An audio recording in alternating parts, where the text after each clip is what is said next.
Well, hello, good morning, happy hump day. Guys, I am finished with 97. Now, 97 has been the bane of my NASCAR existence. It was the last year I worked, went through like a personal divorce. My husband met the Goodyear blimp and knocked her up, and I have never looked back at 97 until now, 28 years later. But it's all good. I got through it. I didn't lose my mind. And now we're on to 98. And Dad's going to finish up with the 81 car. He's going to end up going to Fedewa. They're going to have success. I'm going to go to, I think, Nazareth maybe this year. And, phew, we're done with 97. And now we're going to have a little more stability. All right. Me in my real life, I was gardening and beekeeping and not even watching a NASCAR race. I was focusing on, like, what's next. But there is life after NASCAR, but it never leaves your soul. And I'm really getting into watching it now because it's like the first time I'm ever watching a lot of these races. So even when you work in NASCAR, you don't go home and like watch the race because like you're exhausted. You know, it's like really weird. And looking back on it, it's like, oh, you get like the weirdest thing looking back on these races is I can actually feel the weather, or I guess your sense of smell is like one of your strongest. And occasionally when I watch these certain races, a scent will come, like a certain smell of a certain food or a certain gasoline or it's just weird. Or the weather, like when we watched that Rockingham race, the last one I did, it was so, how do I say, it was so like rainy, and I almost could smell that wet tar like for a brief moment. It's the strangest thing. I got weird scent memories and baby memories. But either I'm nuts or some people have that ability. I don't know. But anyway, I'm showing you my my YouTube page. This is where I put a lot of my my races. Miss T Motorsports. I've got my dad's tons of I got more playlists than probably anybody. And anyway, I also have a Substack where I'm doing my writing. The link's right there. You can click right there and see some of the stories. I've got 1, 2, 3, 4, 5 chapters. That's the beginning.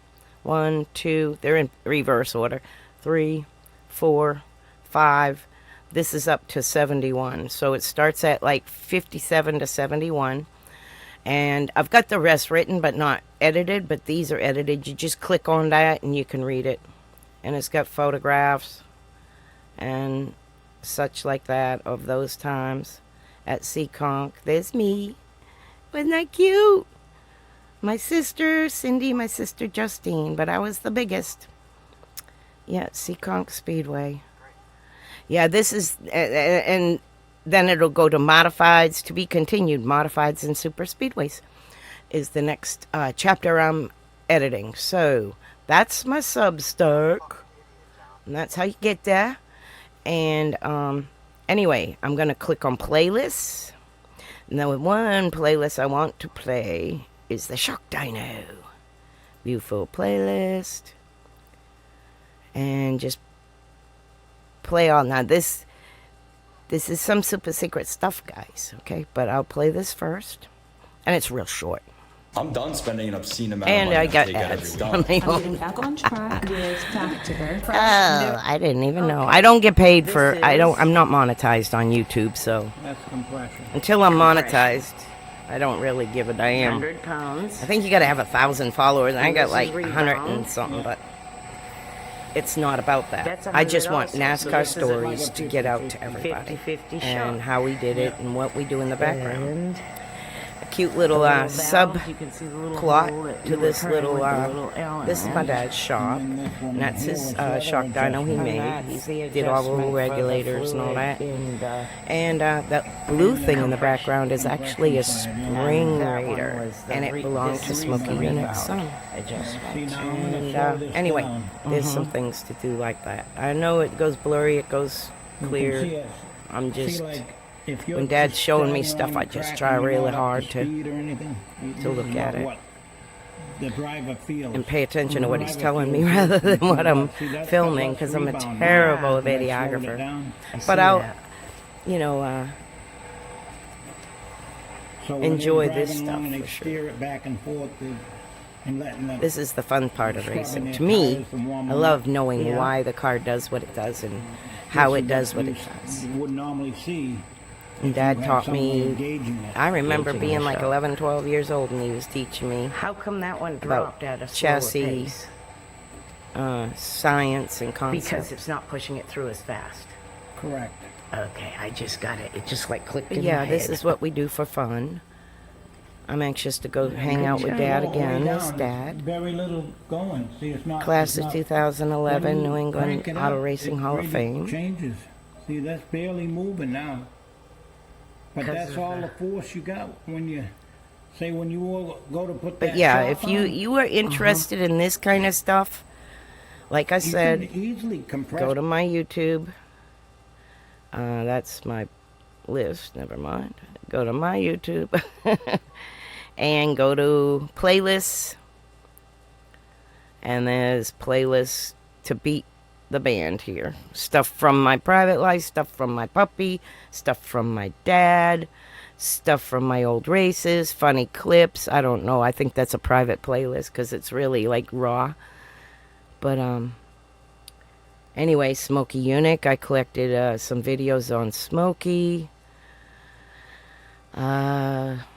We have a friend that did some kicking for the Indoor Football League. There's just stuff here. There's early, there's racing, there's Thompson Classic. I don't know. I just do a lot of that kind of stuff. Nothing big.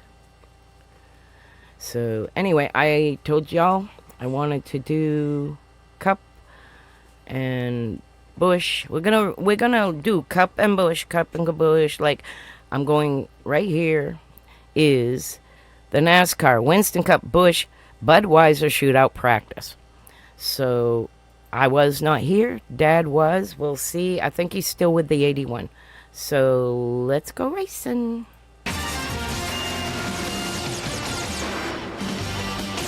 It is an overcast and cool Friday afternoon in Daytona Beach, Florida. But right now, a lot of hot, exciting action out on the track. The hour everyone has been looking forward to. The NASCAR Winston Cup cars that have qualified for the Bud Shootout qualifier and the Bud Shootout are on this 2.5-mile track. They are drafting. It is the first true test of the draft for tourists for the new SB2 and for some new combinations. Hopeful of finding success in Daytona on Sunday in the Bud Shootout. Well, we said this was going to be like happy hour, the last practice before the race, and this is 1998. good stuff. On the lap ago, we saw Hopefully, some like, the very quality high gets better and activity better as coming we off of turn 4. Look at move up this. in the years. But Wow. 98 will be a lot easier for me to Mark do. Martin and Dad Luke is Mast with trading some basically paint there 2 off of turn teams. number 4. He's starting with the 81, And I look at believe, this because he said he went to three-wheel Vegas with the 81. So that's in 98 spring. So I'm thinking he will be with Fedor eventually this season. Pretty quick in the beginning. Jeff Green's in that mix. Also, Brett Bodine, the white car. Early in the show, Dr. Jerry Punch told you that you don't know, we don't know, and they don't know what their cars are going to do in the draft. They're finding out for the first time right now.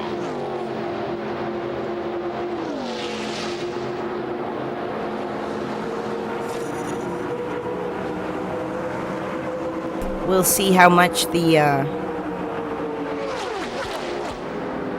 paint schemes have changed. Pole position winners that we're seeing out here. Now, the Bud Shootout car is a different car than what they will race, so generally.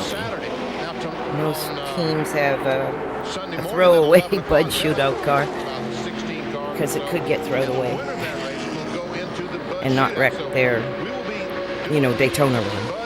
Look at that, Earnhardt, Highlight, and Hanson on the outside. One guy will go into the main event. It's like a B main. Rusty's car is looking a little different local.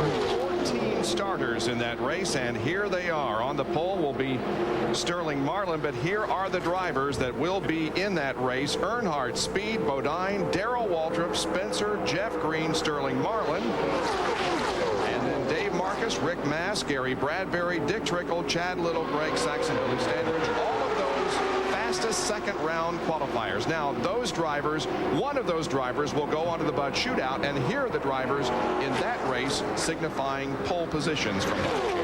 Rusty Wallace, Mark Martin, Jeff Bodine, Bobby Labonte, Ward Burton, Jeff Gordon, John Andretti, Johnny Benson. Bodine got the pole in Atlanta. Okay, see, I worked in Phoenix, my last race, Dale Jarrett and Bill Elliott. and then I didn't put Atlanta on.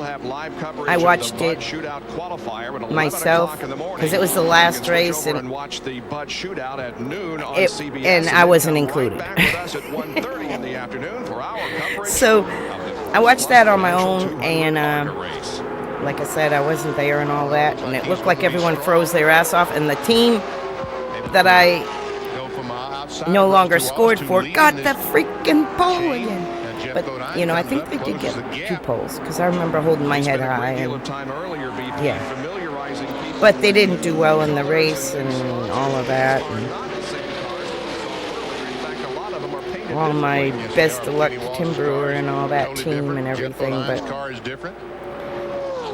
out of the 2 teams I worked for, I have to say Lake's team was normal. Bodine's team were nuts. I hate to say that they're nuts, but they weren't friendly.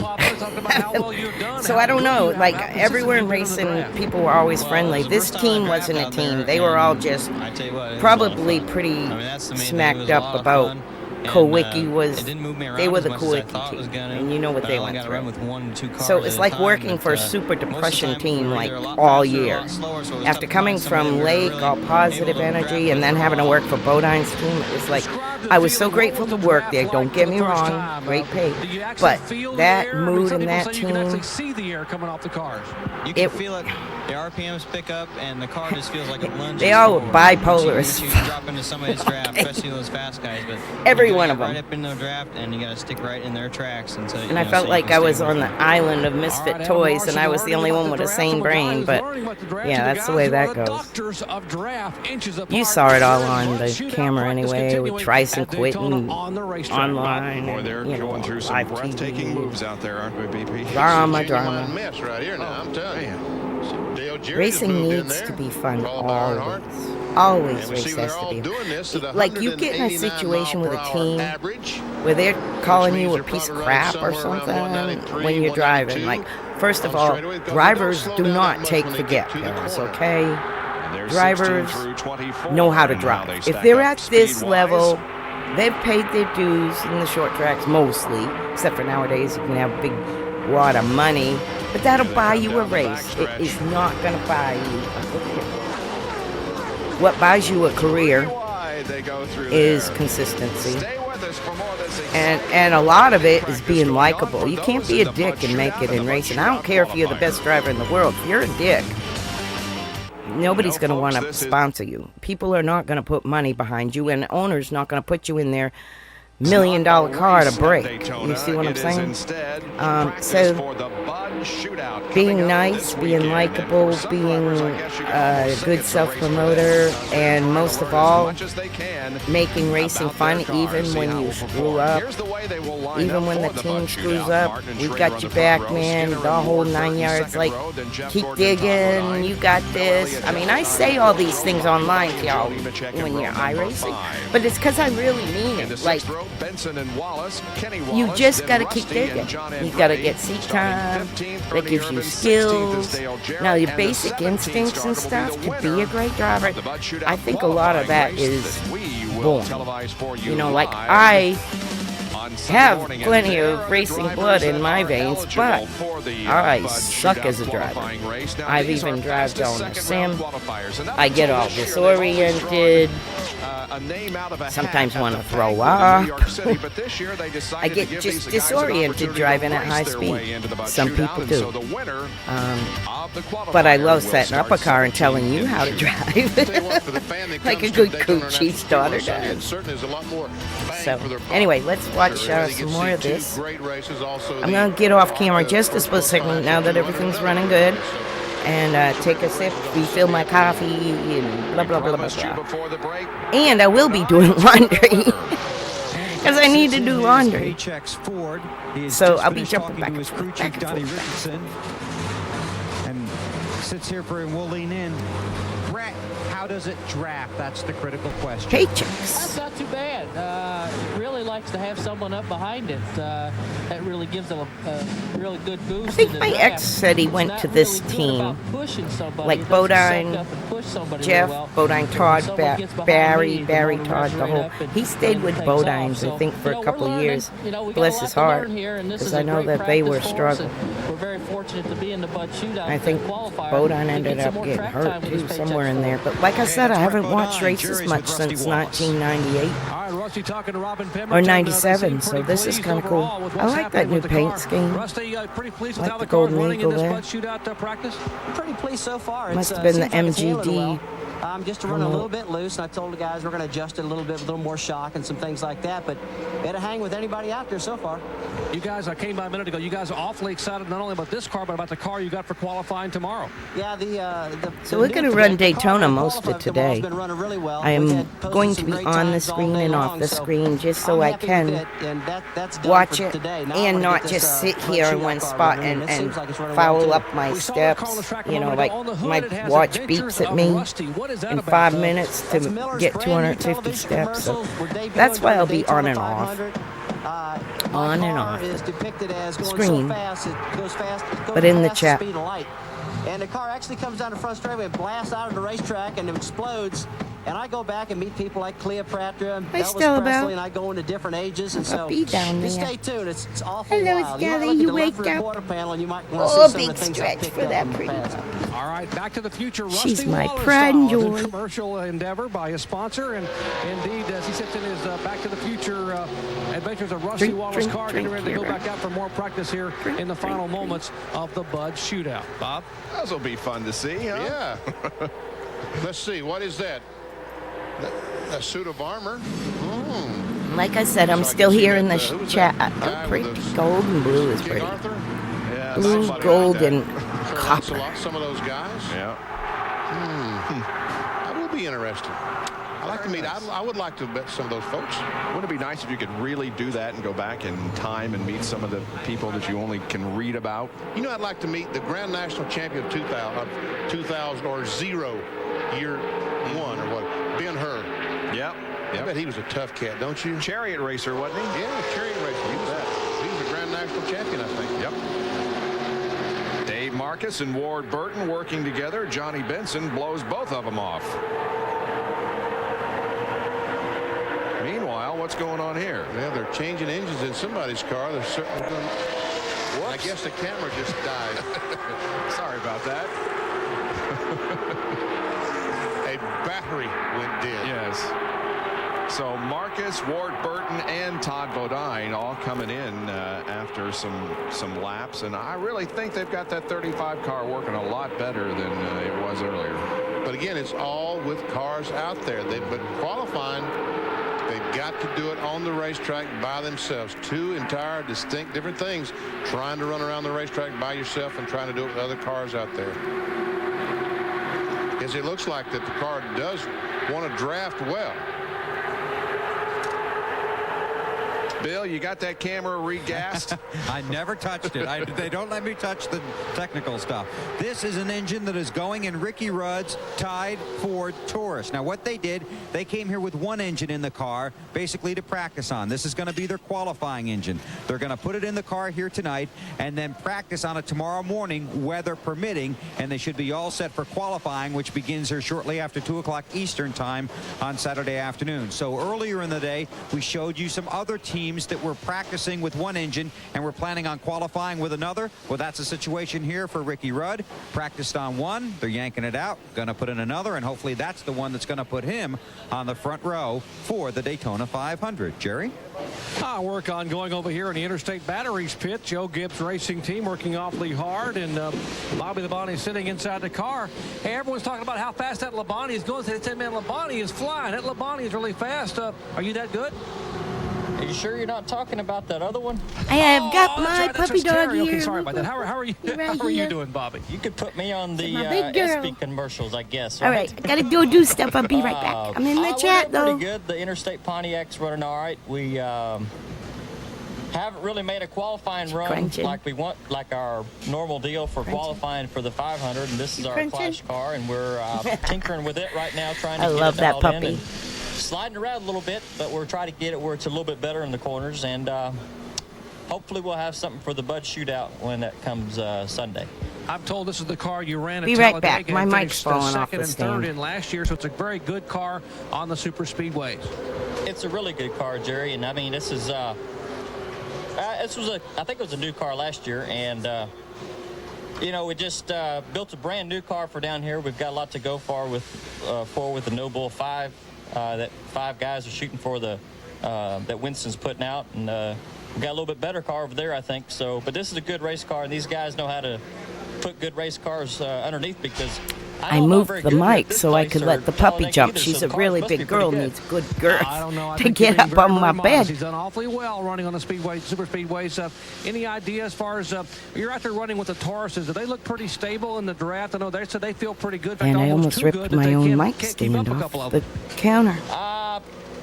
There's It's cars better that are, now. pretty I'm in good, the and there's chat some that here. might I'm be a little watching. bit, not I'm quite just sliding getting a little coffee bit, and probably, but, putts and like, you know, there's cars that are pretty good out there. you know, and, broads do. You know, I'm sure it'll be a good race come Sunday, and you know, we're gonna start ninth, and we're just gonna try to give it our best shot. All right, Bobby Labonte driving for Joe Gibbs. Jimmy Maycar is the crew chief on this car. They are going to put some tape on the front of the car as their work continues, and the clock is ticking as this final practice for the Bud Shootout cars is dwindling away. There is Jimmy Maycar. They're going to put some tape on the grill here to try to get a little more downforce on the front of the car, try to get a little more temperature in the oil and water, and then send Bobby back on the racetrack and see if he can pick it up just a mite. Bob, what's he talking about? The ESPYs? The ESPYs? Yeah, they're coming up Monday night, and they actually begin at 8 o'clock, but our coverage will begin at 7:30. It's from Radio City Music Hall, and it involves 35 categories. 35? Yeah, of best sports performances, and the Arthur Ashe Award for Courage is going to be presented to Dean Smith. One of the things that we want to know is who's going to win the Auto Racer of the Year. We have the candidates Jeff Gordon, Dale Jarrett, and Alex Zanardi, the FedEx Championship champion from last year. So we'll see what happens 7:30 Monday night on the ESPY Awards. And we'll see what happens when we return to Daytona for more practice of the Bud Shootout cars.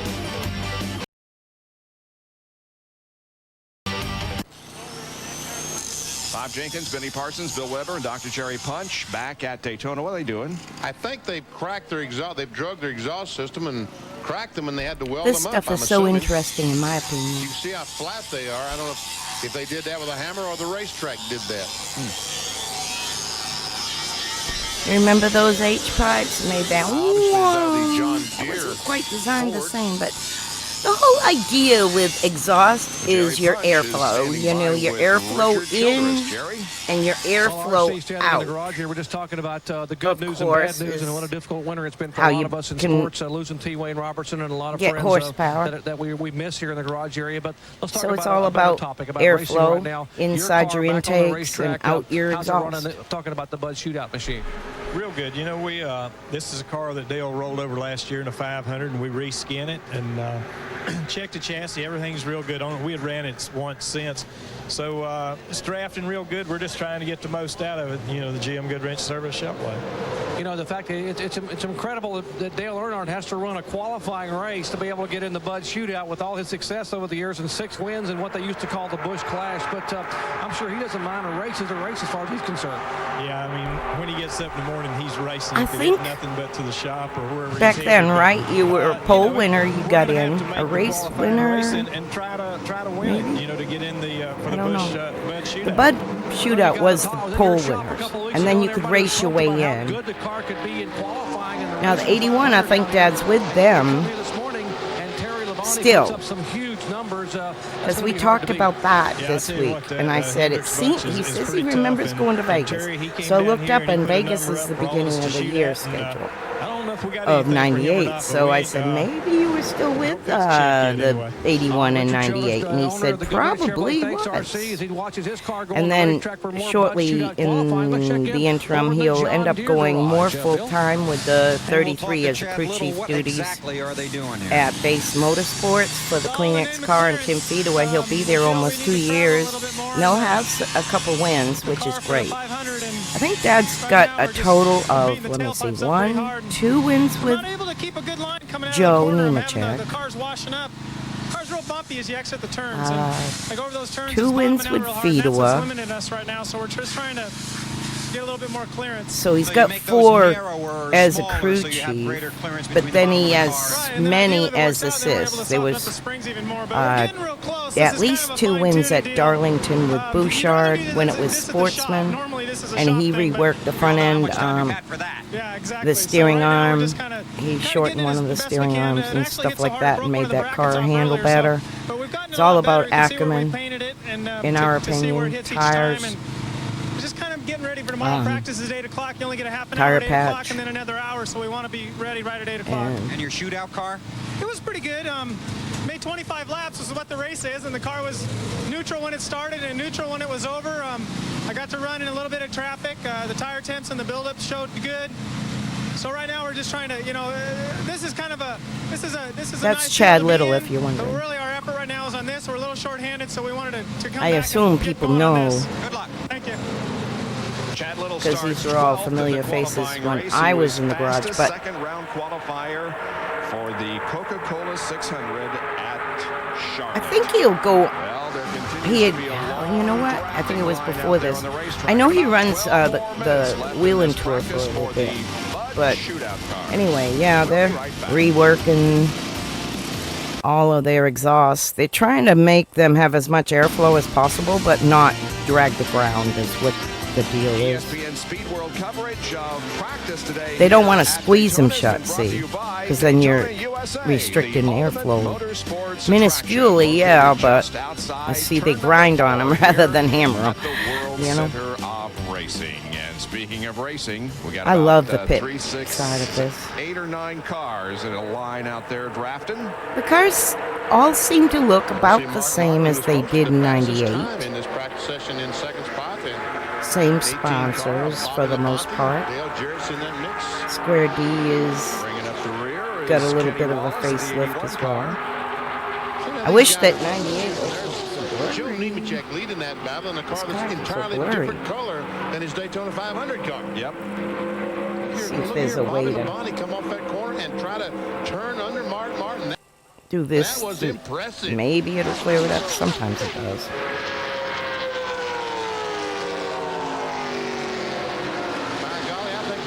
All of these, if you remember, were stored on VHS tapes, and then they were digitally remastered and enhanced a little. That's why they're a little bright.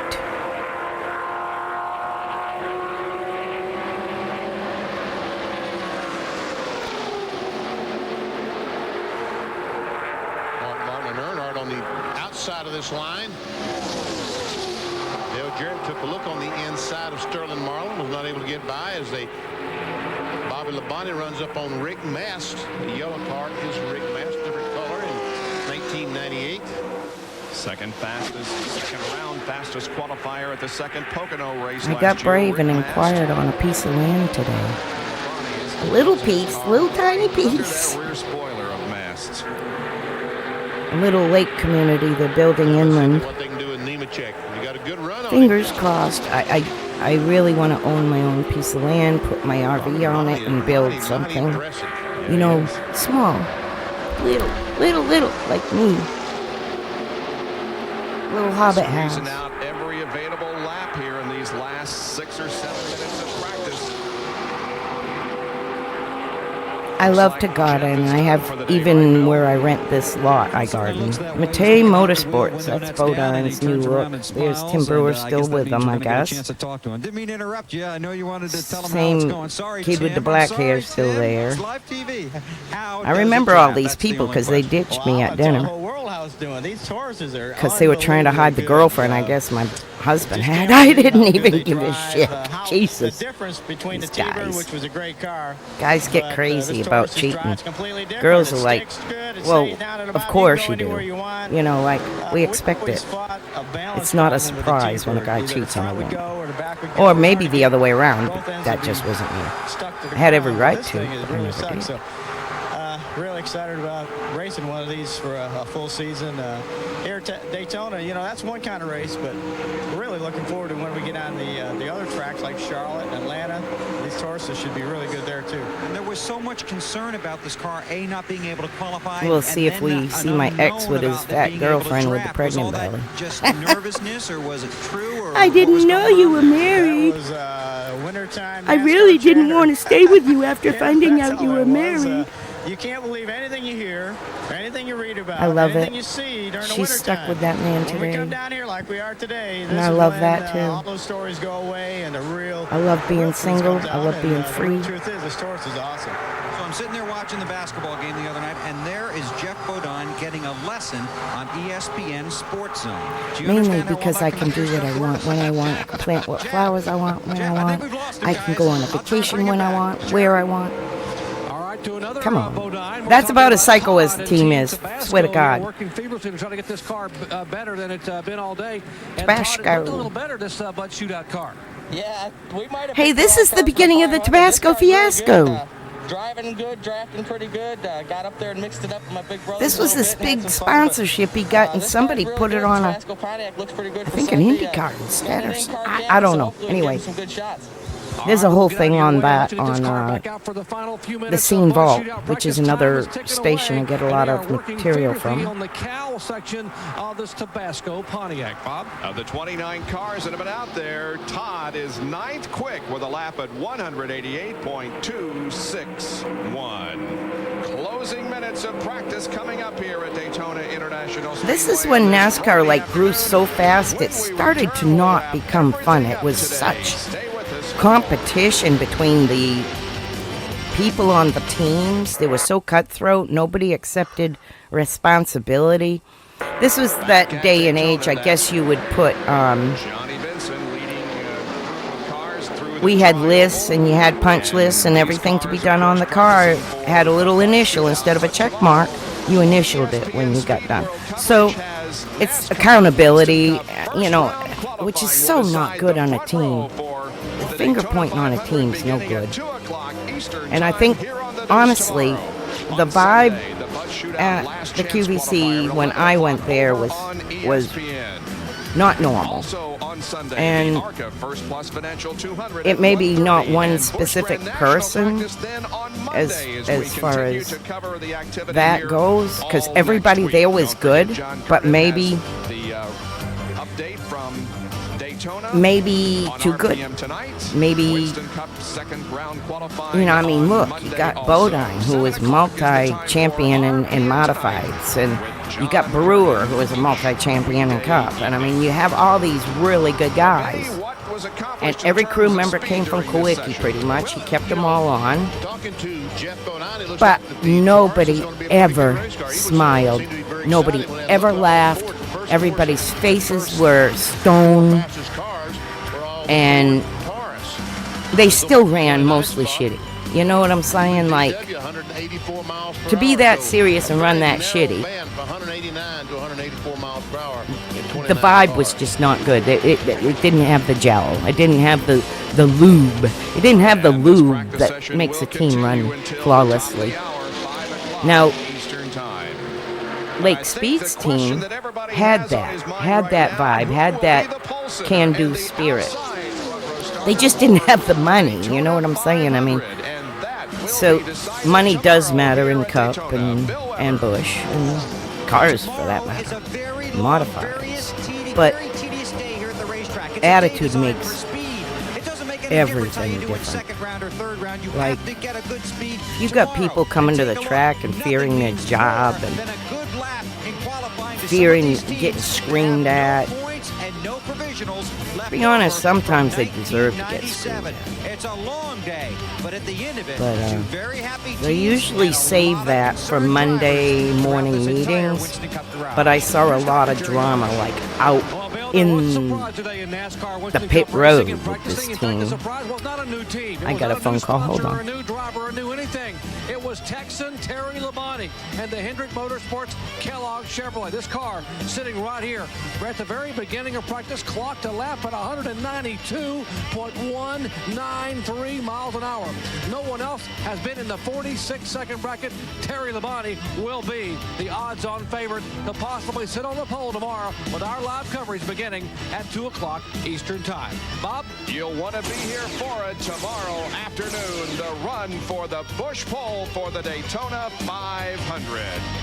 We look forward to being with you. Coming up next here on ESPN2 is Shop Talk, an opportunity to pick up on some of the merchandise available in celebration for the 50th anniversary of NASCAR. As you can see, the flags are out and the Busch Bud Shootout practice has concluded.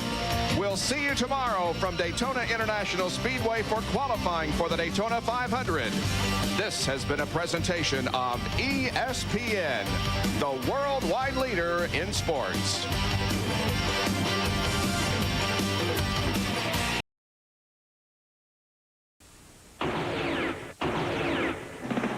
It's been on the minds of every driver since the season ended at Atlanta last November.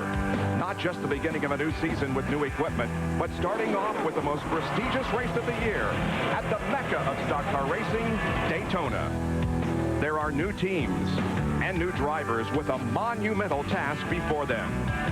Some veterans face an uphill struggle, hoping just to get into the field, while last year's winner considers his chances of repeating. All that work in the garage area is over for now. The call has gone out to line up the cars. 5 hold-your-breath miles lay ahead in pole qualifying at Daytona. Last week, sports car drivers ran 24 hours for a Rolex. Today, 56 of the world's best stock car drivers run 2 laps for respect. It's showtime, and who will win that first Bud pole of 1998? Early money goes on that guy right there, Texan Terry Labonte, who stunned them yesterday, turning laps at over 192 miles an hour. But give a call to a pair of Pontiacs, Bobby Labonte and John Andretti should be close. What about the Ford Taurus? And how will the SB2 do? We'll find out coming up next. Each week we try to explain to you how important qualifying is to these guys so they can secure a good starting position in Sunday's race. But only 2 guys can do that today, the 2 on the front row, because this is Daytona. And let me tell you, some teams are desperate. They need speed today. They hope to race their way in through the Twins next week. But if that doesn't happen, they need a strong insurance policy. Big names and no names have been struggling to find speed. And now they've run out of time to look for it. Now, 2 guys that always start on our front row, former Winston Cup champions Benny Parsons and Ned Jarrett. Ever since we left Atlanta, these teams have been working for this day. Hundreds of hours has been spent testing. Thousands of hours have been spent by men massaging these race cars, trying to get them just a little bit faster, and millions of dollars have been spent to run these 2 laps. And there's been so much conversation about these cars. Is the Taurus a good race car? Is the SB2 better than the 18 degree? Today, we'll find out.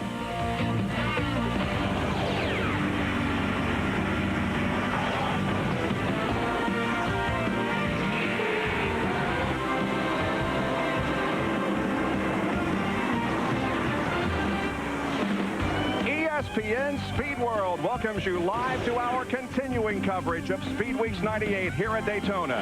Today, in the Winston Cup Division, it's Bud pole qualifying for the Daytona 500 a week from tomorrow. Yes, this is it. We are set to go qualifying. Now, there are several ways you can get into the Daytona 500, but it really all boils down to the fact that you've got to turn in a good qualifying performance here to assure yourself a start in the Daytona 500. And 56 cars and drivers are set ready to go for 2 laps here today. Specifically, we will only determine the front row starting positions today. Positions 3 through 30 in the 500 will be determined by the finish in the Gatorade 125s. 31 through 36 revert back to the speeds from one of 3 qualifying sessions, and then the 37 through 43rd starters in the 500 will have to rely on provisionals. That 31 through 36, that's why the guys are wanting to get a good speed in today. A speed they can fall back on in case they have trouble in the 125-mile qualifying race. And the official tells Kenny Wallace, you are the first car to qualify for the Daytona 500, and it's your turn. Go. As he rolls out, he continues a tradition that was begun back in 1959 when Gene White rolled his Chevy convertible onto the Daytona 500 Speedway to try to be the first to get into the first 500. And now Kenny Wallace attempts to qualify for the Daytona 500 a week from tomorrow. And they'll be running 2 laps. And on this first lap, the warm-up lap, you see how high he's running on the racetrack? Every one of them will do this because it makes the racetrack longer, gives them more time to get up a little bit of speed. And normally the second lap is faster than the first because the restrictor plate engines don't have the power to get those big cars up to full speed in the first lap. Jerry Labonte will be the next driver to go out. Let's get out to Jerry Punch. Well, debut of 27-year-old Andy Graves as the crew chief for Texan Terry Labonte. And Andy, what a great to enter the 1998 season. You guys are the ones that chase. How fast can you run? Well, Jerry, hopefully we can run that 80 again. I feel pretty good about it. All right, I took a call. It's not what I expected, but we will keep our pursuit going on. He's referring to a 46.80, which is over 192 miles an hour. Did that surprise you guys some? Yeah, it sure did. We rolled right off the truck and run an 88, and I really didn't expect to run that fast. How do you see the conditions to qualify in as far as being ideal for speed? Well, I'm real glad we're going out early, and the wind's died down right now, so that's going to really help us out a bunch, and hopefully we can back that up with a good run. All right, Andy Graves, it makes me hurt to try to watch him talk. He has a broken jaw, so he's having a tough time talking, but he wouldn't miss being able to comment on his driver and what could happen in just a moment for anything. All right, let's see what Kenny Wallace can do. He ran a 187.547, a 47.98 in practice this morning, and he's already completed lap 1. 48.26.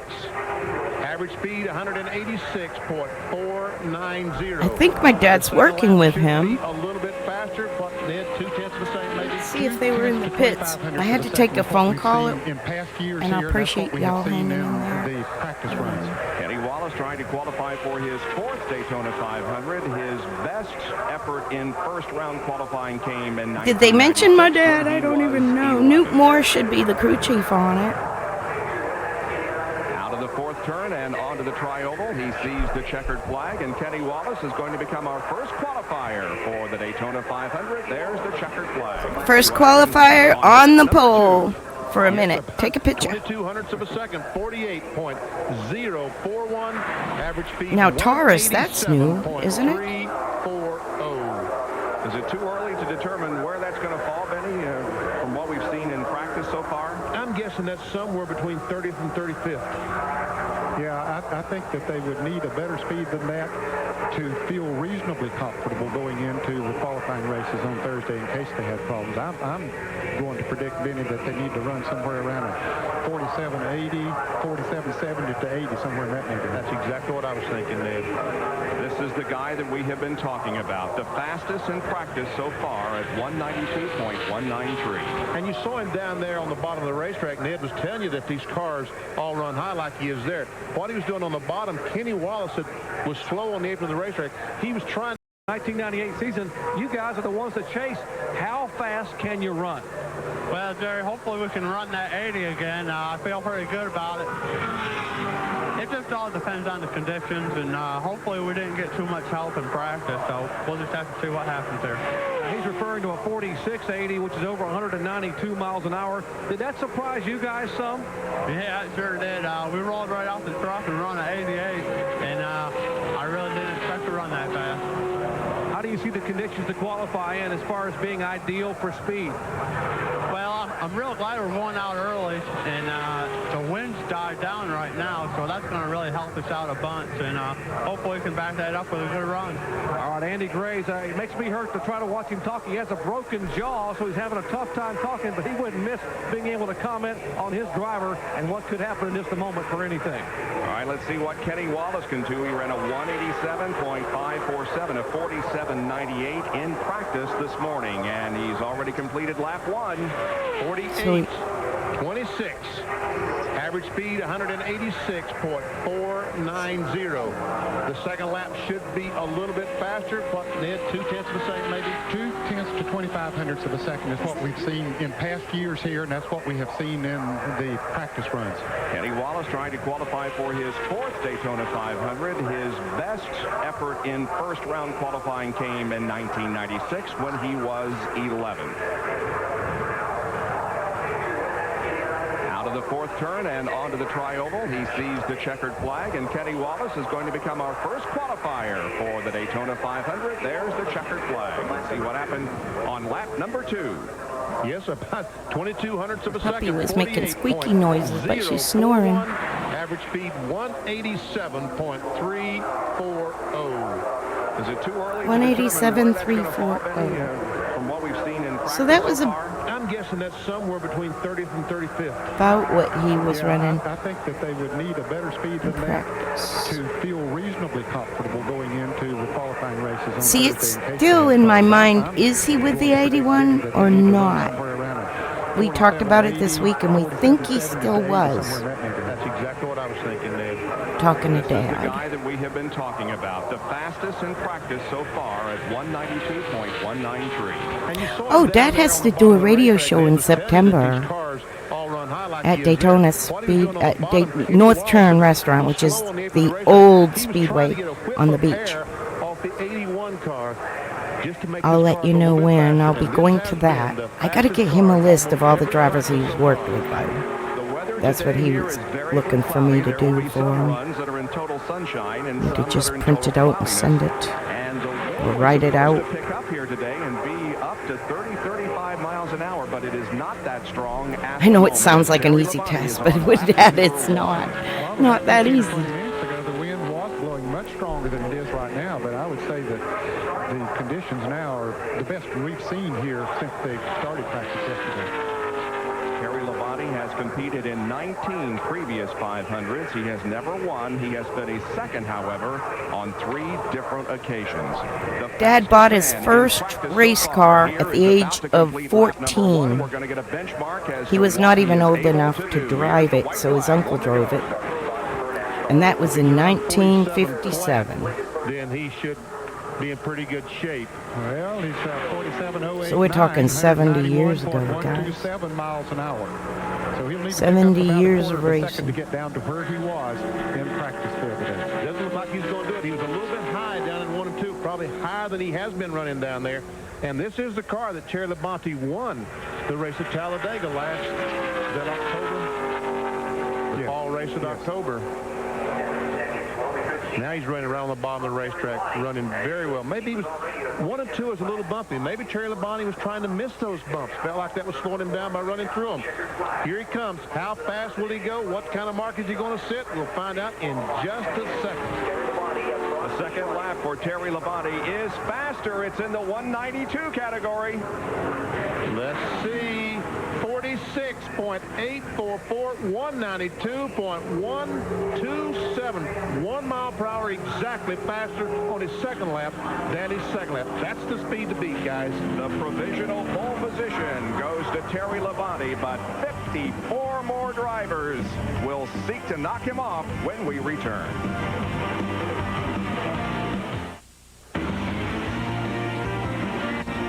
ESPN Speed World coverage of Bud Pole qualifying from Daytona is being brought to you by 10321. Just dial it and save up to 50%. Waltrip has just taken the checkered flag and completed his run. Summarize his performance, BP. Well, let's talk about his new sponsor, Speed Block, Eckinger, Builder Square. And at the last second, is able to get that. There we see the second lap was quicker. Almost 0.3 of a second. He picked up more on his second lap than any of the 3 cars that we've seen so far. Good lap for DW. 47.599, 189.080 miles per hour. Jerry Funch? Guys, momentum is so important in restrictor plate racing. That's why the second lap is so much faster than the first. That's also why NASCAR makes every single car start from exactly the same point on pit road. They roll the nose of the Pennzoil Chevrolet of Steve Park up to the very same point, just right to the end of that black line across the racetrack. That's where they start from. They cannot fire the car until they're on that line, and they move out from here to make sure everyone has the same playing field for the first lap. Let's check in with Bill Weber with our current pole sitter. Terry Labonte, very, very impressive. Well, it was a good lap. That's about what we had run in practice every time. So, at least we're able to back it up. Whether it's good or not, we don't know yet. There's some guys that I think are going to come awful close to that. So. You've been fast in just about every session, so that's got a good chance of standing up. Well, I think it does. I think it's got a good chance, but it's also got a good chance to be about 3rd or 4th, too. As the wind let up at all, could you feel it at all? Not really. It's at least it's going flowing down the back straightaway instead of against you, so it's not too bad. All right, good luck. Thanks. That's Terry Labonte, the provisional pole sitter. He has been the man to beat since these cars took to the track on Friday. On the racetrack, race driver today, commentator for ESPN tomorrow in our coverage of the Bud Shootout qualifier and the First Plus Financial 200 ARCA race. This is Kyle Petty, and he's about to complete lap number 1 of qualifying. And no, that's not a paint job that he's going to be using all year long. That's something to do with the Blues Brothers movie. Shown here, the car. The Blues Brothers 2000 movie that's coming out. That's for the movie. 48.235 seconds, 186.587 miles an hour on his first lap. Right now, he is the slowest of the 4 that we have had qualify so far. And we see Kyle Petty going in turn 3, and you see turn 3 up there. That is the segment between coming off turn 2 and going in turn 3. And you saw that he was plus. That means he was slower than Terry Labonte between. And you see there he was 1.24 seconds slower from going in turn 3 to coming off turn 4. Checkered flag falls, and Kyle Petty is our 4th qualifier. His second lap was faster than the first, of 48.124 seconds, 187.017 for Kyle Petty. A little bit of water coming out there at the back. Wow, a lot of water coming out the back. Down to Jerry Punch.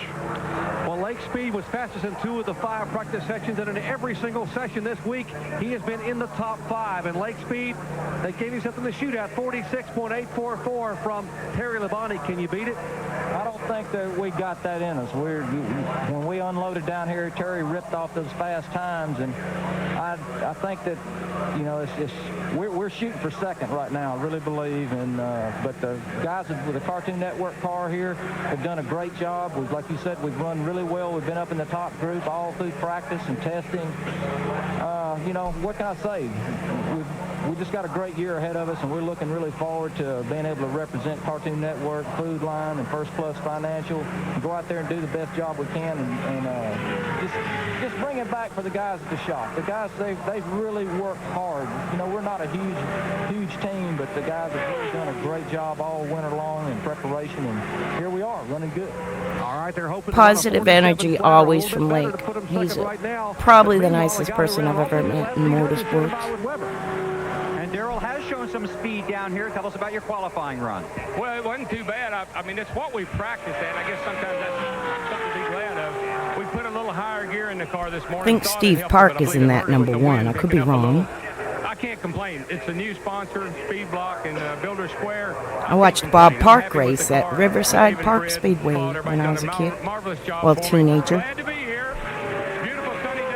Bob Park is Steve Park's father. What is that thing on your nose? Actually, I hoped you wouldn't notice. I take that off. Hard not to notice.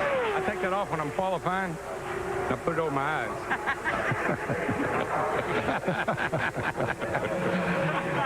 Okay, well, Steve Park didn't do very bad out there. He's third quick so far. 47.933 on the first lap. 187.762. And there's a shot from the Bud Blimp overhead. And that floating thing is number one there. That's showing you where that he's going to be, where he's going to fall in the situation. And third is where he would fall in. And right now, that's where he is. Let's see if he can pick it up a little bit, come off turn 40 still. Now, this time is against Terry Labonte. I'm not sure we're going to see any minuses today with the cars out there. I'll be surprised if we do. It says he should be third. And I'm still here. I haven't got crap done. I've been running around, taking the dog for a walk. Oh, she's going to lay down in the corner. It must be thundering. Is it thundering? She went to lay down under her. There's a desk I have. And I put her a big quilt under the desk, and she's laying down there now. So it must be starting to thunder. That's her thunder spot. That's right. There are several new teams that are here this year. She keeps looking at me like for something, and I fed her, I walked her, I rubbed her, I hugged her, I played hedgehog, and she's still looking at me like, help me, help me. And so it's got to be thunder. That's the only thing I got to think of. Because I said, come up on my bed. Nope, she went under the bed. So I love that car. Look how cute it is. Here comes such a good team right there. It was. Mark Melling was awesome. Segment one will start now as he goes across the start-finish line. And when he gets down in turn one, he will trip another light that we have, and that will find out how he compares to Terry Labonte from the start-finish line to right there. For those that don't know, Lake was a European world champion karting driver. He beat Ayrton Senna. That's how he was in the karts. Terry Labonte. Now this next segment, turn three, will start in turn two, go all the way down the backstretch. As he goes by there, we'll find he's 0.8 of a second slower than Terry Labonte now. And we see that right now he's going to fit in about the fourth situation between Park and Wallace. Of course, this is the first lap, and Terry Labonte didn't run as fast on his first lap as he did on the second, so Lake shouldn't be that far off on his second lap. Ooh, Lake Speed is going to be disappointed with this lap. 47.604, 189.060, currently in third spot. Hump day, Wednesday, Daytona all day. That's what we're doing. So stop back and forth. I should have this up for a while because we're at qualifying and we're going to do the Busch qualifying and, you know, the Busch Clash. We're going to do the Bud Shootout. Well, that's what the Busch Clash is. And we'll do the Goodies 300 if that's what it's still called. These are all old school terms, so maybe, like I said, that's the first time I'm watching these back too. After I left racing, I mean, I left racing. So I didn't even watch it anymore for a long time. There you go, positive energy. 25 of a second on his second lap. 6 cars have qualified for the Daytona 500. The leader so far, the provisional pole sitter, is Terry Labonte.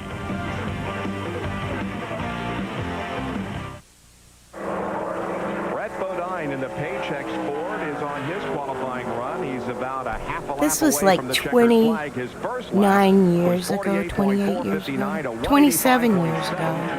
Already got water coming out the back of the car, out the overflow. I look at the people in the bleachers that are little kids, and they're all grown-ups today. And my weird head says, I hope they became good citizens. I mentioned a moment ago that water coming out back there, and that's what it is, the overflow from the radiator. And once they cut them off, you see a lot of water come out, but that is unusual to see it before they actually cut the engine off.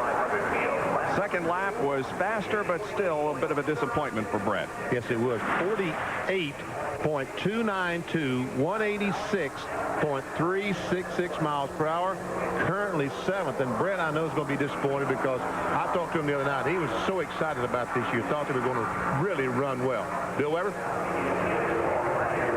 with Rookie of the Year candidate Steve Park, who's happy with his speed but disappointed with your speed. Yeah, we are. We ran a little bit faster in the earlier practice today, and we weren't all taped up and didn't have everything we thought that would make the car go faster in it. So we're looking to go a little bit faster than we did this morning, and we actually went a little bit slower. So it was hard this morning getting a good clean lap with all the cars that were on the racetrack. So that was really probably the first time we had the Pennzoil Chevrolet on the track all by itself to get a clean lap, and it turned a pretty strong performance. And you really wanted a good time today to ensure yourself against anything going wrong next Thursday. Yeah, it's pretty tricky. Even if you qualify in the top 15 or 20, you still have to run the 125s, and that's a pretty long race, and you hope that you don't have any mechanical failures or anything that could put you out of that race. But the guy's been doing a good job preparing the car and motors and stuff, so we're looking forward to the 125. Good luck. Thank you. Steve Park, one of many talented rookies in the Winston Cup Series this year. Here's Jerry Punch with a very interested spectator. Who says Daytona doesn't bring the stars up? How about former Formula One and current Indy Racing League driver Eddie Cheever? And Eddie, welcome to Daytona. Are you here to watch, or are you here actually looking around? Isn't that the same thing, watching and looking around? Oh, I don't think so. Now, you've already started a bunch of rumors. You have been here as a guest of Gary Bechtel and Diamond Ridge Motorsports? Yes, and I'm rooting for the 29 car today. I always wanted to see how this compared to qualifying the Indy 500, and it's pretty awesome. Pretty awesome. These cars are great. Stands are filled with people, and it looks really exciting. Okay, Gary's car's on the racetrack right now with Geoff Green. Any thoughts about you ever wanting to get in a stock car and try this a little bit? I definitely would like to drive a stock car. How and when, I don't know, but I've got my own race team in the IRL now. But, you know, I think the IRL is kind of following the footsteps of what NASCAR did. We're racing in a lot of new areas, only ovals, where they were at, Atlanta, Dover, Charlotte. And some of the same spectators that come to watch these cars will come and see our races. So, I don't know. But as a racing driver, I've driven Formula One, I've driven sports cars and Indy cars. I'd like to try this one day. I don't know when. Maybe we'll have you down here one day. Eddie, thanks for visiting with us. Thank you. Let's go back to Bill Weber, standing by with Lake Speed. And Lake was looking for a little more speed, weren't you? Yeah, we really were. We was running like a 47-20, and we thought that we were going to step it up just a little bit more. We really were thinking we'd get down and around the teens or maybe even in the O's, but that's one thing about racing. If everything went exactly the way everybody thought it was going to be, everybody would have won the race, I guess. But in this time, evidently, we either made a miscalculation or the weather changed on us or something, but not quite as quick as what we had hoped we'd be. Bill Elliott going out on the track. Green was 5th. Did you make an adjustment before you went out from qualifying? Not really. All we did was put 4 tires on the thing and go again. We had run a 20 the last time, I think a 21 the last time we'd been on the racetrack, and we were hoping that the tires would give us just a little bit more, and maybe they slowed us down. I'm not sure, but the Cartoon Network guys have worked really hard. They've done a great job all winter long in preparation, and we've got an excellent race car. We know we do, so we just need to go ready and see if we can go out there and see what we can do in that Daytona 500 now. We'll see you on Thursday. Thanks, sir. Okay, Lake Speed called the Taurus an excellent race car. You heard it here. The green flag comes out for Bill Elliott, who this morning ran a 47.95.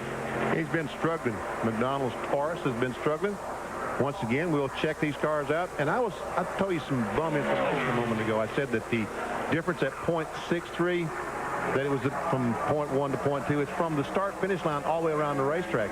We see that Elliott was 6/10 a second. Now he's 9, almost a second slower than Labonte from the start-finish line to turn 2. He would fit in 8th position if his qualifying run was to end now. Obviously, he can't. He's got to get back to the line. And there he's already 1.3 seconds slower than Labonte from the start-finish line to turn 3. Of course, this is his first lap again, which he'll go faster on the second lap, but I'm sure that Bill would like to be going faster right now than what he is. And we see a 1.5 from the start-finish line to turn 3. As he comes by, you see he falls in last spot at 186. His speed was 48.313, 186.285 miles per hour. And you see he's already jumped up. How much he's jumped up? He's up to 6th spot. And he's already been through turns 1 and 2, and he's now only a ½ second slower than Terry Labonte. You see, that's what Ned was talking about earlier on, just how much faster these cars run on the second lap than the first lap. They build that momentum up. Now he's still in 6th as he goes into turn 3.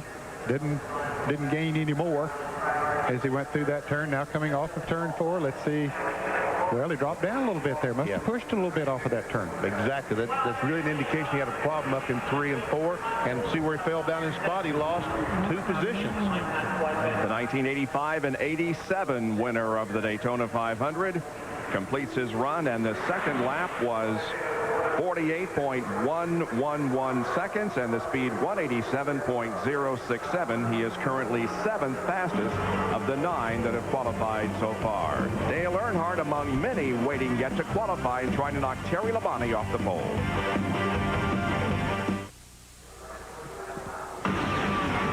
ESPN Speed World here today for Bud Pole qualifying, but tomorrow we have the last chance qualifier for the Bud Shootout on ESPN at 11 o'clock Eastern Time, and then at 1:30 the ARCA First Plus Financial 200. And don't forget, Reese Davis has the report on RPM tonight at 5:30 Eastern Time with special conversation in the driver's seat, a rookie feature on the kart series, and reaction from qualifying here today. Hush, Bob, we got a guy with a great lap going.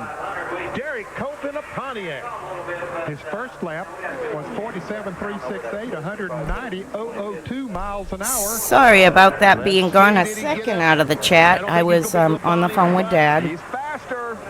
And I'm trying to look up something about Wallace. He doesn't remember being with Wallace at this race, but meaning Kenny Wallace. To the T's. Let me get to W on this database. BW. Yep, here's another one. Yeah, Ward Burton now up on the banking, gaining momentum, trying to get up as much speed as he can before coming around for the green flag.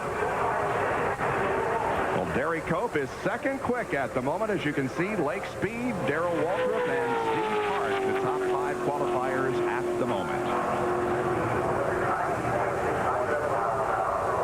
We've only qualified 10 cars so far. There they are. There's your 11th entry. 44 more to go after this one, right? Or 45. I'm looking at the database right now that we were discussing. Green flag out for Ward Burton. He has competed in 3 previous Daytona 500s, and his best finish was in 1997 last year. He was 8th. Let's hang around there. What about 9th to 10th? Yep. Now he jumps up there as he goes down the backstretch. He had a great first and second corner. He really See, this is why I'm thinking Dad was still with Kenny Wallace. Now when it goes into turn 3. He is not doing that. For see, this is the okay, Suzuka, to turn 3. and then 98 Daytona. Then you got Rockingham, then Vegas. See, Vegas was really early, and he thinks he might have been at Vegas with them. But I know he went to Fido pretty quick. He went to Base Motorsports in the beginning of the year. So he could have been with them on this March 1st race. Not sure about these Daytona races. They are going to qualify well, if you see. Just about to reach the end of the backstretch on lap number 2. The 8th, I think this was the, what is that race? 4/10 of a second slower than Terry Labonte. That would put him up maybe 25 laps, so he was in a shootout of some sort, or the 125s is this 50 lapper. There's the flag. Then he might not have made the show there. That might be why he doesn't remember if he was there. Let's see, North Carolina Motor Speedway is the Rockingham. But this is the Vegas race I'm questioning. That Dad thinks he might have been there. They blew an engine, though. They qualified 13th. So this is how I have to sort it all out. It doesn't really matter, I guess, the dates and all. But it helps. It helps to know. And it showed awfully well here. I'm still not on the camera yet. I'm coming. Derek Cope, who hasn't just been smiling for 2 days, he's been smiling for 2 months, and you just had a great 2 laps. Best way I can tell where Dad was when is if I see him on pit road. But yeah, we were just discussing that. The resources and the funding and the support and the guys that worked so hard all winter long, and they had their act I together. am going to get him on here eventually live. But we'll have to, he's not a spur of the moment person. Beekeeper had some Not real like me. success I here just week throw on the Sunday. camera on, Feel say, back here I there? am. Well, you know, I believe it is. You're I lucky think I that, got a you know, bra we on counted out a and lot, I you ain't know, got no and, makeup and I now don't we care no stuck in more here and because they I'm took too one old to from give a us. damn about you know, I'll tell makeup. you what, I know I guys can here are buff up, very, very proficient in what they do, but I don't and they're have to quiet, for my they're friends. unassuming, and I'll tell you what, we can get the job done on Sunday. You watch. Derek is all business here at Daytona. And right now, occupying 2 minute the warning, I'll be in the outside of chat. front row. Just Here's finishing the up. 1996 pole sitter, Dale Earnhardt. And we know that the Childress cars run so well because Mike Skinner won both poles here last year. We see that Earnhardt would fit in about 7th spot right now. And he's only 0.8 of a second slower than Terry Labonte. That 0.8 is quite a bit. It's a lot to pick up. Yeah, it really is. But it's still a good first lap. 47.454 seconds, 189.657 miles an hour for Earnhardt. That's 5th fastest and still got his fast lap to go. He can pick up a 1/4 of a second. He'd be back battling Jerry Cope for 2nd spot. He's won everything that can be won here at Daytona except the 500. And you see right now, he's in 2nd spot. Yeah, how about that? Let's see as he comes off of turn 4 now, if he loses any or how it does coming off of turn 4. He stays right up there. Stays right there. He had a good corner. And here's Earnhardt, and the checkered flag waves. Pretty safe to put Earnhardt in 2nd spot. Indeed, he bumps Derek Cope off the front row. Dale Earnhardt right now occupies the outside of the front row. 2nd lap, 47.119, 191.006. It's Terry Labonte and Earnhardt on the front row right now. But one of the faster Pontiacs in practice is about to go out. We'll see that when we come back.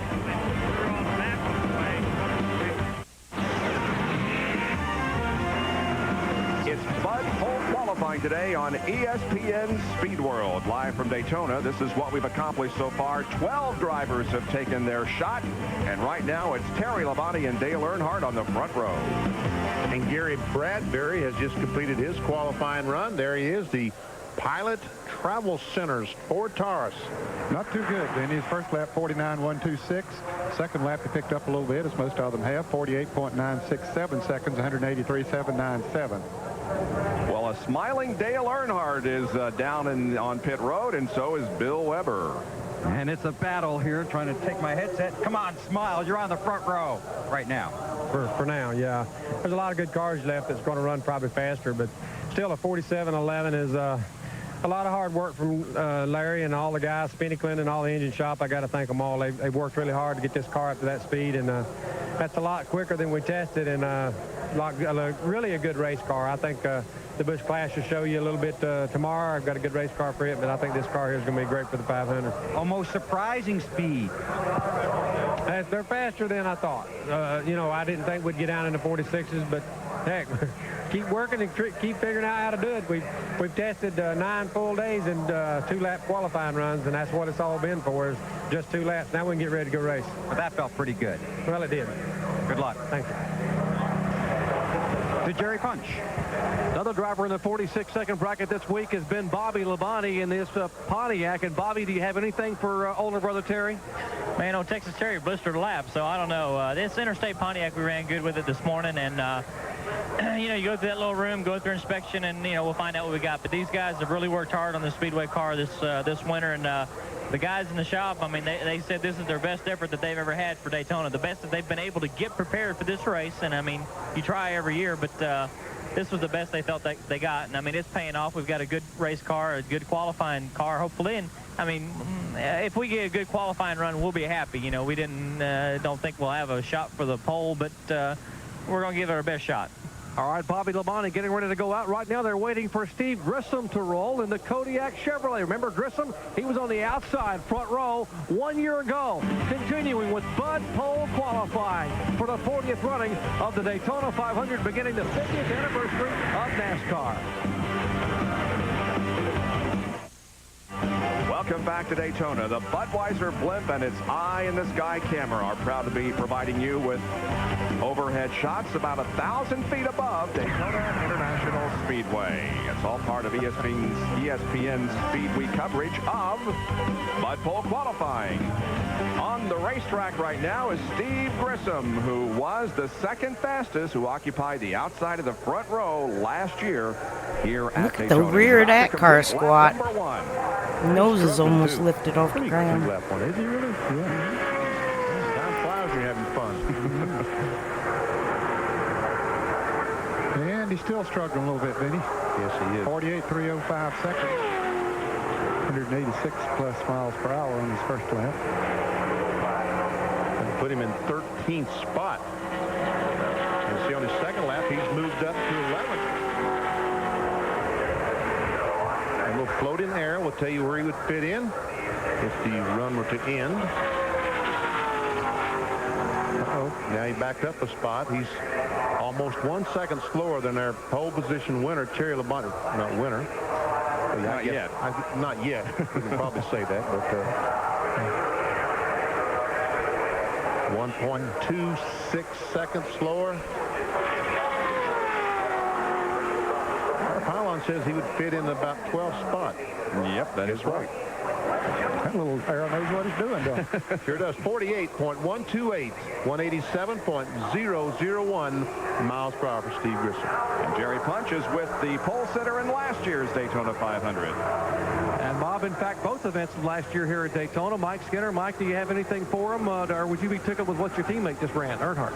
I'd be real tickled to run what Dale ran. I don't think we got anything for Terry this year, but Lowe's car's been running awfully strong. I think we might have put a little too much time on the motor. We've got a little of crispiness out of it, but we'll see what happens here in just a minute. All right, Mike Skinner set it on the pole last year. We'll wait and see him run, but right now a guy who is awesome. May just have something for an older brother named Terry Labonte. Oh, that's Bobby cool. Very fast. He was That's a fun job. There's so many jobs in motorsports that you can be a part of something, whether it be souvenirs or... Gosh, they just had a hiring event at Daytona 2 weeks ago for the big race coming up. They have shuttle bus drivers and hospitality and just all kinds of positions to be involved. I used to score back in the 90s. I scored for Lake Speed in 1996, the second half of his season, and I scored from... It's only about 50 degrees out there. But I tell you what, he has a great run going. Oh, wow, cool. Yeah, I scored for the Bodine number 7 QVC car in 97. But then I got away from it. But I lived in North Carolina, in the Mooresville, that whole area, race area. But I'm in Daytona area now. But I still feel so homesick for North Carolina. So I understand the Tennessee for real. Like, there's so much great racing. Hey, that's faster than Terry. There's Bristol, there's Nashville. I lived most recently pretty close to Hickory and Wilkesboro. Like I was in between. Terry Labonte made his qualifying run. Oh, no kidding. My parents live on Nova now, or just off of Nova. This is your pole run, folks. We believe Bobby Labonte might have it here. We'll have to wait for the official. I'm up in Flagler. But I might be staying in Flagler. I might be going to North Carolina again, or I have an RV and I have to put it somewhere. And I can either stay here in this really expensive resort that's killing me cost-wise, or I could move this to North Carolina and pay half the price, or I'm looking into maybe a piece of property eventually, but I think I might just move this to North Carolina and stay with my parents in Daytona, because they are elderly. Dad raced for years. Thank you for following. Dad, I should come on the screen. Hold on a minute. I'm going to put my camera on in just a second, but yeah, Mom and Dad are in their 80s now, and even though he's still working and still racing, I like to be nearby because I am writing his biography, and So you were able to like go, did you go down to like, you know what the North Turn restaurant is, and they have the interviews with Buzz McKim and stuff. My dad's done a couple there. He's going to do another one in September. And I think the week that the Cup guys come in town, which is next week maybe? Yes, he does. 2 weeks? I don't know. Got to look it up. But now Bobby Labonte's they the speed that we're comparing again is to our pole sitter. are doing a show at the North Turn restaurant on the beach there down in Ponce Inlet. Geoff Bodine and a couple of old school guys are going to be, 3 guys they said, and I forget who they said, but going to be interviewed, and they asked my dad to go that day. Yeah, and the Streamline. I love the Streamline, and Speed Week Streamline is fun when they have the little car show. I've been most recently to New Smyrna for the modified reunions when they do that. And Volusia, I went 2017, 2018, I went with Dad. Moved up to 4th, and we'll see. 5th, as our pilot says, he's just 0.3 of a second slower. Really? I don't know what to do. I love the Daytona area. And I love the North Wilkesboro Hickory area, and I miss those short tracks. And golly, I'm so torn between. I wish I could split myself in half and be both places at the same time, because I don't know where I belong. Speed 190.674 miles per hour. Well, a story that we have been following all weekend or all The LeBeaus, Dylan LeBeau. What class is he driving? I have to watch more of the New Smyrna Weekly stuff, because I know Becca Monopoly in the trucks. You know, her family grew up in New England auto racing the modifieds like we did. Unfortunately, Jerry, we're not running all that good. We've been struggling with the car, but my background is really New England modifieds. You know, we went out in the Bud And Shootout car, and that car that's run really the good. New You know, Smyrna it crafted connection, good, of drove course. good, and for some reason we just can't get this one to qualify good, but we're going to go out and get the best lap we can. All right, we'll watch Todd Bodine go climb in his car and qualify next car out. Meanwhile, let's check with our pole sitter, Bobby Labonte. I watch like the Cars Tour and stuff and all that stuff. Oh, E-Mod and Pro Truck Sportsman, yeah. He runs everything. Oh, awesome. I'll for sure look at that now and keep track, because Dad used to race with a guy, Herbie Simpson, and he had a Florida mod, and the driver was Austin. I'm trying to think. Did good. Jimmy Maycart, all the guys. The engine what number? was great. I have a Car was hat. great, brand new race car. So, feel really, glad for those guys. And I got my job videos, was a that'd be little easier. today than it is at other places. But those guys, Austin they deserve the credit 'cause Howell. they do a great job. It's very cool, but And, you did get a cloud for your lap. Did that help? I knew his now wife Winter was his girlfriend Might have then. helped more or hurt more. If been a cloud would today, because it doesn't really make any difference, I don't think, right now. But the gust of wind Okay, might have cool. helped us a little bit or hurt us. I don't even know what we ran. So it's good enough for first. He have a so it don't matter YouTube right channel? now. Did you surprise yourself? We ran good in practice. Oh, the ride driver for the racing experience. I get what you're saying now. Just a little bit, so we're awfully happy about it. You ran a 46.77. That's really cool. Dylan LeBeau. Pretty quick. So right now, It sounds familiar. I just need to watch. I haven't watched New Smyrna much this season. It's on my list.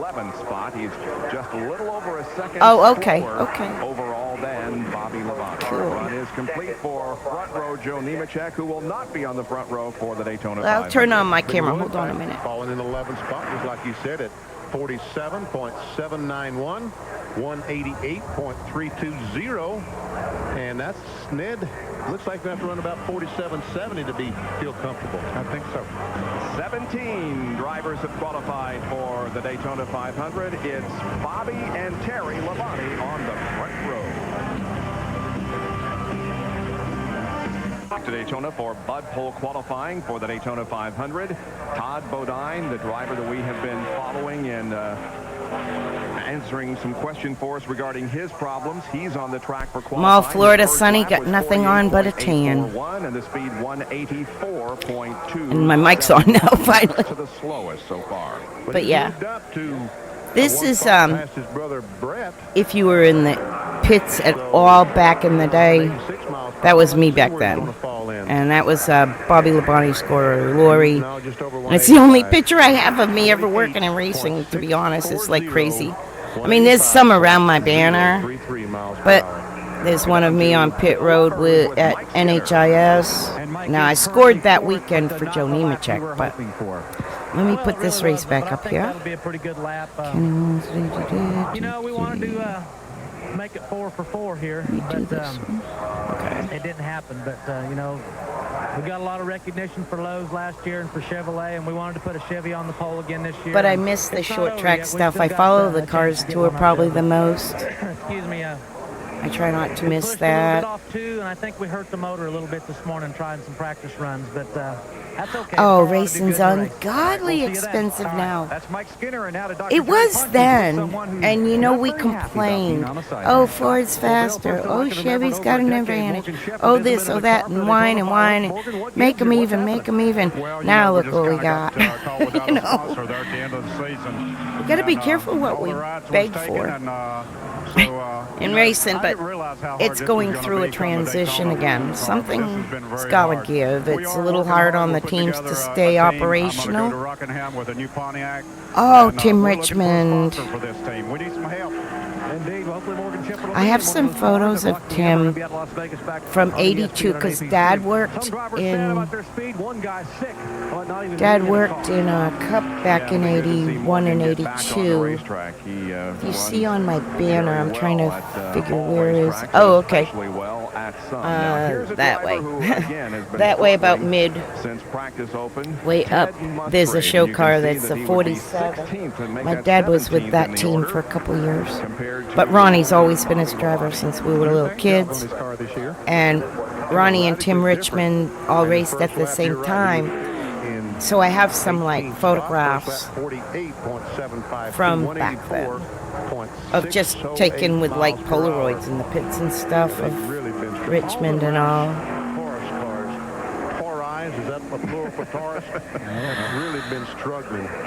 I've heard the name.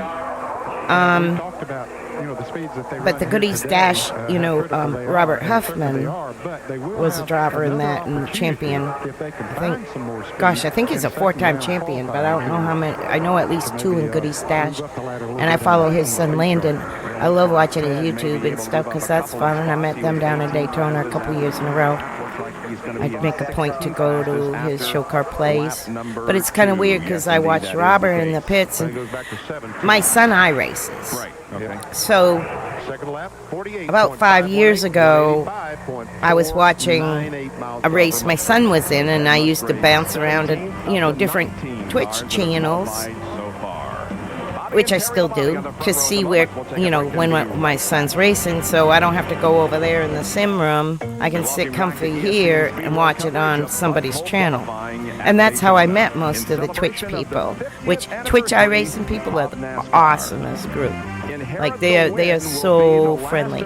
And so anyway, my son was racing and I clicked on this Huffman Racing channel, right, on Twitch, and it's the kid's a really good driver, and I'm like, wow, he's got skills. And then I'm like thinking, God, he looks familiar, and I'm trying to think, and I'm like, wait a minute, are you Robert's son?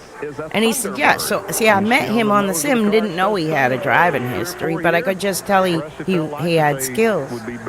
And he was just starting out his YouTube channel again because he was rebuilding the garage, his dad's old race shop. And it was so cool. And then RJ was just so hometown, like what I was used to up in North Carolina. I just took a liking to him right away, his personality and everything. I just thought RJ was just like the perfect little boy next door, you know. And when Landon came to Daytona for the Total Wine and More show, saw them all there, but I saw RJ to the side and walked straight up to RJ and shook his hand and said, "You're my favorite." So he jokes with me and calls me his fan club president in Florida.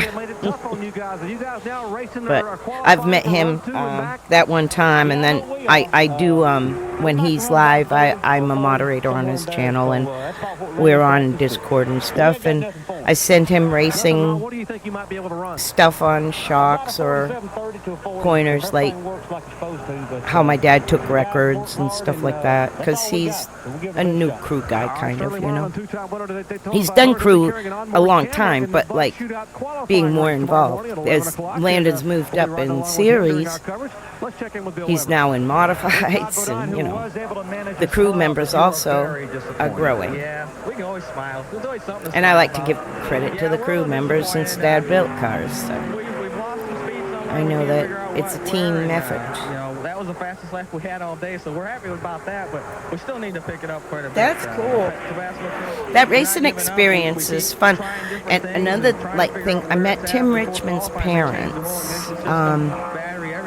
Back when this is 1995 now, they opened the North Carolina Auto Racing Hall of Fame Museum across the street from Penske's, and Don Miller was the driving force behind that. Now the museum is still there, but when we started it was just one front little lobby room with a little bit of souvenirs and a few showcases, and Tim Richmond's uniform was in one of those showcases because his parents brought us all that stuff.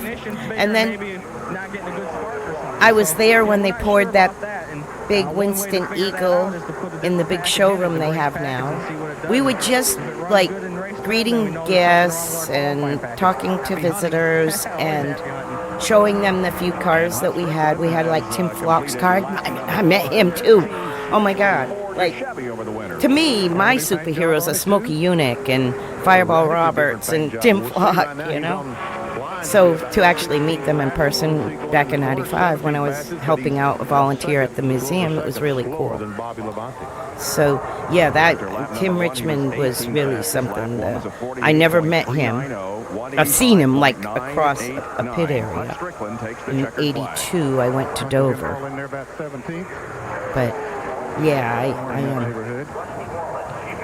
I really wonder sometimes some of these guys like Tim who passed away early and Kowicki and right now Kenny Irwin, because I was just watching his rookie year, you know, and like he's rookie year here now in '98. It's kind of just the skills that these kids had then, you know. Do, Jerry. Another driver, my dad was a crew chief for a little. We don't have nothing for the pole, but we really like to get as far up first as we can. You know, the team Winston's worked really hard, and we'll be that much. The racing experience is really cool. We're excited about the whole weekend. Being a spotter is really cool too. It's like scoring. You have to watch your car, but still have peripheral vision. But your job is your car, you know. And you know, I cannot miss a lap. When I was, you know, we scored by hand then. Transponders were just coming in 95, 96, 97. Scored my first race at the age of 12. I slipped Long Island, New York for Kenny Bouchard. What you doing? I have a puppy dog. And she's a hound dog, and she thinks I'm talking to her when I'm talking. I have to tell her it's Mummy TV. You like Mummy TV because Mummy's talking. She's an 80-pound Carolina plot hound. She got a little bit of Catahoula in her, too. And she's my best buddy. She's my best friend. She's almost 7. She'll be 7 in January. She's a big girl. And she's talking to me. This is her. My little icon of my Stella. Yes, he does. Oh, yeah. Boy, I bet. It's Tony Glover, the team manager for Saturday. boy, oh boy. I don't know how you do that. That's a lot in your hands right there when you're spotting for the racing experience. And right now there's 3 miles an hour between So first and 8th. the pro driver actually drove, but Those are the Body Brothers. Yeah. the racing experience customer, they didn't drive, did they? Sterling Marlin Or did they? moves up to 9th fastest of the 22 who have qualified. Second lap for Sterling Martin, 47.617, 189.008. Jerry? Well, Bob, this morning only one car and driver ran faster than Bobby Labonte in practice, and it's the guy climbing in right now, John Andretti in the STP Pontiac. I used to voice train Siberian Huskies too. It was a hobby. Getting the steering wheel hooked in. We'll go in and ask him a quick question as they push the car And down. Ha meant left and G meant right, and they got it right every time. So I don't know. Oh, I doubt it. That's a pretty good lap. I wish But right if now they my name was Bodine, saw I a guess, squirrel, forget 'cause it seems that. like they got the place figured out. But Hang on. STB Pontiac's been running real good, and I think top 5 is not out of the question. Top 10, I think for sure. Any idea what you may be able to run? Can you duplicate that 46.90 from this morning? I gotta go and grab a Hopefully tea. about a 10. Found an awesome tea, Arizona Company's blueberry white tea with blueberry. Here's Jimmy Spencer, who was 7th quick in the I'll morning be practice, right back. 190.375. Yeah, this car has been fast each and every practice. We're watching, he's right on the bottom of the racetrack.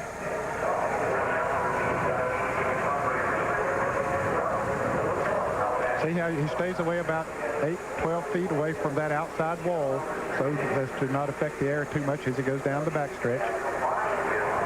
Jumping up as he goes into turn 3. He will be 12th overall. But again, this is his first lap. He's building up to speed. But he's almost a second behind Bobby Labonte. So he's not going to pick up 1 second in this second lap. And the first lap is the 8th quickest. So far today, it's 47.580 seconds and a speed of 189.155. This is the one that counts. If he can pick up about 0.2 of a second, he'll be down in the 6th, 7th position. And there we see he is in the 7th position so far. 8th position. And he's a half second slower than Bobby Labonte already. He's got that car right down on the white line. Looked like he bottomed out there a little coming out of 4. He sure did. He's still 8th. This is what I'm talking about. I can't find it even in my grocery store, but the 7-Elevens have them. 47.4. And hold it up a little higher. 189.601. So the Winston Taurus Those by Jimmy are Spencer amazing. with the 8th And they're not speed and expensive. time of the day. 23 have now Like this- qualified. And it's here like a 20-ounce is can. John Andretti in the number 43 car. Something. John ran a 191.832 in practice this morning. So we'll see if he can get himself on the front row. Maybe even So knock anyway, the pole sitter Bobby and I think it's only Labonte. like $239 or Bob, you notice $249. how much the It's not back end cheap. of that car comes down? It'll come down more as it gets up to speed. And the reason for that, they run very soft springs in the rear of these cars in qualifying, so as to make that back I end was go glugging down the hell out and of get that. I wind didn't off want the to floor. swallow on mine. It was very unladylike.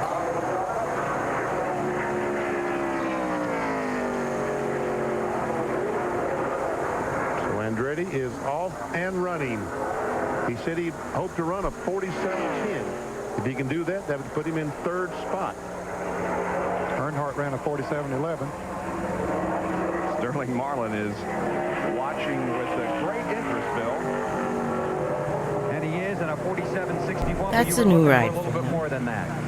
Yeah, we ran like a 38. No traffic, no nothing. We just fired stuff, and I figured we could run about a 30.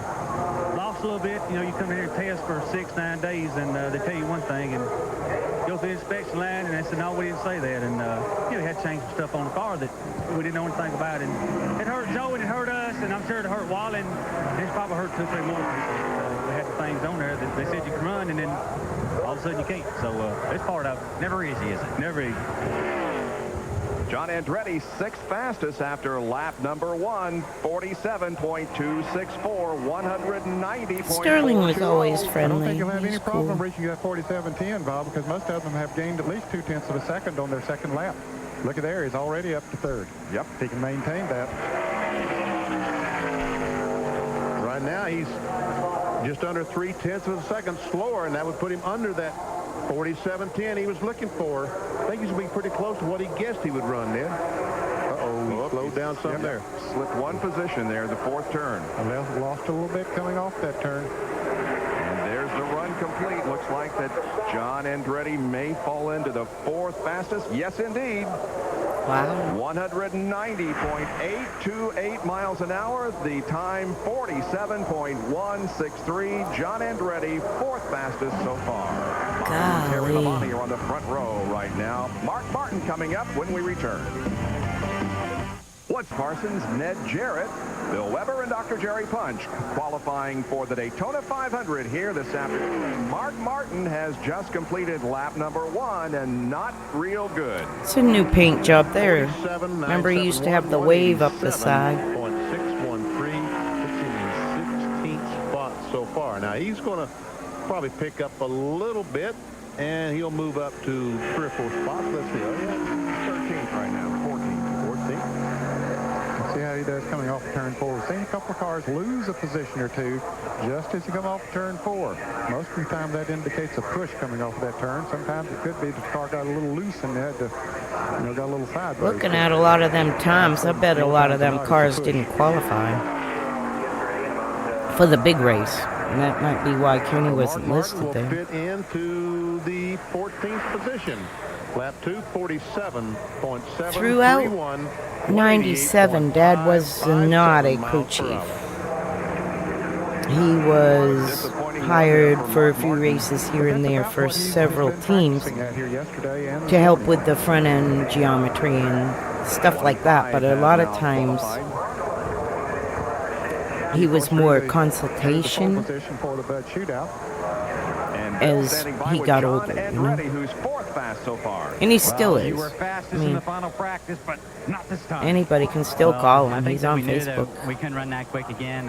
Got a little bit of help in that Message final him. practice. He usually has answers. You know, based on that, I knew that we couldn't run that. I knew that Terry had something left. I figured Bobby did, and my name's not Labonte, so you know, I think happy on the front row. Huh? Nah, it's lucky there's only 2 Labontes here because they'd have to start 3 abreast if there were more. Okay, but you're happy with where you're at. I'm real happy. SCP and the Pontiac team and all the guys in this organization have done such a great job. I mean, they brought the engine program in-house. It's made all the difference in the world. And the heck was that going by? About, you know, that opportunity. I think that I'm real lucky to be here, and I look for big things for us. Okay, and we'll be watching that. And Mark Martin just went sailing down the grass in front of pit road. That's what I thought. No brakes. You're not supposed to need them on your qualifying lap, but you do need them when your qualifying lap is over. Qualifying for the Daytona 500 continues on a partly sunny day in Daytona Beach, and we'll be right back on the Deuce. No brakes. Butthole qualifying for the Daytona 500. Phil Barkdahl is on the racetrack, and he has completed lap number 1, and we have had 26 attempps so far.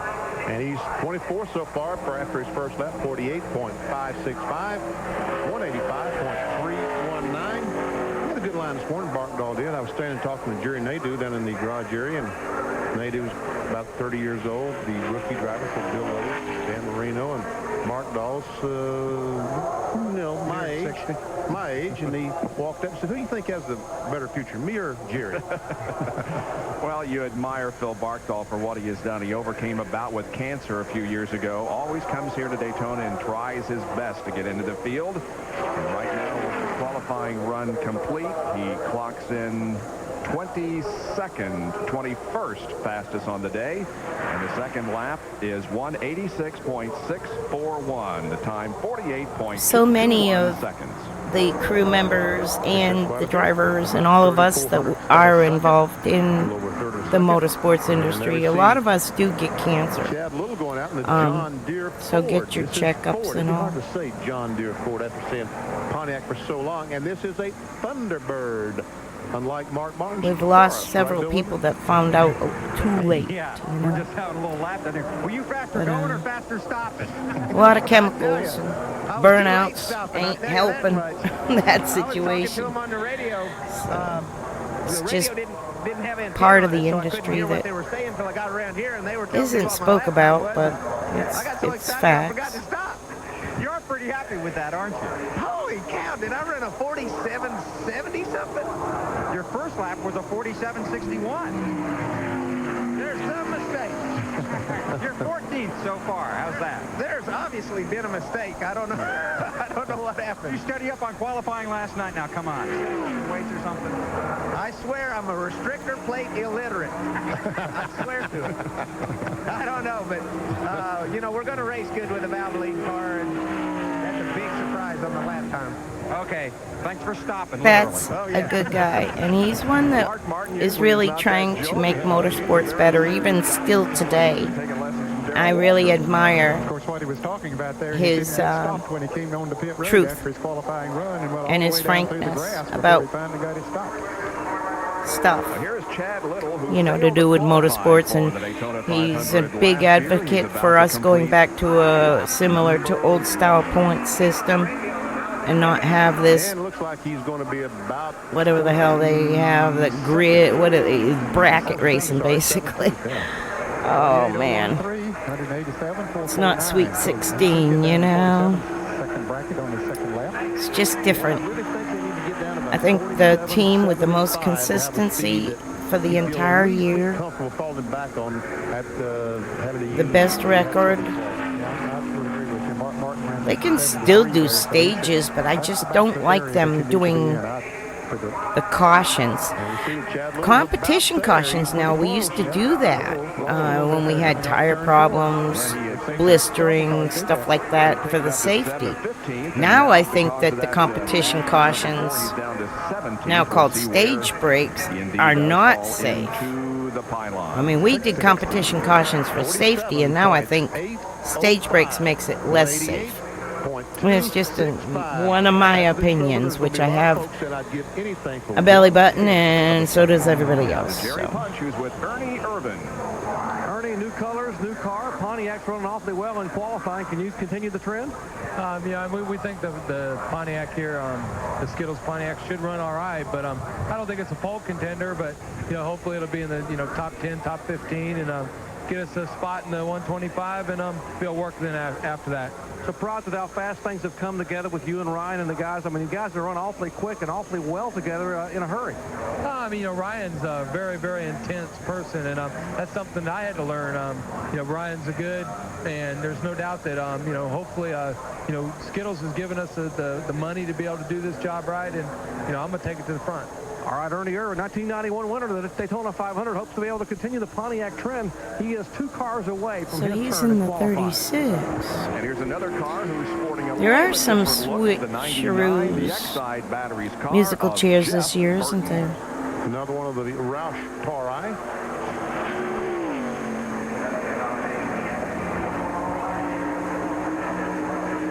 Jeff Burton's still in the 99. The Roush car. The cat in the hat. Richmond, Jared won the race from Richmond, didn't he? Well, look how low that thing is on the back. Look how low it is on the bottom. Yeah. 5, 10, 15, 20. Back to 23rd spot. 24th spot, actually, I guess. We're halfway through. He's at 28. Marlin went from the 4 to the 40 at Sabco. We'll see what he can do as he takes off on the lap that really counts.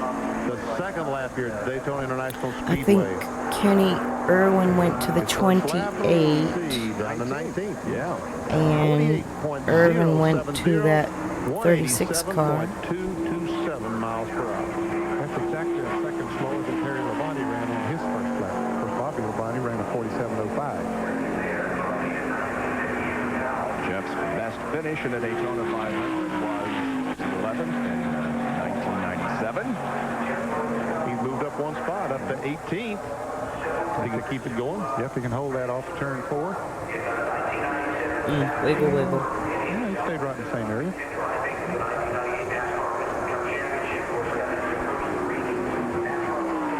It's over for Geoff Burton. And he is 18th quick on the day. I appreciate y'all stopping by and lurking. I'm going to run this Daytona through the entire Speed Week reel that I come up with here. So this is, we've done the Bud Shootout practice. This is the pole qualifying. So next will be probably the 125. The Bud One airship. Hi guys, thanks for the overhead. Oh, the Bud Shootout and qualifier. And this Bud's for you. There you can see it's partly cloudy Speed here. Week's Day Sunshine 5. in some areas of the track. Lake Lloyd about half in sunshine and half in the shade. And then the Twin 125s. Then the Goodies 300. Then the 500. Well, Busch Clash will be here somewhere. Well, it's not that. What is Bud Shootout? Old school Busch Clash. Oh, man. At 47.858, 188.056 miles an hour. Currently 18th fastest. It must seem like when I thought of racing on the beach so long ago in ancient history, you almost think this is the Busch Clash's ancient history. Winston Cup. That's why I can be back here patient and not be nervous, because I know I don't have anything close for them. We've got a good race car, but you know, we really don't have anything for the pole. You know, we're kind of looking at this thing the same way we did last year. We brought a good race car that we hope is going to handle well in the draft on long runs for the race, but might not qualify as well as we'd like to. Any predictions on what you might be able to run? 47, low 47? I would love to get in the 40s, but, you know, we were in the 50s earlier, and, you know, anything better than what we ran the last time out, which was a 55, we'll be happy with. But I think you're going to have to get at least in the 40s to get in the top 10. We'd be right happy back. with that. And both your teammates started way back last year in the 500 and finished right on your bumper when the checkered flag waved. Well, you know, the 125 is where it's at. I mean, that's what gets you, you know, your starting position for the 500, and we feel like we'll race good. But, you know, we'd like to qualify, you know, up there in the front row one of these days also. But, you know, it's a hard combination to get when you have a car that's that fast that gets you on the front row and also make that car handle good. Some guys can do it, but, you know, we like to do it our way, and that's get a good handling race car for the race. Good luck to you, Geoff. All right, thank you. Let's go to Bill Weber. Okay, Jerry, with Chad Little, 3 Roush cars in the top 20, and you just put a Ford Thunderbird 16. Yeah, we can't be ashamed of the Thunderbird right now. You know, we were kind of in a jam, and we just felt we didn't have enough time to get the Taurus up to speed, so we elected to bring the Thunderbird, and it was Geoff Burton's car, and, you know, I need to thank Roush and all of Jeff's team for letting us run that car, and I'm really happy for John Deere nuts. I think the time is it's probably good enough that we can, well, you never say probably good enough.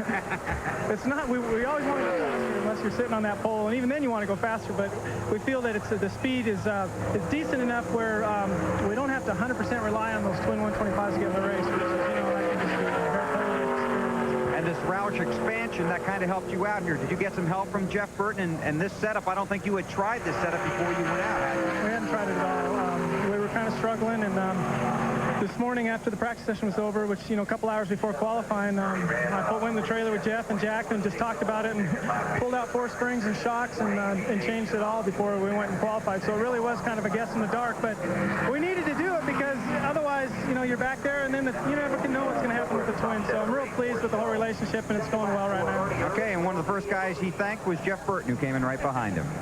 Not a bad run at all for Ernie Irvin. He was at 188.735 on the first lap and a 47.47 on the second lap and a 189.585, just a tick slower than he ran in practice this morning, but still very respectable for the Pontiac driven by Ernie Irvin.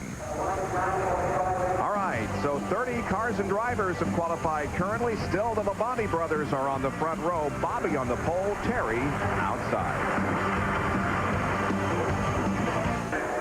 Welcome back to Daytona, where the overhead shot courtesy of the Bud 1 airship. It's the biggest night in sports. The pregame show starts at 7:30 with the actual awards presentations beginning at 8 o'clock. It's the 6th annual ESPY Awards, 35 different categories covering the best sports performances of 1997. Will the driver of the year be Jeff Gordon, Dale Jarrett, or Alex Zanardi? Find out who wins that and all the other awards Monday night at 8 o'clock, 7:30 pregame show on ESPN. All right, let's run down the qualifiers. As of this point, the Labonte brothers occupy row 1. Dennis Earnhardt and Andretti. Skinner is number 5. Cope, Ward Burton, Lake Speed, Jimmy Spencer, and Ernie Irvin. Then Darrell Waltrip, Sterling Marlin, Steve Park, a rookie, Jeff Green, Mark Martin. 16 through 20, Nemechek, Little, Presley, Mast, and Jeff Burton. 21 through 25, Kenny Wallace, Bill Elliott, Kyle Petty, Steve Grissom, and Phil Barkdahl. Then comes Hud Strickland, Brett Bodine, Musgrave, Todd Bodine, Gary Bradbury. And one of the rookies who needs to get in because he doesn't have any provisionals. This is a new team and a new driver, Jerry Nadeau. This is the team owned by Teresa Dale Earnhardt. First lap, 19. Whoa. This team's owned by Bill Elliott and Dan Marino. That's correct. 47.879 in the first lap. The second lap quicker, 47.822, 188.198, 19th quick, Jerry. And actually, Nadeau was scheduled to go out among the earlier cars, but they had a problem. They went back to the garage area and changed an engine. They found an engine they thought was a little bit stronger, one of the Ernie Elliott motors. They put that engine in, and that's why he's on the track hoping to pick it up somewhat. But as you said, Bob, he desperately needs a speed to have a shot at getting in the 500. Let's go to Bill Weber. With Ernie Irvin, and right now you're 10th. You pleased with that? Obviously, we'd like to be even farther up, but, we just wanted to get a good lap in, and, we didn't have nothing for the pole, and, I think that the MB2 Motorsports, the guys that gave me a good car, and it's just going to be up to me to take it to the front. Now you want to go draft, right? Yeah, well, we've been doing a little bit of that for the Bud Shootout, so we've been getting a taste of that, and it's going to be pretty wild. All right, good luck. Okay, thanks. David Green on the track now. Indeed, and another driver who failed to qualify for last year's Daytona 500. He's been spending a lot of time on the racetrack in this Caterpillar Chevrolet trying to get up to speed and find that speed to qualify for the 1998 Daytona 500. Ran a 47.93 in practice this morning, a 187.7 miles an hour. Right now, compared to our pole sitter, he's about a second slower. Well, he jumped up to 22nd. This all-important second lap. He needs to run about 47.70, the magic number. His first lap was 47.839, average speed 188.131. Hey, Benny, if he can pick up what we've seen an average of, which has been about 0.2 of a second. However, the last car that qualified, Jerry Nadeau, he only picked up 0.05 of a second. That's the least amount that I've seen anyone pick up on their second lap. But if David, he's a good smooth driver. See now, he's already up to 10th place. Wow, he has really picked it up. 11th spot if he can hang on. 0.6 of a second slower than our pole sitter. Boy, he's got his hands full. He lost about 1/10 of a second in that corner. And I don't blame you, David. You had your hands full there. Here's the checkered flag. It looks like he may be 10th or 11th fastest overall on this second lap. And wow. He is 11th quick. Good run for David. Picked up 0.28 of a second on his second lap. 47.556, 189.251. Good lap for the Caterpillar Chevrolet. He can sleep good tonight. Yeah, Buzz and those guys will sleep good tonight. And look at the water coming out of the overflow of that baby. And all the tape they could stand on the grill. Still waiting for his run is Jeff Gordon. We got a couple of more cars that are scheduled to go out before he gets his shot. He's talking to Gary Nelson. Measuring the spoiler. The spoiler has to be a certain angle with that weight on it. That black thing on the spoiler is a 15-pound weight that bends the spoiler back, and it has to maintain a certain degree. And you see the indicator, the degree indicator on the weight. course, Gary Nelson there with his back to us is the competition director for the NASCAR Winston Cup Series.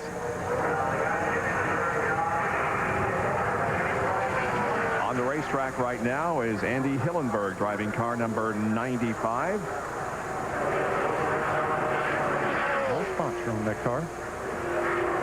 Andy Hillenberg will be driving the 95 car in the ARCA Series race tomorrow that will be showing here on ESPN.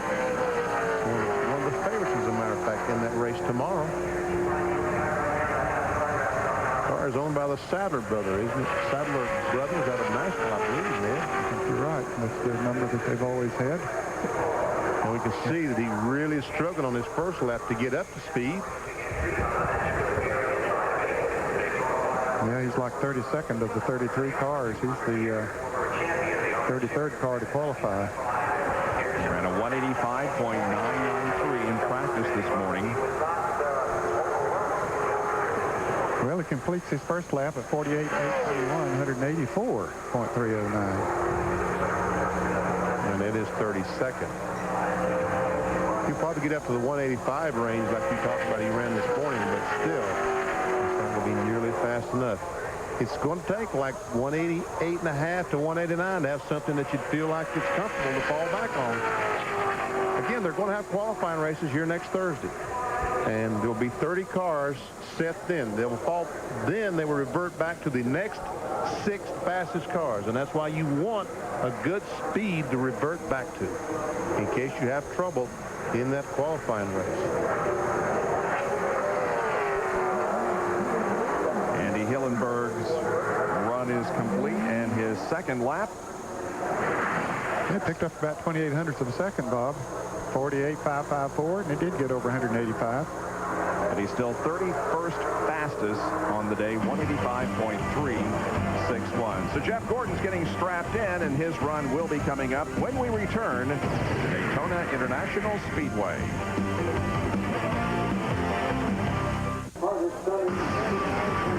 ESPN Speed World is the place to be for coverage of Speed Weeks 98 at Daytona. Tomorrow, couple of races for you. The last chance qualifier for the Bud Shootout, that's at 11 o'clock tomorrow morning. And then at 1:30 Eastern Time, the ARCA First Plus Financial 200, both of those races over on ESPN. And we'll be here every day next week with coverage except Thursday. And RPM Tonight will be on tonight at 5:30 with Reese Davis. John Kernan has the weeknight edition live here at Daytona Monday through Friday. Dan Pardis is on the racetrack, a local driver, trying to get in, but not doing real well. No, his first lap was 34th fastest with 182.242. Let's see what he did on his second lap. We see Midwest Transit, the sponsor on his car, as Jeff Gordon takes off. 49.198, 182.934, and that is, in fact, 34th. The 34th and slowest qualifier so far. Well, there is Jeff Gordon, the champion of this race last year, and, of course, the series champion. Bill Weber. Okay, Hotfoot, where'd you find that lap? Well, I have to say, I got a good friend in Bobby Labonte. We talked about that this morning. We shared some ideas, and naturally his ideas worked pretty good, and mine helped out tremendously. But seriously, T&L, our engine builder, our Chevrolet Monte Carlo, and our Chevrolet SP2 engine worked flawlessly right then. And the guys have worked their tail off, Bill, and like everybody does here. But, you know, I had to just go out there and find the straightest line I could, and thank goodness it worked out. But you can't put a price tag on all the hard work and late hours. You know, our engine builder does, Chevrolet does with the new SP2 engine and that Monte Carlo. But the guys done a well job, and they said, okay, it's in your hands now, so we did it. See you next Sunday. Thank you. Okay, and Jeff Gordon on the clock. You know, David Green was talking about the SP2. If I'm not mistaken, Bobby Labonte is qualified with the 18-degree last year's engine. I mean, you can still use that. Yeah, it's still legal. I heard yesterday that they indeed did have last year's type engine in it. Well, Jeff Gordon is moving up the pylon just a little bit, but not having a real good run. He's moved up to now 16th position as Ray Evernham and Ricky Craven watch.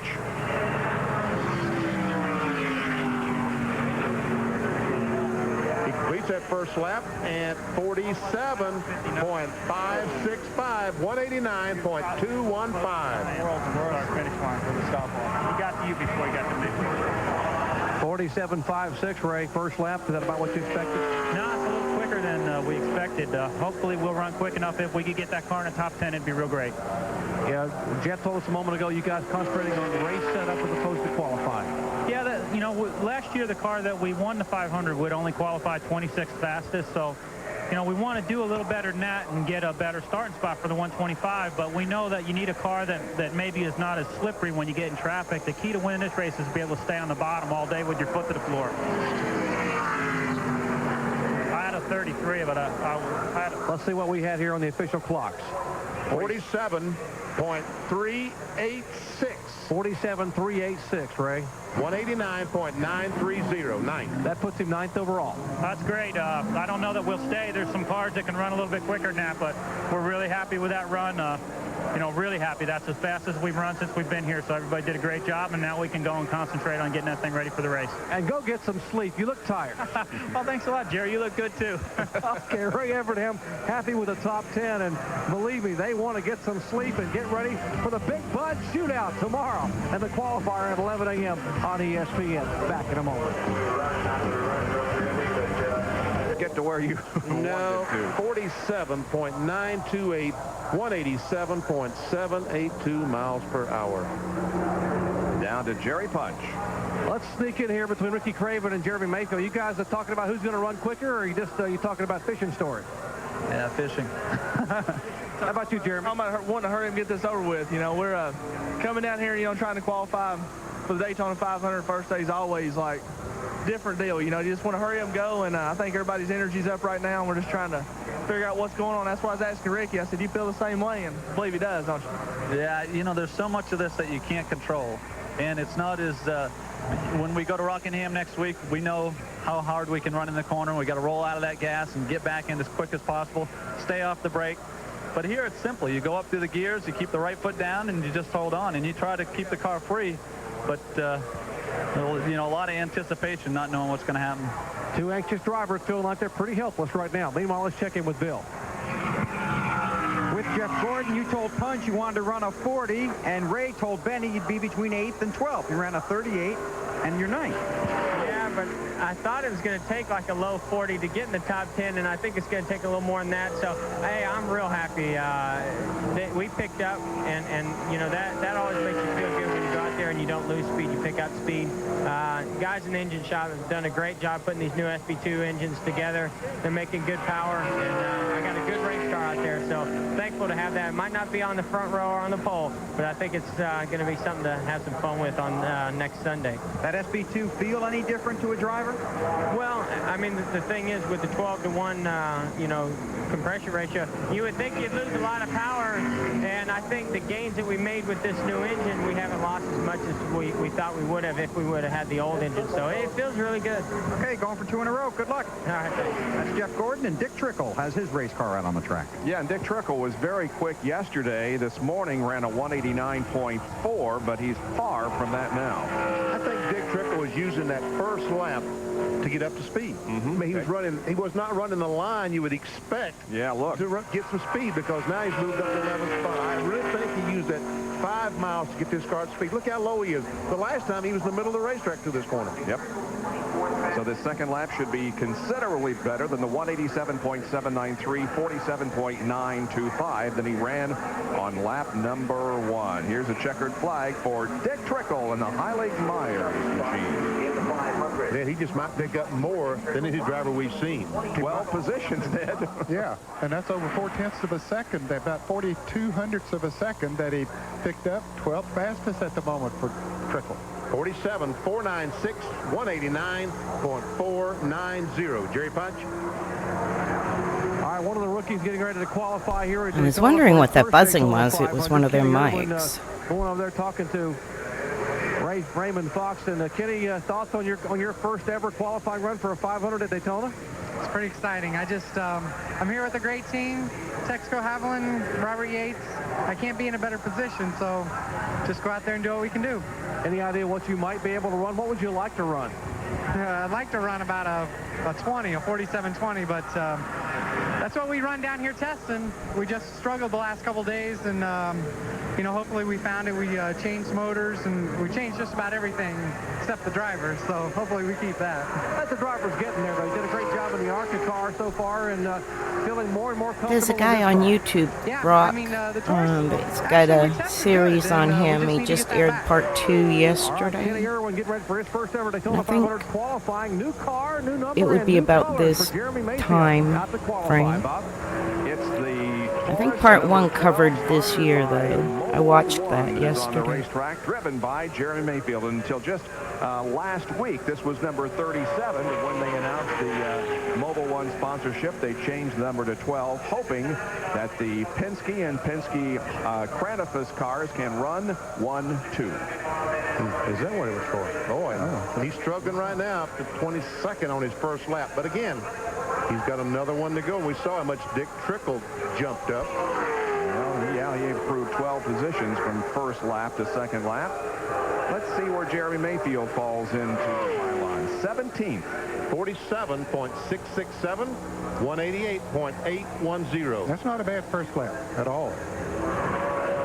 Car bottomed out as you saw going into that first turn a little bit, and that's not unusual. We see he's moved up to about the 11th, 12th spot. You know, Rusty Wallace has been as good this time at Daytona as we've seen him in a long, long time. Sure has, and he is coming up. He's about 5th or 6th from the last car to go out. There, he lost a spot coming off the turn 4, as we've seen several cars do. But still, he's going to be up there in good shape. Turn 4 has been the tricky spot there, according to our pylon. He improved 4 positions on lap number 2. 47.529, 189.358 miles per hour. Put Jeremy Mayfield 13th.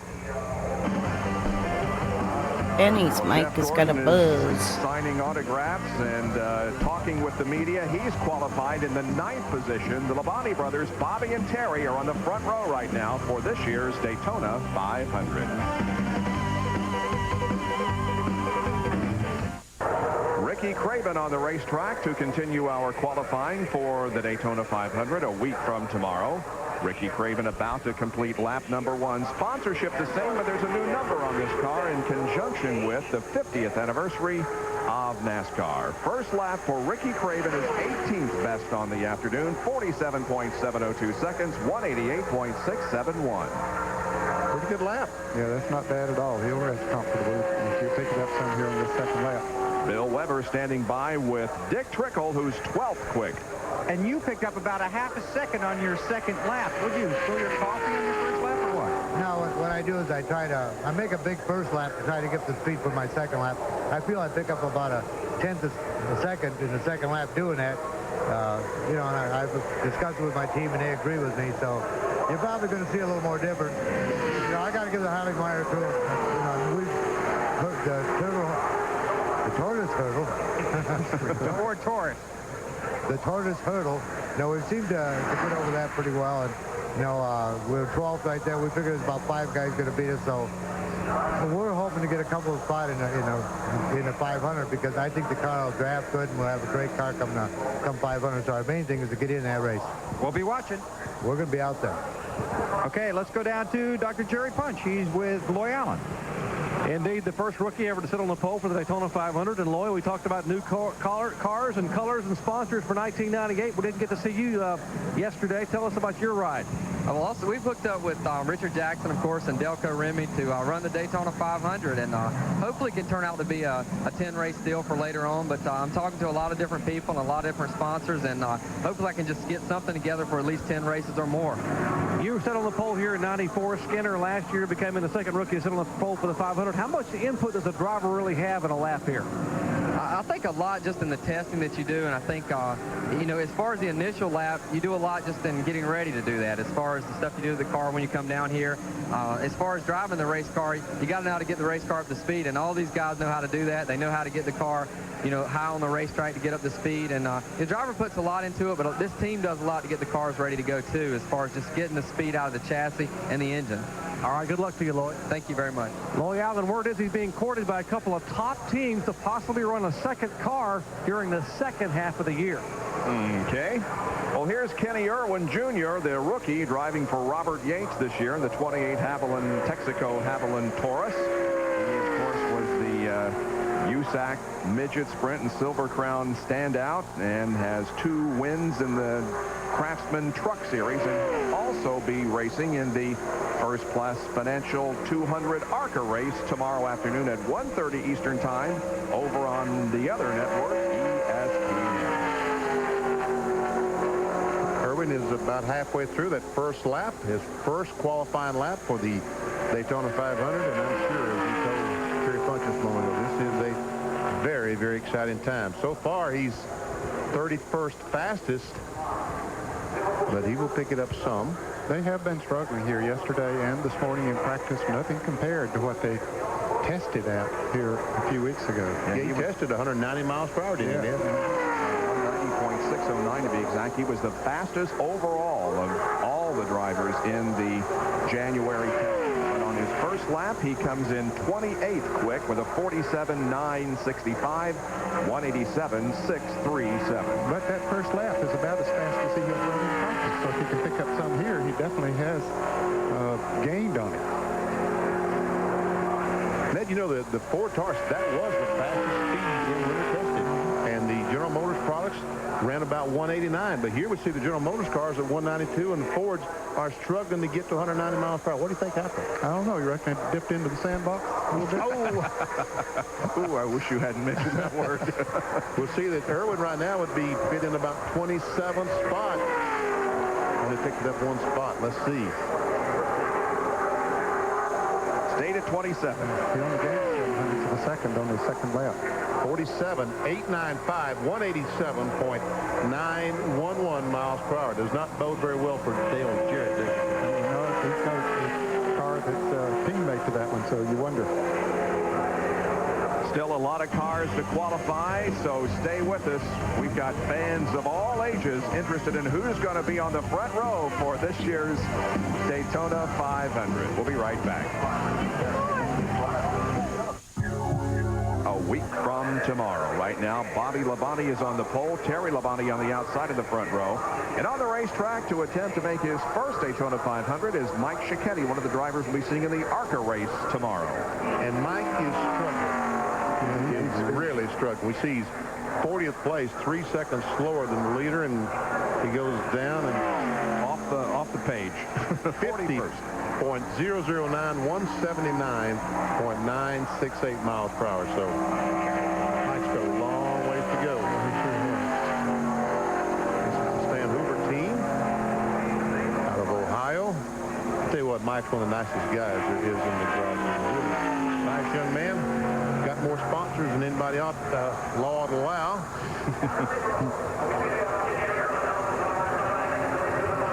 It probably lacks experience. Yeah. Yes, he does. He will be running in the First Plus Financial 200 tomorrow, the ARCA 200 race, and we'll be carrying here on ESPN. And when I say experience, I'm not only speaking of him, but team-wise, too. I mean, they're new, certainly, to Winston Cup, and it's tough to come in here and race against these guys. It is 49.760, 180.868 miles per hour with the 41st.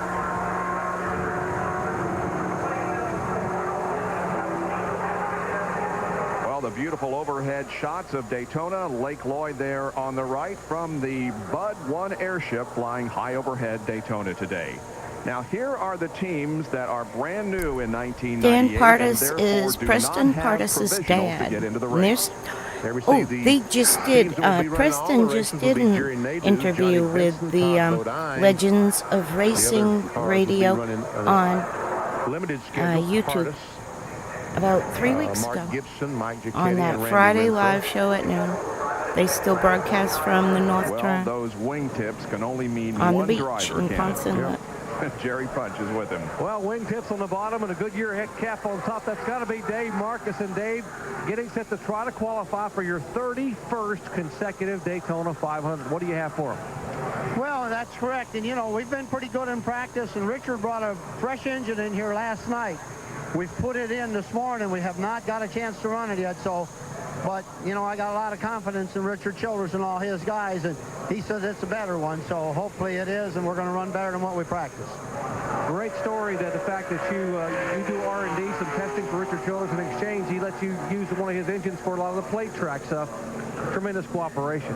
It really is, and you know, it would really be tough for me to make it without his support, and especially on the restrictor plate engines. As far as myself and my program, it would be difficult, and you know, I think all the big teams just got the smaller teams beat when it comes especially to restrictor plate stuff. So thankful for Richard and the help that I'm able to do with them, you know, and hopefully this can get us in our 31st Daytona 500.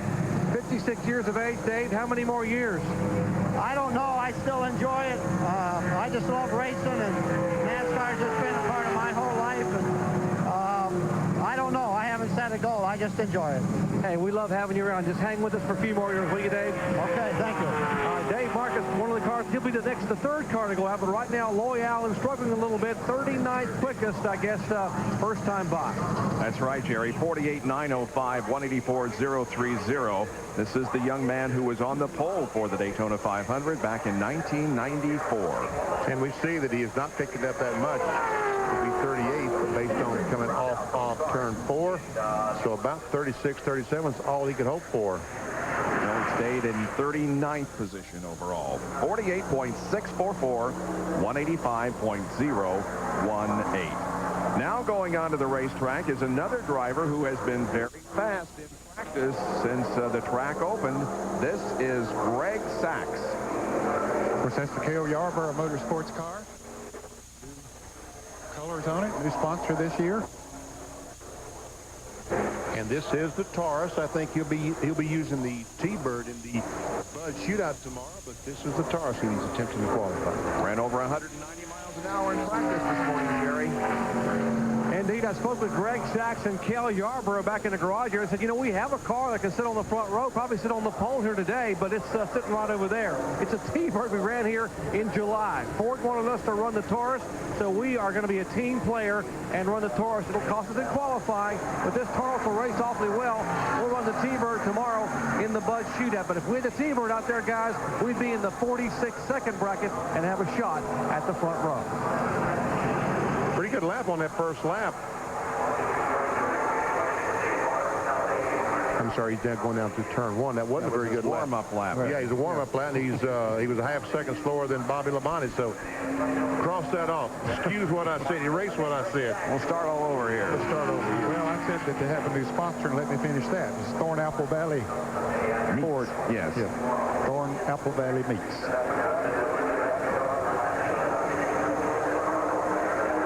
See, he'd fall in 21st spot. He's a little less than a second slower than Bobby Labonte, so that means he'd be down in the 47-70 range. 47.594, 189.099. So that's a good lap. There's no fret for the pole, but nevertheless, he's got him a lap. He don't have to worry about if something happens on Thursday. And he's still got more to come. See, there he's moving up already. He's already up to about 13th spot. So he's moved up another spot. He's up to 12th. And only a half a second slower than Bobby Labonte. That's going to put him around the 47.25, 47.30 if he can make this corner. Hey, moved up. How about that? Off of that corner. That's unusual. May come into the top 10 here. Let's see what he does. Greg Sachs takes the checkered flag. He was 16th overall first lap. And by golly, he does move to the top 10. How about that? 47.437, 189.725 miles per hour. Jerry Punch? Well, Johnny Benson very patiently watching everyone else qualify. Johnny, the wind is picking up. It's getting a little bit cooler. What does that do to qualifying? Well, it definitely hurts the backstretch. There's no doubt about it, but just have to see what happens. How much you guys have struggled a little bit yesterday, but you gained on it. Daytona in February. Well, I think we'll be okay. I mean, we're not sure where we'll qualify yet. Sunburn and frostbite in the same day. This car's never seen a racetrack until yesterday, so they're doing a great job, and it's just a matter of getting a good lap and see where he's starting the 125s. How much can you pick up between today and say Thursday for the 125s? Is there still some time to be able to get more out of the car? Oh, there's no doubt. You know, except for it'll probably be more in race trim, so technically it'll be slower, but as far as the field goes, sure, I hope that we can pick up for the racing deal and get in a race, see what happens. JB, good luck to you. Yeah, thanks. Well, here's a car who comes to first-round qualifying without a sponsor, and it's really sad to see that, and hopefully, Geoff told us yesterday that maybe before the end of this coming week and before the Daytona 500, he'll have a sponsor on that car, but this is Geoff Bodine. So I had left that team the year before. It was the QVC car and all of that. Shut it down. Now he can attempt qualifying again on Monday, but what that means is that everyone that qualifies today that uses that time to start the 125-mile qualifying race, Geoff Bodine would have to start behind all those cars. So that's why they were running Barry and taken the green flag and Todd came off of it. So Geoff Bodine aborts like his that. I heard that qualifying run. 43 have clocked in with the there was a transition there from one of his team there. ESPN Speed World has about 11 more qualifiers for you today. Tomorrow, all before now has been qualifying in practice. We'll have a couple of races for you tomorrow over on ESPN. It begins at 11 o'clock with the last chance qualifier for the Bud Shootout. And then at 1:30 Eastern Time, the First Plus Potential 200 for the ARCA Bondo Marhide Series. RPM tonight with Reese Davis at 5:30 Eastern Time on ESPN2. John Kernan has the weeknight edition at 7 o'clock. That is live from here at Daytona International Speedway. Is on the track. Bill Weber is with Greg Sachs. What do you mean you told Punch the Taurus is going to cost you in qualifying? We knew it'd be a good car. We were happy with the Taurus. You know, we're down here testing in January. We didn't have the Taurus ready, and we only had that T-Bird, and it was real quick. But we told everybody then that just to look out, we'd have a good Taurus when we came back, and went down to Talladega. The Thornapple Valley team did a great job in preparing this car in such a short time. You know, we only put this team together in December. You were smiling yesterday, and it's a bigger smile today, Greg. Well, it's nice. You know, we're solid in the field, but we're only 10th right now. But, you know, there's no worries there. You know, that'll put you in a race. Only 10th. Good luck. Thank you. Well, let's see if that new Richard Childress engine that Dave Marcus got last night and installed this morning, it's not been on the racetrack. We'll see what old Dave can do. He was very slow leaving out of the pits. Most of them accelerate at full speed, as much speed as they can get up to out of the pits, but Dave didn't. He just motored out and got up on the bank, and then he stepped on it, but they still ran 188.218 on his first lap, 47.81, so maybe that was the tip. And if he picks up here, he's going to be in great shape. Meanwhile, Jerry is with another guy who's been struggling with his Taurus, Dale Jarrett. Well, standing by with DJ. DJ, I understand the car you ran so quickly with in testing a few weeks ago is down at the Gary Yeoman Ford in the showroom as a show car right now. What gives? Well, you always like to think you can build something a little bit better. And I tried to tell people at that time during that for Kenny and I was a little deceiving that a lot of things were going on there. I was pulling up a photo. The first one we built, and we built two since then that we think are a little bit better, and you know, we're just off right now. Any idea what you may be able to run? I was heard guys talking about maybe a 50. I'd say that'd be exceptional. I think if I can run 47.60. Wanted to show you. I had a picture probably taken 5 years ago with Greg Sachs. I tell you that the guys go to coffee, right? On Mondays still. 47.60, we'll be happy. Good luck to you, DJ. Okay, thanks a lot. And through the years, they've taken a few pictures. I happened to snag them from Dad. 189 from Dad's website. Puts Marcus in 15th spot. For how many times in the Daytona 500? Because that'll get him in this race. Oh, without question, yeah. Down to Bill Weber. Well, that'd be the 31st, I believe, for Dave Marcus. And Geoff Bodine, I know everyone was hoping all your bad luck was behind you, but still a little bit left, huh? I don't know. No, not bad luck. Where's Net Boy when you need him? Maybe he could have solved some of our problems here. You know, I don't know what happened. The engine, it never came up to speed, and coming to the line here, it started slowing down, actually. And that's a good indication. You need to push your clutch in and shut the engine off because something was going wrong. And I noticed the oil pressure wasn't right, so maybe we lost a belt or a belt broke or something. But we'll go in there and fix the number 7 car, and we'll be out out second round, get a good starting spot for the 125s. And our car for tomorrow is handling great, running great. These Tauruses are awesome cars. So we'll just go to work in here and get everything glued back together and try it again. We'll see you tomorrow. You bet. That's Geoff Bodine, and now to a man who says he does have a shot at the front row, calling perhaps for some advice. Man, I definitely All right, need to Rusty sort my Wallace listening pictures. to our radio, listening to some of the times and speeds here. And earlier yesterday, he was among the quickest in practice. Rusty among the top 5. You guys built the very first Taurus. You got it figured out? I hope we got it figured out. It's not going to outrun what's on the front row right now, I'm afraid. I hope we can get the car in the top 5. It's been running real strong, and I'm just watching the weather, watching the wind, and all kind of stuff like that, and hope we can pull it off. I've run a 20 a couple times, and I hope I can get down in the teens, and I got my fingers crossed right now. Do you expect maybe a 47-15 out of you? I would hope so. I mean, if you add all the stuff up, it's supposed to do that, but every time you think you got something figured out, you're just going to message you up every now and then, but it should run that. All right, Rusty Wallace anxiously waiting, watching the weather. It is getting cooler, and the wind is picking up a little bit more. And Johnny Benson has turned in a very disappointing 33rd fastest lap on his first at a 48.116, 187.048. And he's one of those new teams that needs a good speed. No provisional. Trying to qualify for his 3rd Daytona 500. His best finish was 23rd in 96. He was 28th last year. Checkered flag drops. Johnny Benson run, and looks like he's going to move up a little bit from 33rd on his first lap. Second lap is 27th fastest. He will still not be on our pylon, but 27th at 47.843, 188.115 miles per hour. Well, that's really, really scary for, as you said, and we had a team that does not have a provisional fallback on. They've got to get in this race through speed or through racing on Thursday's qualifying race. Bobby Hamilton, Dale Jarrett, Rusty Wallace, Wally Dallenbach, and others yet to qualify as our Speed World coverage of qualifying continues. Welcome back to ESPN's Speed World coverage of Bud Pole qualifying at Daytona. Here are the top 15 qualifiers so far. Bobby Labonte on the pole and Terry on the outside of the front row. Here we have Earnhardt, Andretti, Skinner, and Cope. Ward Burton, Lake Speed, Jeff Gordon, and Greg Sachs. Jimmy Spencer, Ernie Irvin, Ricky Craven, Dick Trickle, and Dave Marcus complete the top 15, 16 through 30. Mayfield, Green, Walter, Marlin, Steve Park, Jeff Green. And there we see Martin, Nemechek, Little, and Presley. And then comes Jerry Nadeau, Johnny Benson, Rick Mask, Jeff Burton, and Kenny Irwin.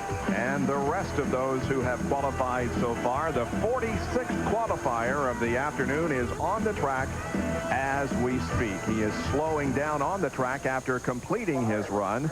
He is currently 36th quick. We're talking about Mark Gibson. His best lap was his second one, 48.179, 186.803. And folks, Mark Gibson had his hands. He really did. Boy, he was I'm fighting scrolling that thing through at the every pictures turn. to see if I have a latest one of them at the coffee shop. But Sponsor color is the same. have so owner many is the cool same, but the pictures, driver man. is different. Gotta do a This is slideshow or Bobby something. Hamilton in the Kodak car, ready to go on his qualifying run.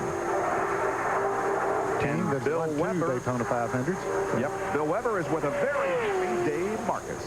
Well, he wasn't tired when he got out of the car, but he is now from shaking hands and a big hug from Richard Childress, and it looks like you're going to be in the Daytona 500, Dave.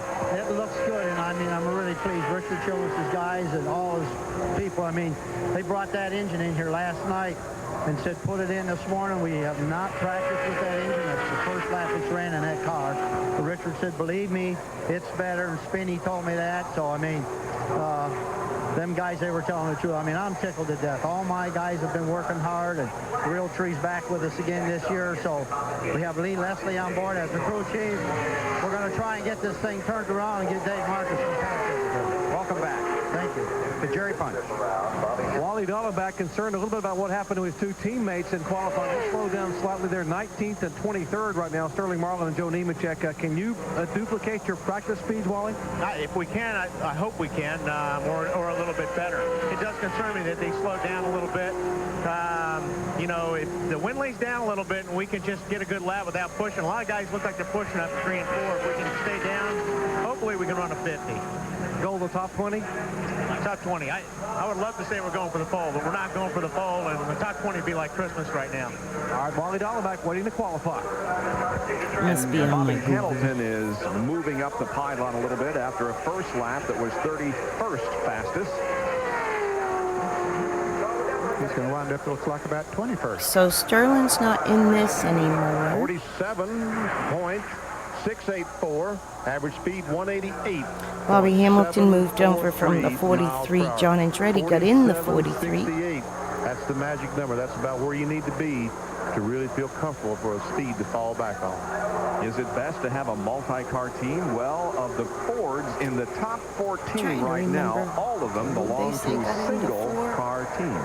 And, of course, the top Ford qualifier is Lake Speed. Yep. He is right now 8th fastest at 190.062.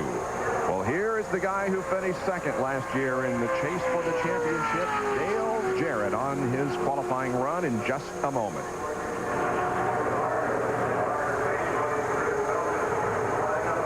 You see him high on the racetrack trying to get that Ford Quality Care Taurus up to speed. So he comes by and takes the green flag, and he'll have as much momentum as possible. He, of course, is a two-time winner of the Daytona 500, and this morning he ran a 47.50 in practice, 189.474. Not right down on the bottom of the racetrack there. Don't know if he meant to be or not. That's Todd Perry, his crew chief, up there in the corner that you're looking at. He's not on the pylon as far as that little arrow is concerned, so that means he's further down than 25th. 32nd, as a matter of fact. He's on his first lap, though. Still gaining momentum with the restrictor plate engine. Here he is off the fourth corner. You see that this lap is going to be about a second slower than Bobby Labonte, so it should be around a 47.80. 47.67. Wow, good lap. Yeah, that's better than he thought he would run, I'm sure. And if he picks up, the 0.2 of a second like we've seen a lot of others do, well, he can beat what he thought he could. Yep. 47.678, 188.766.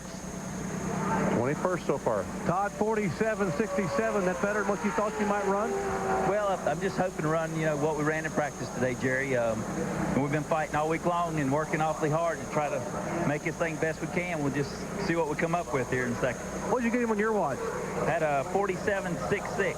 So you're pretty dog close enough. I will watch him come by that time, and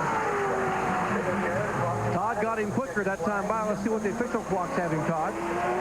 He moved up 8 positions, Doc. Good run. 47.474. 189.474. So you moved up the number of spots. 47.47. 13. Not too bad. It's a little better than what we ran in practice. That's a gain. So we'll just keep digging and try to win this Daytona 500. That's 13th right now. So Todd Parrott able to smile. We check in with Bill Weber. With Bobby Hamilton currently 22nd, tell us about your laps. Car felt good. Everything felt smooth. That's about what we thought we could run.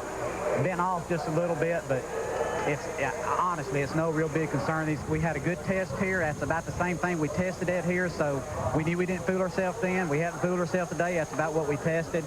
I've run against this car when it qualified good and run up front, and I've run against it when it qualified bad and run up front. So I'm just along for the ride. They'll do a good job for the race, and I hope this speed is good enough where we don't have to mess with it anymore, and I think it will be. We'll just see what happens for next Sunday. We will watch. No, thanks. That's Bobby Hamilton and Rusty Wallace on the track. Yes, he is. It's going to be very interesting to see what Rusty can do. He has been fast since the track opened.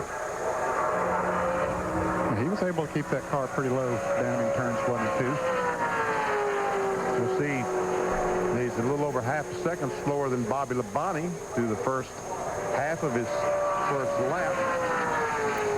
I also think this was the 50 years of NASCAR year, because I've seen a weird emblem, that 5-0 shield-like shaped emblem on some of the pit carts. I was wondering, and I remember that now. I think we did a 75-year recently, too. You might have a shot at being the quickest Ford here. Well, he's 16th fastest fastest on lap number 1. So a good run for Rusty Wallace, 47.515, 189.414. There's the brain trust of NASCAR right there. Bill France and Mike Helton and Gary Nelson. Rusty Wallace is on a good pretty epic trio right there. Yeah, he's the fastest Ford right now. Stays up there as he comes off of turn 4. That's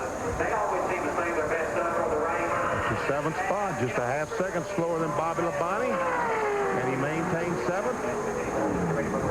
I believe he does. Let's see. Yes, he did. How about that? 47.258, 190.444 miles per hour. And that's just about 2 miles an hour slower than the pole sitter, Bobby Labonte. Ken Schrader has also been fast in practice. He's getting set to go out. We'll watch him qualify in just a moment. Stay with us.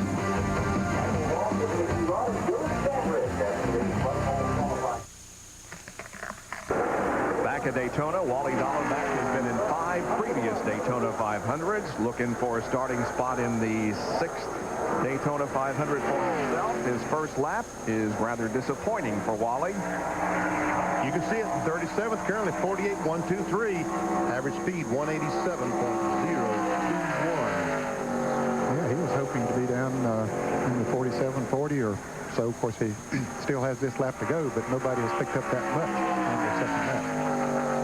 I think picked up more than anyone at about 49/100ths of a second.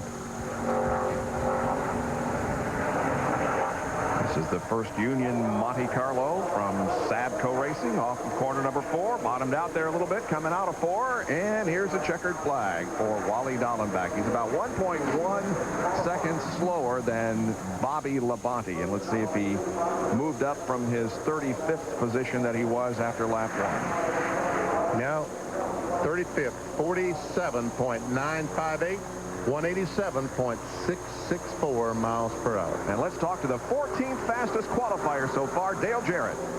And I told him that Rusty Wallace pushed him back a spot, and I said, you didn't want to be 13th anyway, and you said... I don't want to be 14th either, but that's what we got. And I told Jerry before we ran that we would be happy with to run a 47.60, so I guess we should be ecstatic to run a 47.47. Would that car race better? Is that, I mean, I know you haven't been real happy, but you know the question. What's the answer? Yeah, I don't know. You know, you hear that a lot. You know, the car's just got a little too much drag. Obviously, Rusty and some others got it figured out a little better than we do, but hopefully we can get a setup that works. It'll allow us to do some things that we haven't been able to do in the past with the T-Bird, maybe setup-wise, that we think will help us. So a lot of work to do coming up this entire week. 125 will give us a good idea on Thursday, and hopefully we'll have it figured out. We've got about a week to get it figured out. You know, if you win, they take your car, but you don't care about that, right? They can have it. Jerry? All right, Andy Petrie, great line by Dale Jarrett. Those Jarretts are sharp, aren't they? On the Andy Petrie watching his car, Kenny Schrader go by, take the green flag. Andy, we were told that you may be a sleeper in this qualifying show. Well, I'd like to think so, but it's really hard to tell. We're out there practicing with all these cars on the track, and you don't know what kind of time you can run. We'll just do the best we can here and see where it stacks up. Kenny said if we can get a 47.20, it'll put us in the top 5. Is that what you're shooting for? Oh, that'd be great if we could get that good. You know, we've really worked hard over the winter, and all the guys back at the shop. You want to thank all those guys. We've given our best effort, and whatever it gets us, that's what we'll take. We're watching his lap as he comes by. He was about 7th quickest or 8th quickest off of turn 4 coming by Andy Petrie. We'll see what the official clock says. What did you have him at? Well, that was a good lap by my watch. I bet I'm early. What do you run, guys? Whoa, look at this. 47.156, 190.856. Good for 4th so far. Hey, he's got a front row possibility here, don't you think? 4th quickest, 47.156. First time by, and he's going to get better second time by. You can smile now. Yeah, that's good right there. You know, like I said, we worked hard, didn't have any idea what we could do. That's pretty good, and we'll take what we get this second lap. Won't be the pole, but it'll be good. All right, down the backstretch, he's now in 3rd because we're doing the trap speeds. He's 3rd quickest. If he can pick it up in turn 3 and 4 as you're talking with Andy Petrie. Oh, he stays in 3rd, Jerry. I think that's where he's going to be. Here he comes to the line. Bob, the crowd's on their feet waving Kenny Schrader on. How'd he do? Oh, well, let's see. He's 3rd quick, Jerry. 191.787. 3rd fastest, 191.787. Congratulations, Andy, on a great qualifying effort by your team. Thank you, Dr. Punch. I tell you, that really feels good. Like I said, I want to thank our sponsors, Skull and Denso Plugs and Dayco, all the guys that helped us, all the guys at the shop, motor guys, worked hard this year, and that's a good effort. We'll come racing on Sunday. Go give Kenny a hug. Let's go in and talk with Bill Weber, who's talking to a guy who also had a great effort in qualifying. Yeah, that is a great effort for you. You're best in class. Well, at least that's something we've done. I'm pretty happy with the car. I thought I could run a little quicker than that. We ran a 20 yesterday, and a 19 and a 20 yesterday, and about that same speed today, but it slowed up just a little bit. That's awful close to what we've been running. This morning you told me this is a step-by-step process. First qualifying is the first step. That's a pretty big one for you. Yeah, that was a good run for the Taurus. I feel good to have the best Taurus in the field for now, and we've done a lot of work developing that car. The guys in the shop done, and I'm real proud of all of them. And but we'll just have to go a little farther. We'll work harder on the engines and work harder on the body, but the guys did a miraculous job with all the work they had to do. So I like the Taurus, and I think it's going to be a great car. Okay, and good luck tomorrow. Thanks a lot. Rusty Wallace, currently 8th fastest. Man, that run of Ken Schrader was sort of late afternoon dramatics, wasn't it? Sure was. 46.927 seconds. So he was only about 2/10 seconds slower than our pole sitter, Bobby Labonte. Only 3 cars have been in that 46-second bracket. This, of course, is the Wood Brothers Taurus, and it is driven by Michael Waltrip. Get that, would you, Benny? Yeah, I'll get the phone. We see that he's struggling on his first lap, 38 after the first lap. And maybe can pick it up a little bit on this second lap. Down to 36, 47.947, average speed, 187.707 miles per hour. Needs to pick it up about 3/10. A lot of cars have done that, Ned. Yes, they have. Many of them have picked it up 2/10 and 25/100ths of a second, and a few of them have done 3/10. And like you said, Dick Trickle even more than that. But he planned it that way. See, if Michael Waltrip can stay there, he'll pick up about 12 spots. He was 36th after his first run. Right now, he's about 24th, 25th after he comes off turn 4. In this short straightaway, can he pick up another spot or two? Let's see. He's going to stay in there about 24th, 25th, somewhere along that way. 26th. Yep, actually 26th position, just off the chart for Michael Waltrip. 47.730, 188.561. Bill, let's talk to Kenny Schrader. Well, tell us about those laps there, Mr. Schrader. Boys told me that we would be good. I mean, we were good. We've been good since we've been here, and we picked up a lot when we put in this qualifying engine, and we just see what it had. I mean, I'm very happy with it. Andy told me, he said, I don't think we can get that pole, but I think we can get into 46s. So he knew what he was talking about, that's for sure. Did you surprise yourself a little bit? I looked at the tack and knew I needed to get a good grip on the wheel because she's going faster than she'd went in a while. That's a good starting spot. Yeah, you know, it means we're in the 500 for sure. So now we worry about that Bud shootout tomorrow and those 125s, but we know we got to time it very worst to fall back on. Did you use an SB2 or the 18 degree? We went with the conventional, the older 18 degree engine just because it's an awful big race for us with the No Bull 5 program and stuff. And we just, I know that engine's pretty much bulletproof with the new SB2 is. We're just going to play our hand with the old stuff. Okay, 1 million extra reasons to want to win at Daytona. All right, here is Ricky Rudd, who's another driver who's kind of struggled since the track opened for practice. Yes, he has, Bob. You know, it's interesting. He said that they went with last year's engine configuration, not the new SB2 engine. And as we said earlier in the telecast, that yesterday we were told, now not by Bobby Labonte's crew, but by a member of a team told me that's pretty close to them, said that they were running the last year's configuration. So I don't know. That's what Bobby Labonte told me. They're going to use the SB2 in the Bud shootout tomorrow. Okay. Jerry, you got the right dope, right? Well, it just so happens timing is everything, Ned. And as he was asking the question, Jimmy Maycar was walking right by me, pushing the car. I said, Jimmy, what is it? He says, the 18 degree. That's on the pole. SB2 runs tomorrow. Wow, this is really a disappointing run for Ricky Rudd. 48.740 seconds, 184.6. And that's 50th of the 55 cars or 54 cars that have run so far. Yep. He's moved it up a little bit to about 45th, but He's going to be struggling to, I think he has a provision. He'll be able to get in the Daytona 500, but, you know, getting in and rushing for the winning the Daytona 500 is what he wants to do, is to try to be able to win. Looks like 44th is where we're going to project. Let's see.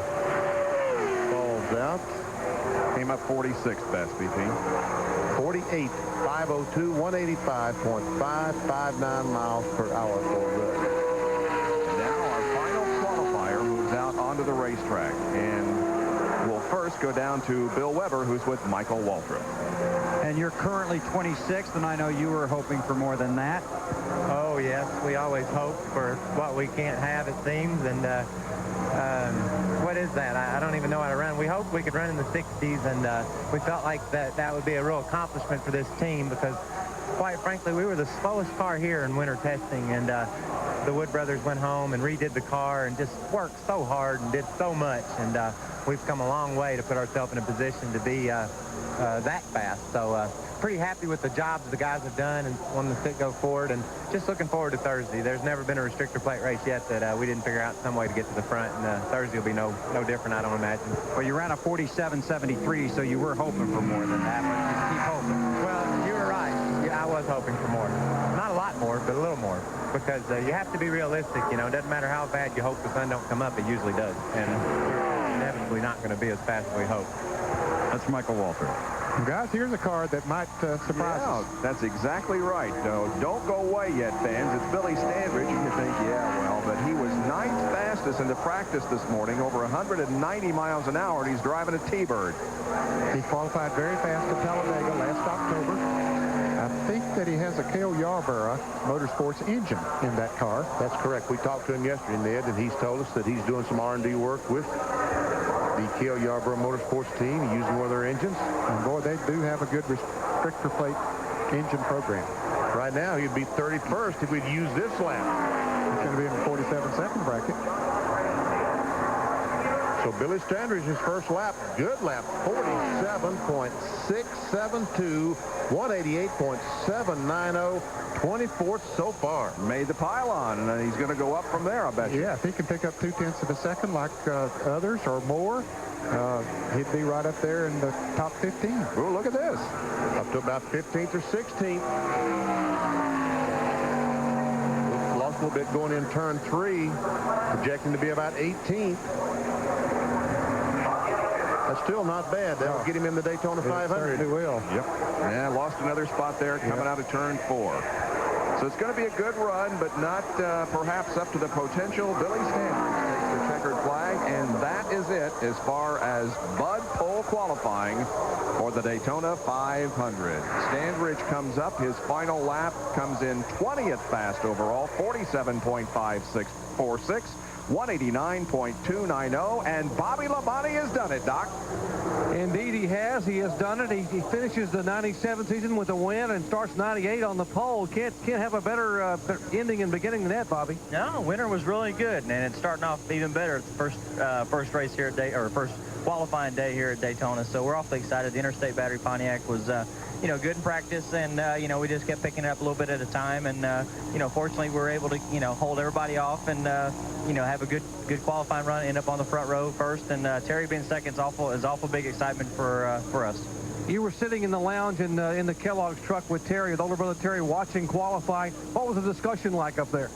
Yeah, I don't know, not a whole hey, lot. We're Jack, just how are getting each other you? back and forth. Worried about Schrader, Good to see ya. We figured he's Thank you for lurking. It's a good lurking day. We're going to Daytona all day. He came awful close, but this is our qualifying in Cup, and then we'll do the 125s, the it would have been the same shootout, way if it was the goodies 300, then the I've been just as happy for him as he is then for me. do a I think he's marathon happy. And but anyway, we're awfully excited. Our family is, and you know, it's going to be neat for us to you know, look at next weekend, next Sunday, to start the race like that.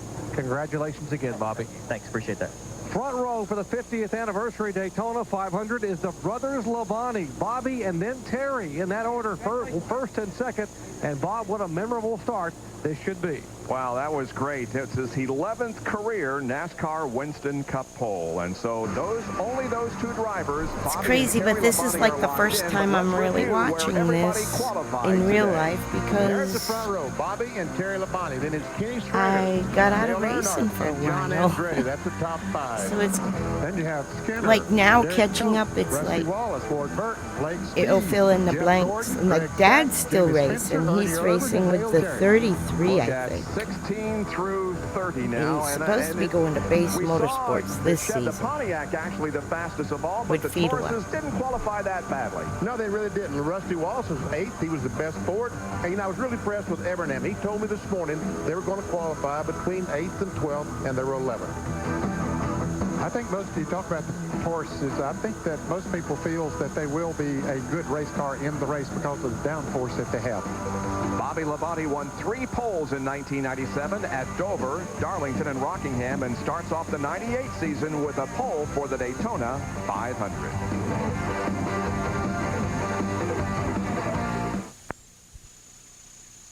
Is over here at Daytona with Bobby and Terry Labonte occupying the front row. We go down to Bill Weber, who's with Ricky Rudd. And I don't know how to break this to you, but you're 46th after qualifying. I know you're not a happy man. No, Bill, it's pretty pitiful. I, really don't have, not going to sit here and make a lot of excuses. We're just a little bit puzzled. We came here and tested very well. We ran well into the 189 bracket, 188 bracket or so when we tested down here. One of the better Tauruses, and we've come back in not too good a shape, but we've got a lot of work to do. All these guys worked awful hard to run this slow, so I know there's something in the car we can fix.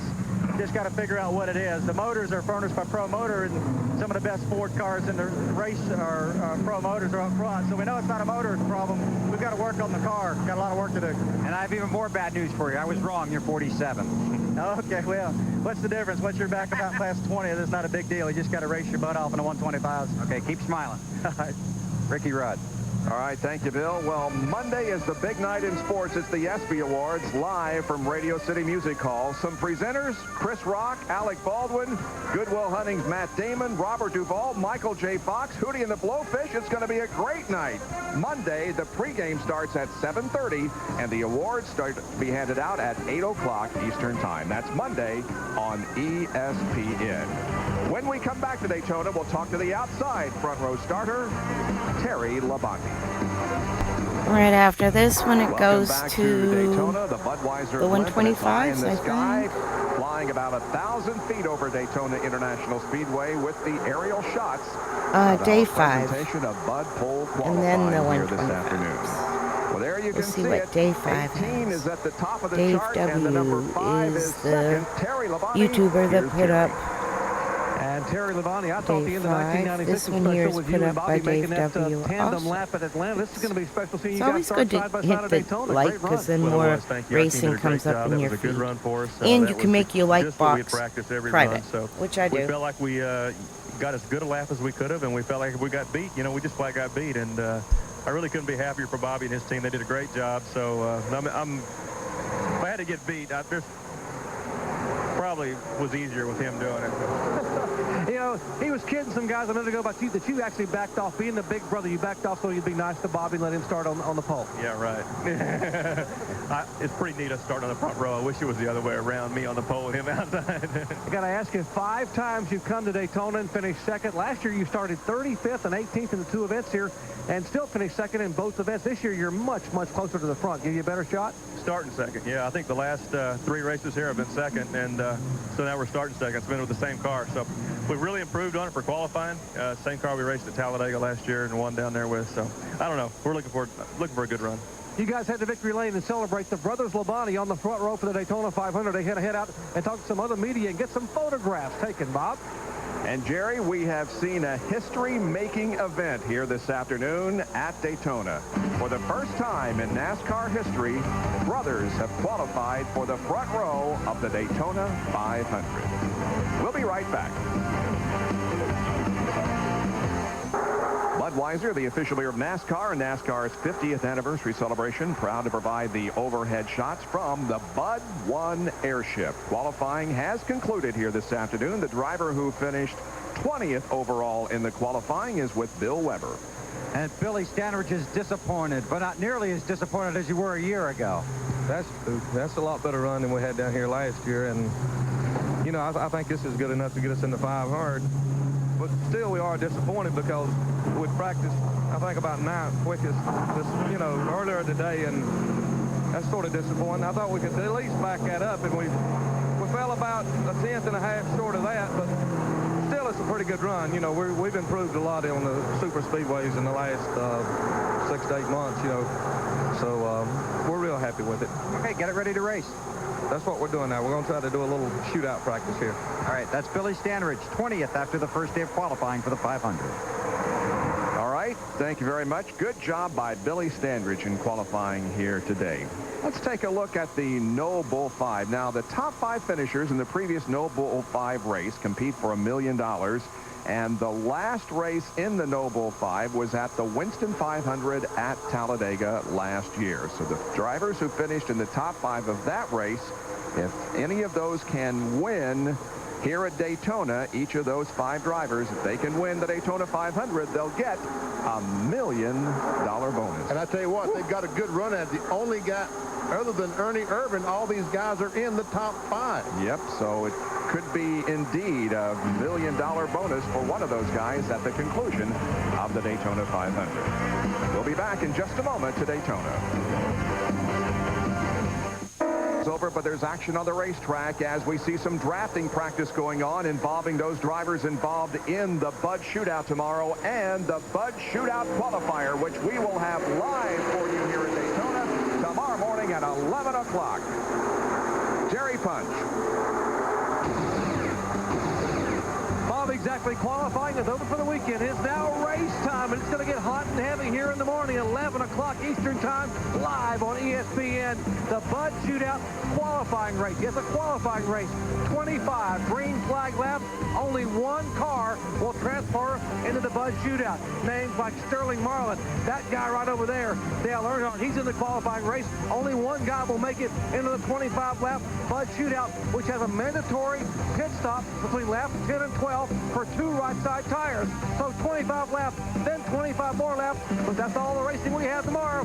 Still more to come later in the afternoon. Right, Bill Weber?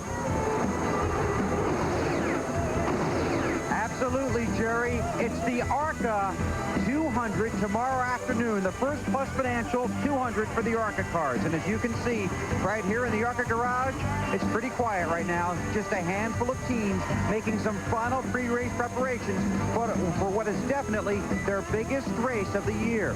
We know all about the Daytona 500 and how important it is to the NASCAR Winston Cup teams. But I think you can amplify that for the ARCA series. National television, the first big race from Daytona for NASCAR in 1998. You've got an interesting front row, 48-year-old Bill Baird and the Winston Cup rookie Kenny Irwin, who's running the ARCA race to get experience.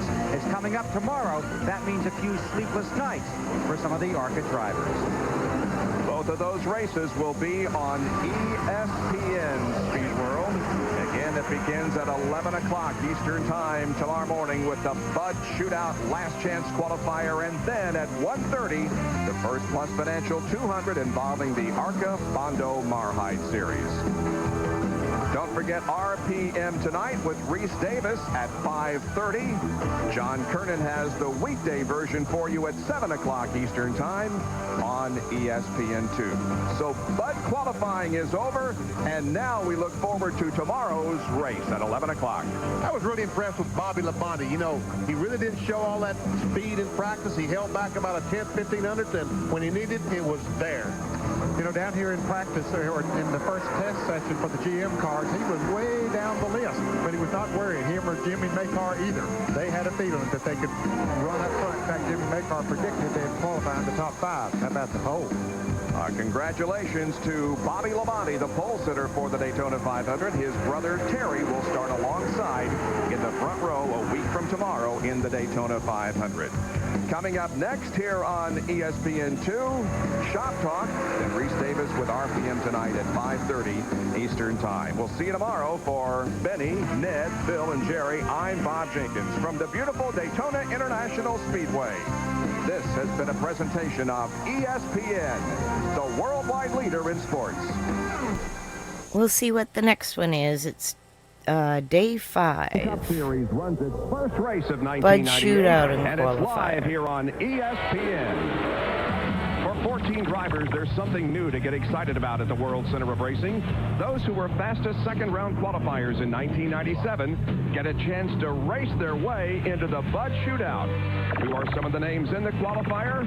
We'll try Earnhardt, Blake Speed, Jimmy Spencer, and Rick Mast. No time to waste. You've got only 25 laps to get to the front in the Bud Shootout qualifier.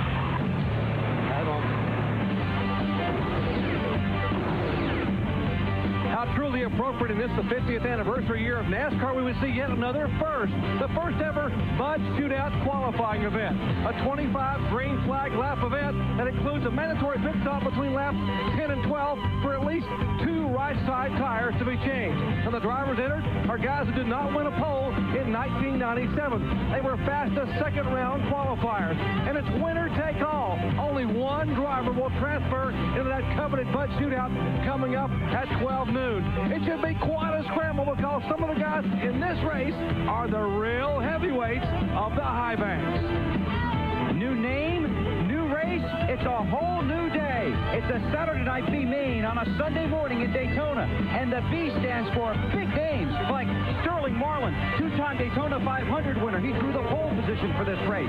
Outside the front row is Greg Sachs, a winner at Daytona in July of 1985, driving an ancient chariot they call the Thunderbird, hoping time can overwhelm technology. And starting in position number 3, car number 3, a 5-time winner of the Busch Clash.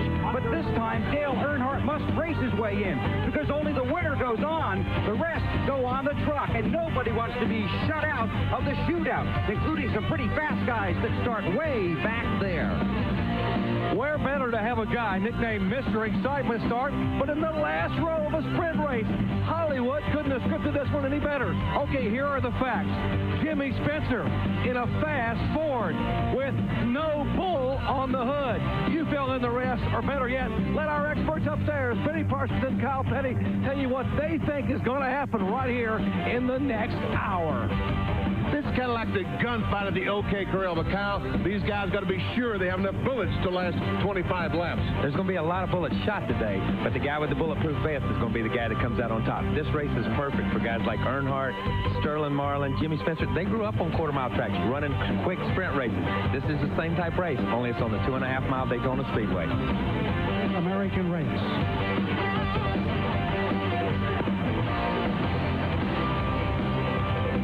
And now, ladies and gentlemen, for the most famous words in motorsports, the Grand Marshal of the Bud Shootout at Daytona, Mr. Dan Lefevre. Drivers, start your engines.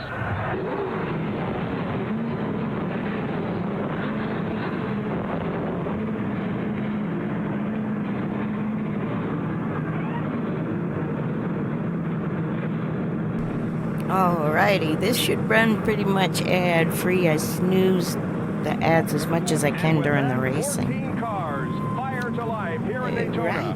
Welcome to NASCAR racing in 1998 here on I love the ESPN. Speed Weeks vibe. The 2-week Speed Weeks.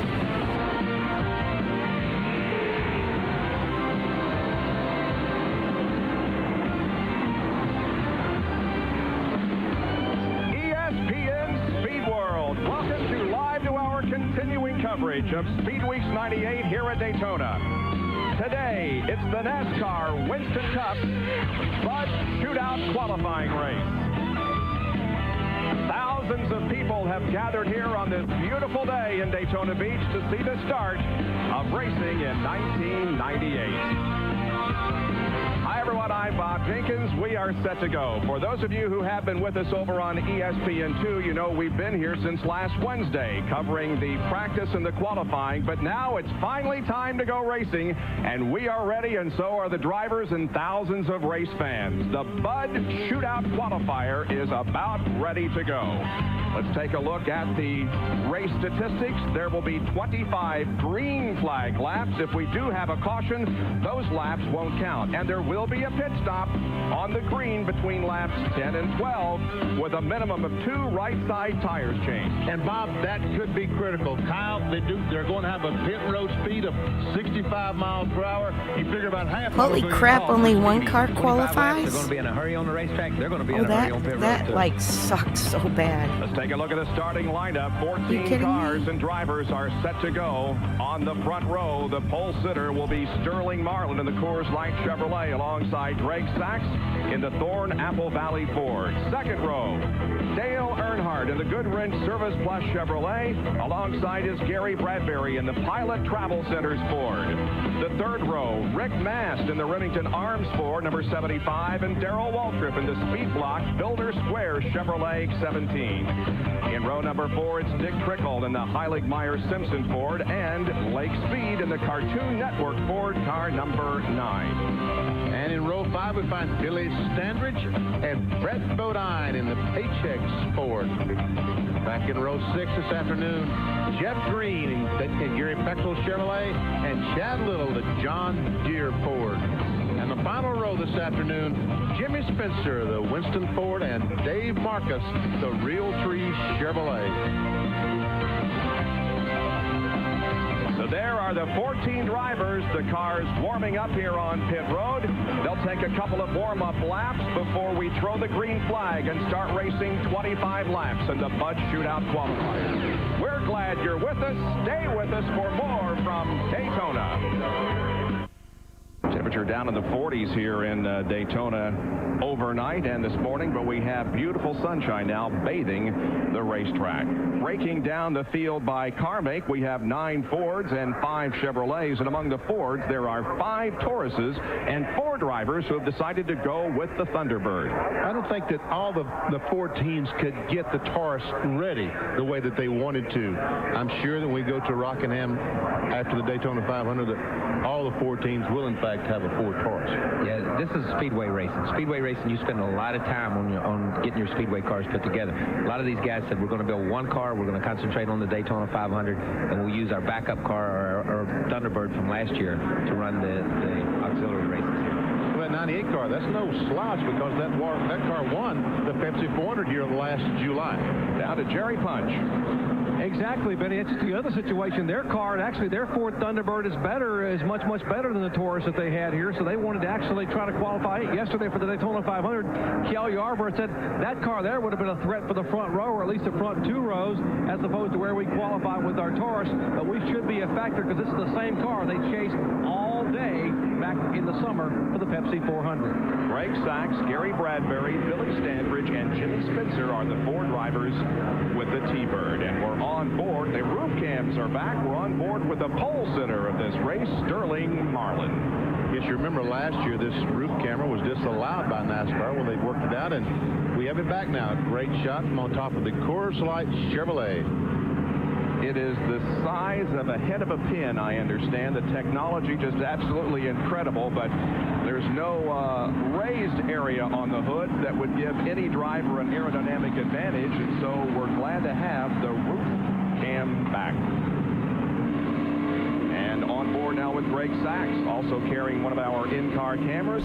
We were so petty back then. Can you imagine? They're so much worse now. Get disqualified for a washer or tape.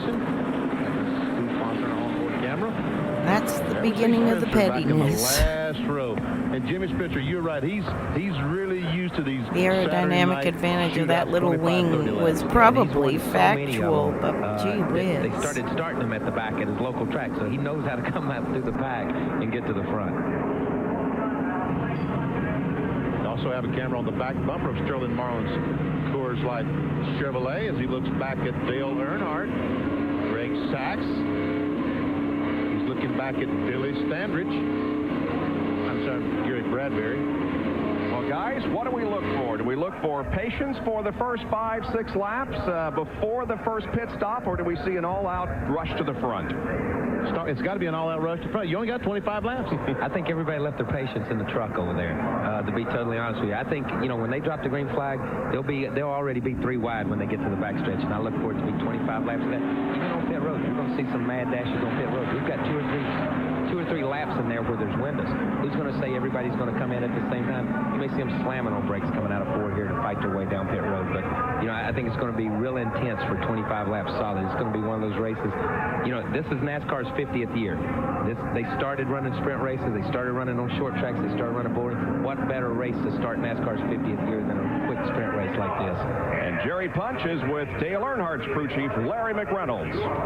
Larry, the kind of race your guy loves, no holds barred, just tie the throttle down and hang on for 25 green flag laps. Well, you know, it's a neat race because no longer does it involve inverting where the variable of sandbagging's involved, and then the pit crew's involved, and that's neat. First race of the year for the 98 season. The guys that has worked 80-hour work weeks gets to play a role in hopefully helping this Goodwrench car win this race and getting on in the Bud Shootout. Will you guys come in on the first opportunity at lap 10 for the 2 right sides? Yeah, you know, I think you got to do that because if you don't, a caution might burn you if it come between after you pitted and lap 12. So I think you're going to see everybody on pit road that first time. All the guys you've been having practicing pit stops every day at lunchtime up at the shop in Welcome, it should pay off today? Well, we hope so. We got 2 new tire changers, but we're proud of them. Jack Lewis on the front and Craig Lung on the rear. They worked awfully hard, and glad to have them here pitting for us. All right, that's Larry McReynolds. 2 new guys. One came from the 88 car, and one of the guys came from Kyle Petty's team. And next time around, they'll be getting the green flag. There's the Bud 1 airship flying high above Daytona International Speedway, giving us the overhead shots of this great race here today. Larry mentioned something, Kyle, that we've talked about a lot, and that is the amount of work, the incredible amount of work that the crew members, the team members have put in over the winter. How about your guys? I think not only my guys, you know, used to you could say, well, that team worked harder than another team. You can't say that anymore. These guys work, you know, they're working 60, 70-hour weeks.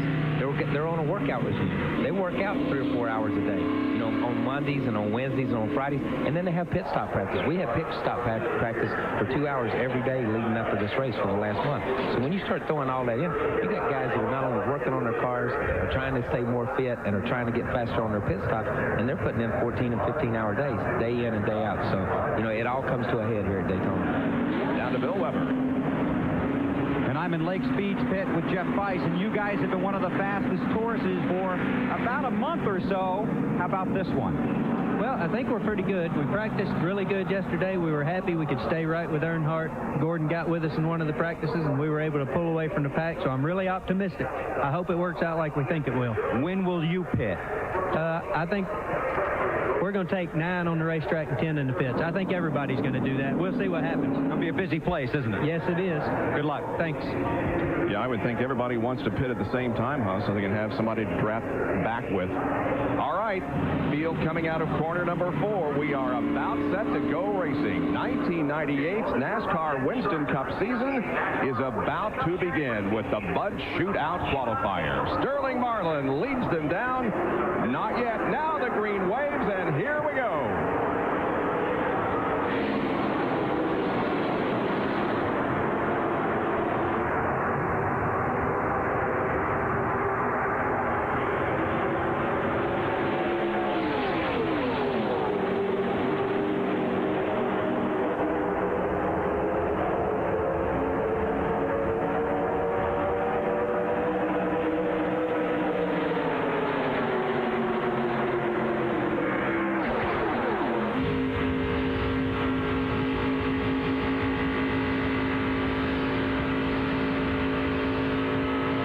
Hot zone with our Tabasco onboard telemetry. Sterling Marlin, 186 through the 3rd and 4th quarters. Here comes the completion of lap number 1. And Sterling Marlin will lead lap number 1, and now the car should be pretty much up to full speed by now. As Earnhardt comes up behind him down the backstretch, we'll probably see the wind is blowing down the backstretch. We'll probably see our maximum speed going into turn 3. Now, the speed should start building 1 mile or 2 miles per hour. Should go to about 192, 193. There's 192.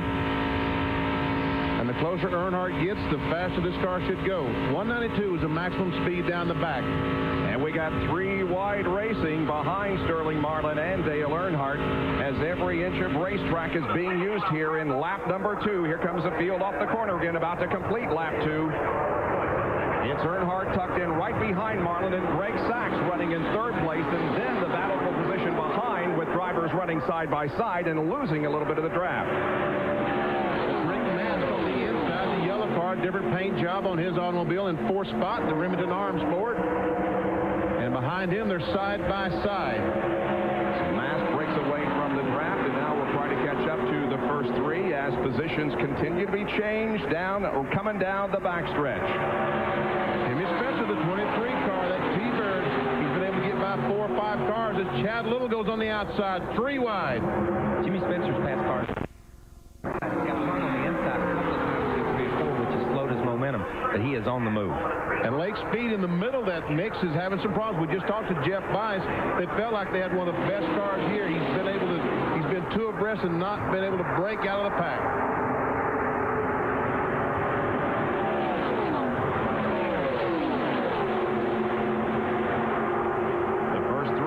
Continue to move away from the rest of the field a little bit. So at this point, it's a 3-car race up front, but boy, this battle back here for 4th on back is a great one. Spencer is there on the inside. Right behind him, the bright orange car is Jeff Freeman.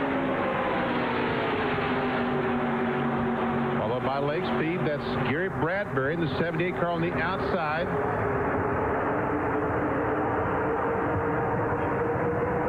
Bodine in the white number 11 with paychecks written across the front. Now Spencer goes to the inside of Dick Trickle and goes into 5th. Jimmy Spencer has a very fast car, it appears, Kyle. Very fast. He caught a little bit of a draft coming out of turn 4 right there. He just pulled out on and drove past him down the front stretch. If he can get a sniff of that front pack, he'll run that front pack down. The pit stop may be the equalizer today to get these guys bunched back up. These first 3 are breaking away a little bit. It's got to be disheartening, but I'm going to tell you something. All they got to do is run one straight go side by side, and the second pack catches up to them. I would expect that's one reason that Dale Earnhardt has not made a move yet. He wants to try to keep that pack back as far behind them as they can. At this point in time, I said before, they left their patience in the truck, but obviously they're using a little bit of it right here, trying to keep everybody in line and trying to run the front pack down. Spencer's pulling out right now. 5 laps have been completed, 20 to go in the Bud Shootout qualifier. Remember, only the winner advances to the Bud Shootout coming up later this afternoon. Let's check the speed again on the Tabasco Hot Zone. Telemetry comes off the corner, 190 miles per hour. We see he's building RPMs, just 6,700 RPMs, 193, 194, 195 going in turn 3.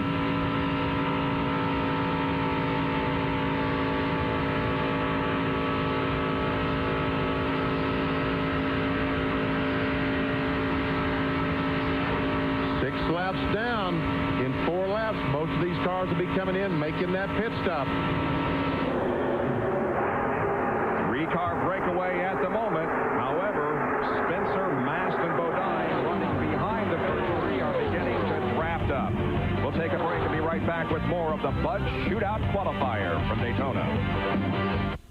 Shootout qualifier here at Daytona. Up front, it remains the same. Sterling Marlin leading Dale Earnhardt and Greg Sachs about 1.1 seconds back. Spencer, then Mast and Bodine. They have pretty much now gotten out of the 2 abreast formation and gotten in single file, and that second group is beginning to catch up to the first 3.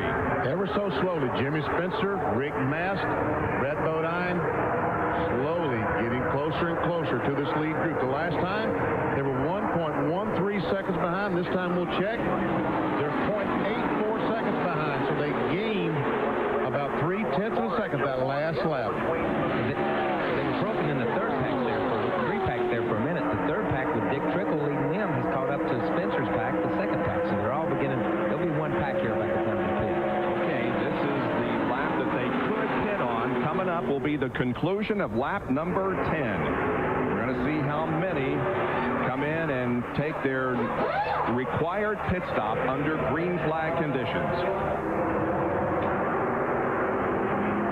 Let's see, we'll coming off turn number 4 and take their pit stop. Yes, they're all coming in. So far, every car is coming down pit road. 65 miles an hour, guys. Get her woed down. And here they come. Man, it's crowded on pit road as they come in 2 and 3 abreast. First 2 come. Oh, we see Dave Marcus did not come in. Here's Jerry Punt.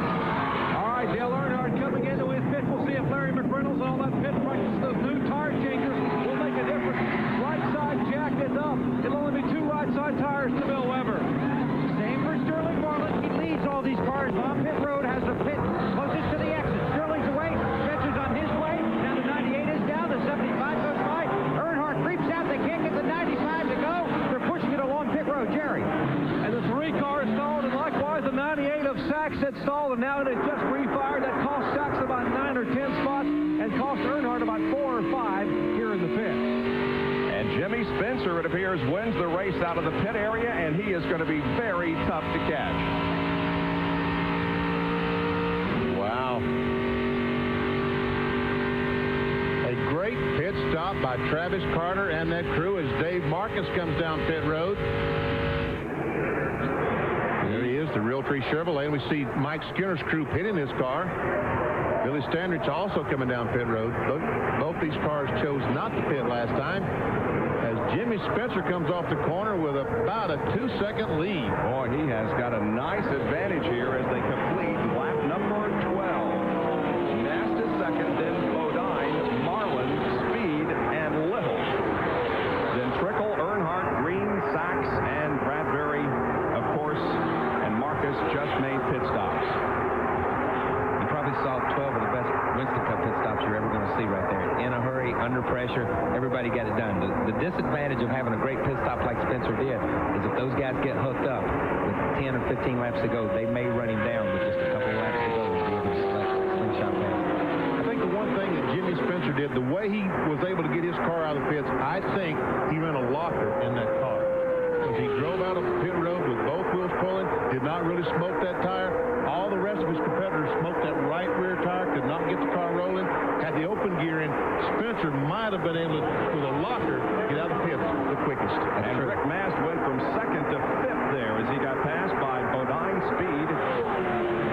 Back to 5th position, Jimmy Spencer now has almost a 2-second lead on 2nd place Brett Bodine. Jimmy Spencer has only been in the Bud Shootout one time. That was in 1995 when he finished 9th. But these are the guys that are trying to draft up.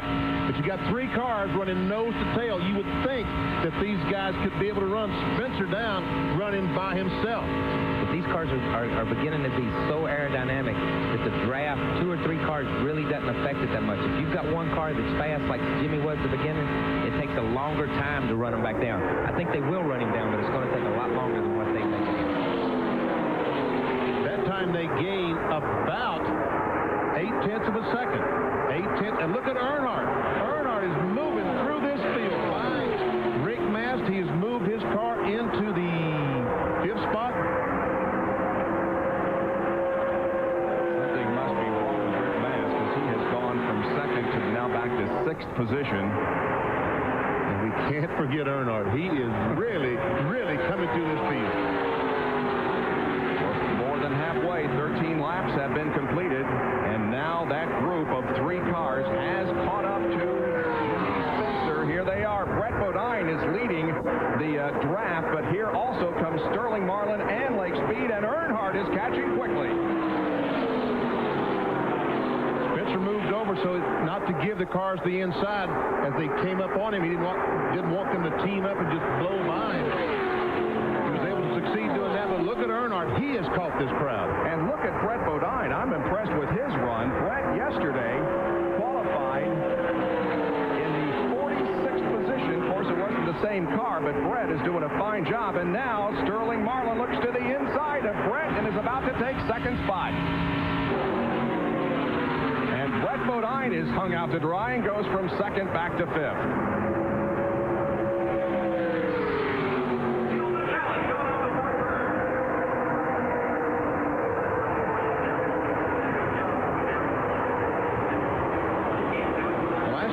Jimmy Spencer ran a lap, average speed 183 miles per hour. This time, with the cars behind him, he picked up to 187 miles per hour.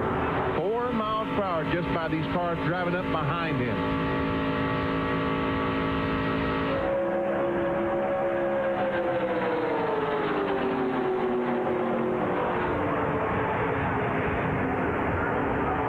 Moving over, taking a look, trying his best. Earnhardt laid back coming off that second corner, tried to get a run going in turn 3. Could not time it just exactly right. 10 to go, it's so hard to pass, and as we're seeing online, these cars are all basically the same speed. It's so hard to get around. You've got to start making things happen and get yourself in a position. Fourth, I don't think is a position to be in, you know, with 2 or 3 laps to go. I think he wants to be a little bit closer to this, so you'll see him make some moves. And that time, Jimmy Spencer, 188.584 miles per hour. The closer these cars get in, closer to him, the faster he's going. It's a 4-car draft up front. Spencer, Marlin, Speed, Earnhardt. Only one will advance to the Bud Shootout in less than 9 laps. 8.5 to go. This is a T-Bird leading the race. Last year's car, the third-place car, Lake Speed, is a Ford Taurus. As Earnhardt goes high on the racetrack, trying to get a run off these guys off the corner. Brett Bodine has lost the draft. He's back in 5th position. Then comes Chad Little, Rick Mast, and Jeff Green. There the speeds. Fastest was, looks like that Marlin was the fastest there in the draft. But he was only 0.2 of a mile per hour faster than Jimmy Spencer.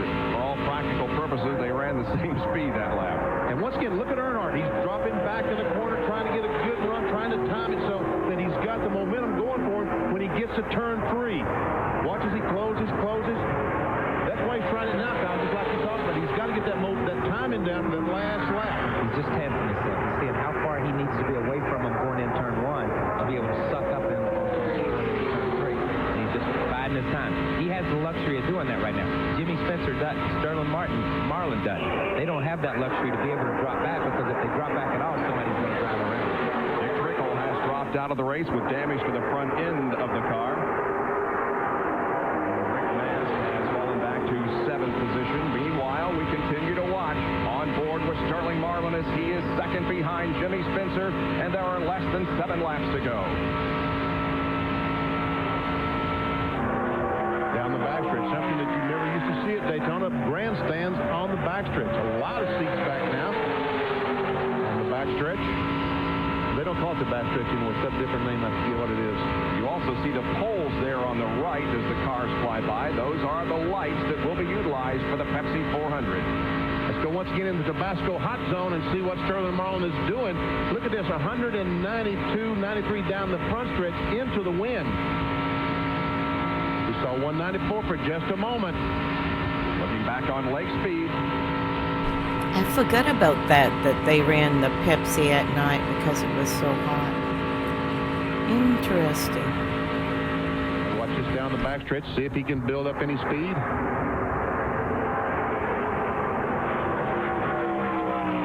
See the top 10. Once again, Earnhardt takes a look to the inside, but can't make a move on Lake Speed. He's getting that timing a little bit better, Kyle. He's a little bit close to that time. He's running out of laps. He's got nobody to help him right now either. He's got nobody to help him, to push him off. Now this 4-car draft begins to approach one of the slower cars at Billy Standridge. That's down to Jerry Punch.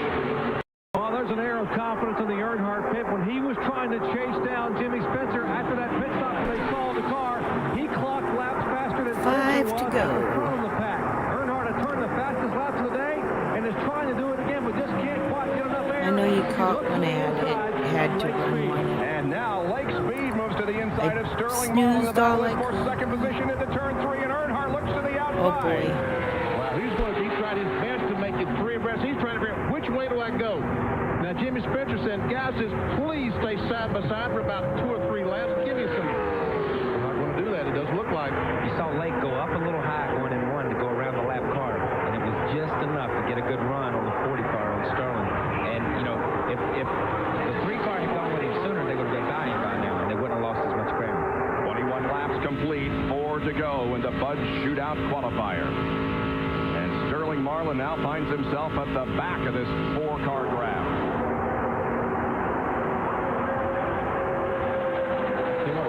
speed is no slouch. That's for sure. Lake is fast coming out of turn 2 right there. He's finding a little bit of groove. It's a little bit higher and he gets a little bit better run. He qualified 10th yesterday in first round qualifying for the Daytona 500 coming up a week from today. Jimmy Spencer started back in the last row, 13th place. He got the lead at the end of the pit stop, and he has held on to it ever since, and now there are 3 laps to go.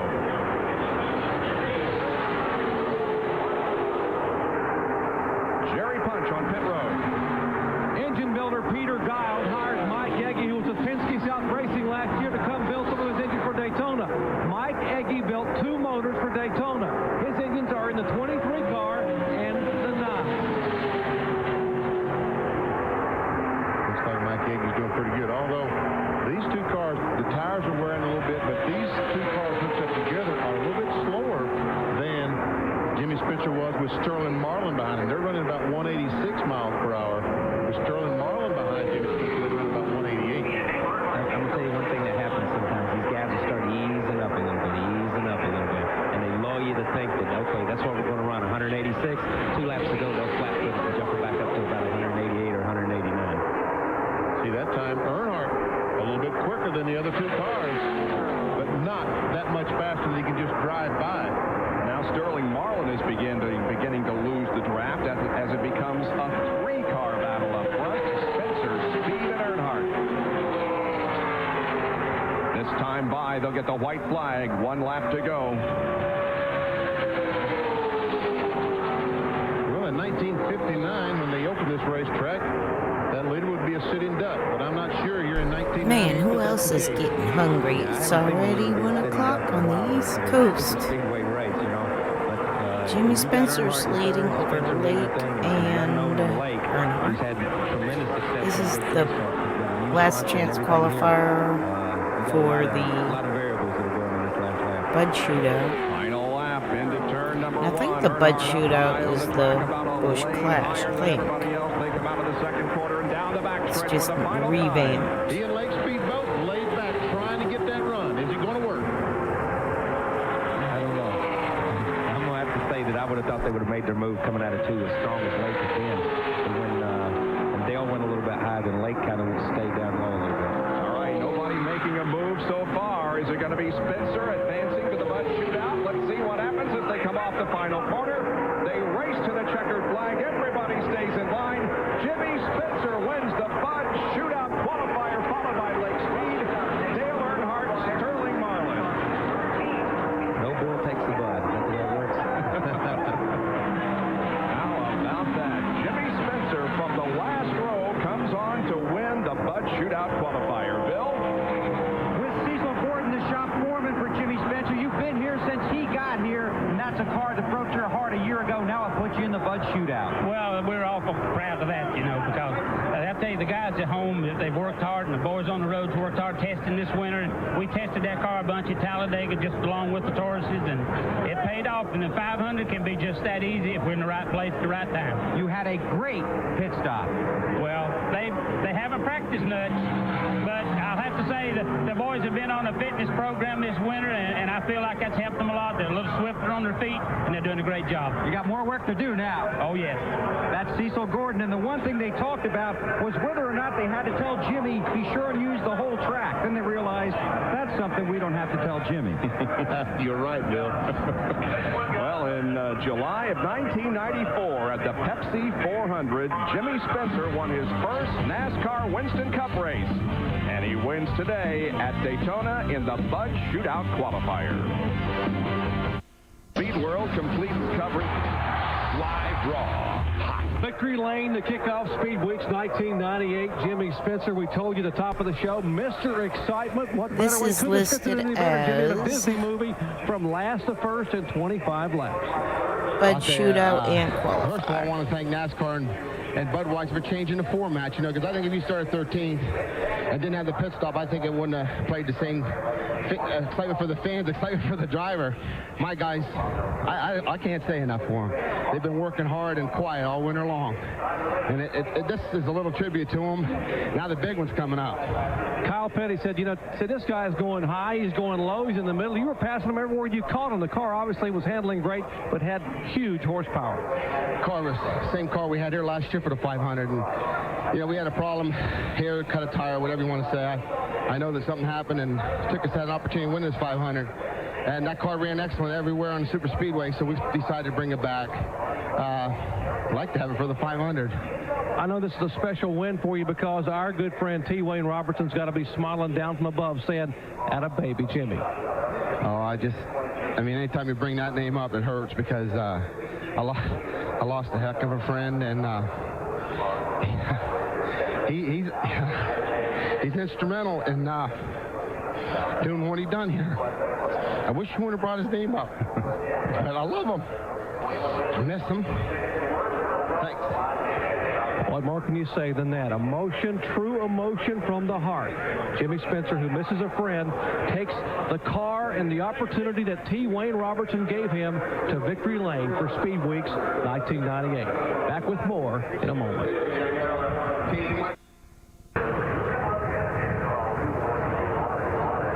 Look at the huge crowd on hand here today at Daytona International Speedway. They've seen the Bud Shootout qualifier. Now here come the cars for the Bud Shootout, which is coming up at noon on CBS. And a reminder again, we'll be back at 1:30 with the ARCA race. Now here is the lineup for the Bud Shootout.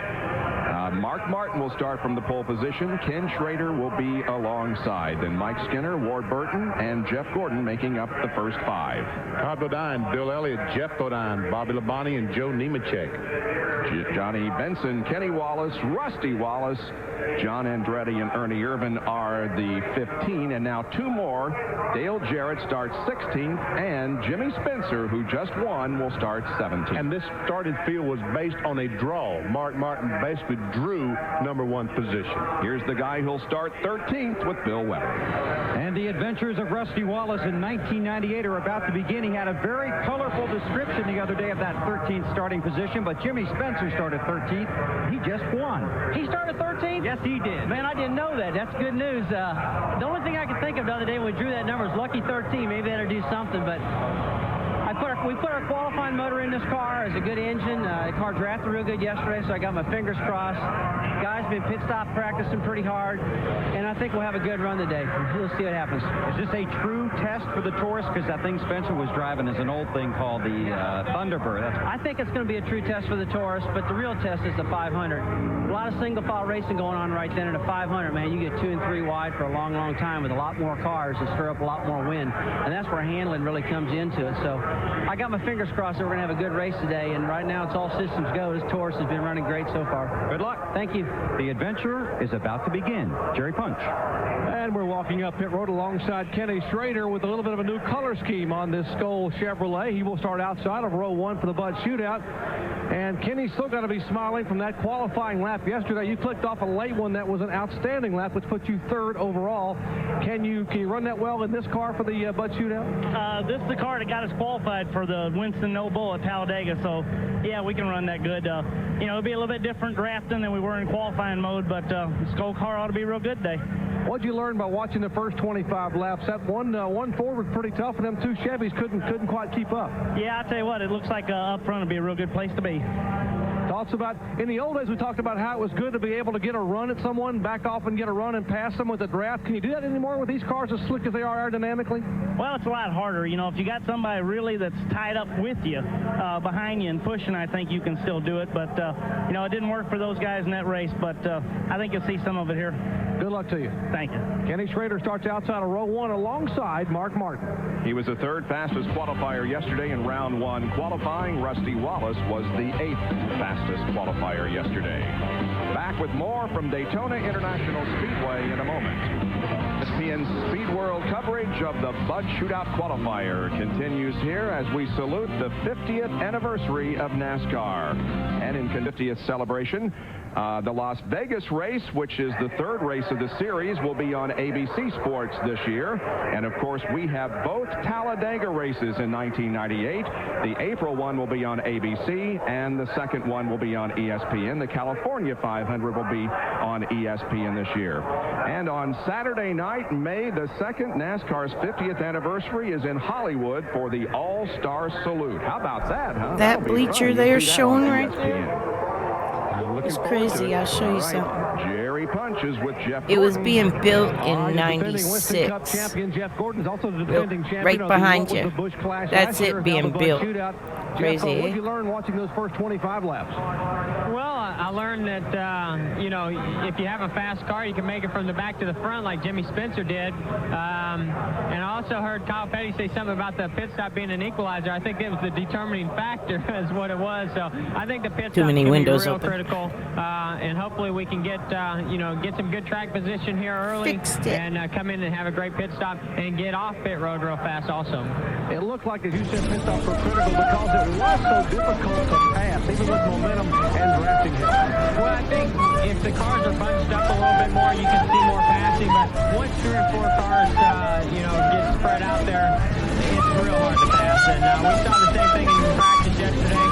But, you know, that's why you got to make all your moves real. Hey, Jarhead, thank you for the raid, man. I appreciate it. Yeah, I got a mouthful of watermelon. You got me snacking my lunch. Well, I mean, that's what and I like to do, but, you know, only the race can gonna do Daytona all day. Thank you. All right, thanks, Jerry. Jeff Gordon. I'm glad you streamed it again. I didn't know you were back. We've been following all week long. Bill Weber. And that's Todd Bodine in the first race test for Team Tabasco, and this means a lot for you because you had a pretty disappointing day yesterday. You're hoping you have a good race car here, do you? I think we do. They ran really well in the draft, drove really good, which is important. We're going to try to use this to find out a little bit for the 500. Cool, I'll keep an eye out for you. Get a little bit good race package together. The Tabasco teams, they've worked their rear ends off all winter to build these race cars, and you know, like you said, I'm doing the Daytona Speedweeks for 1998. I didn't work in NASCAR after '97, so it's like this is all new to me. I kind of took a break for a while. Well, the biggest thing is how the setup reacts in a draft. The way these cars are nowadays, the spring and shock combination is so critical to how the car reacts with the air around it. That's very important to figure out if we have a good shot combination with the air package to make the car stable in the draft.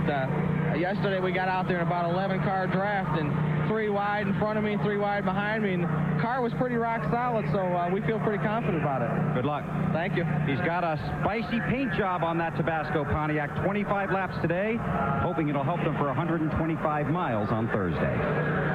All right, thank you, Bill. Well, reminder that we have the first Plus Financial 200 ARCA race coming up at 1:30 Eastern Time here on ESPN. And also a reminder that the Bud Shootout, which Jimmy Spencer has qualified for, will be on CBS at the top of the hour at noon Eastern Time. And we'll be back to wrap it up from Daytona after this. Speed World coverage of the Bud Shootout qualifier, won by Jimmy Spencer. Now coming up at 1:30 Eastern Time on ESPN, the first Plus Financial 200 featuring the ARCA Bondo Marhide Series. A reminder again that RPM tonight will be at 9 o'clock. 17 strong to the green flag, and Mark, you drew number 1 starting spot, and a Ford ran awfully well in the first 25 lapper. We're just not quite up to speed with our restrictor plate program. We're going to make the best effort we can here. With the Valvoline team's done an awesome job, but we got a real late start, and this was the first car we built, and when we built the second car, it was quite a bit better. Wish we had time to maybe get to a third race car, but we didn't. So we're down here going to make the best of it, and we're going to race hard. So don't expect you to lead, but you should hang on pretty close in the draft? Don't expect anything. We're just going to go out here and race and do the best we can. And who knows? You know, the fastest car doesn't always win, and that's a comfort to me right now for sure. All right, well, he will start up front anyway, and don't count out Mark Martin. He is awfully good when it comes to drafting. That race coming up straight up high noon on CBS. Let's check in back in the ARCA garage with Bill Weber. Olympic Winter Games. NASCAR, a season of celebration, for it's the golden anniversary of NASCAR. For 50 years, they've created new American heroes. The question, is this driver one for the ages? A year ago, Jeff Gordon blew away the competition. Today, challengers await anew. The action ready to heat up.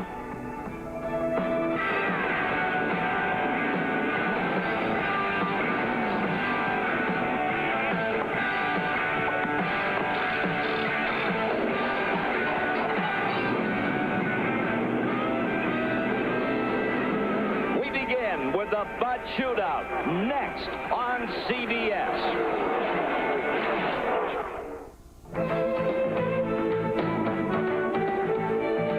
In celebration of NASCAR's 50th anniversary, CBS Sports presents the Bud Shootout at Daytona.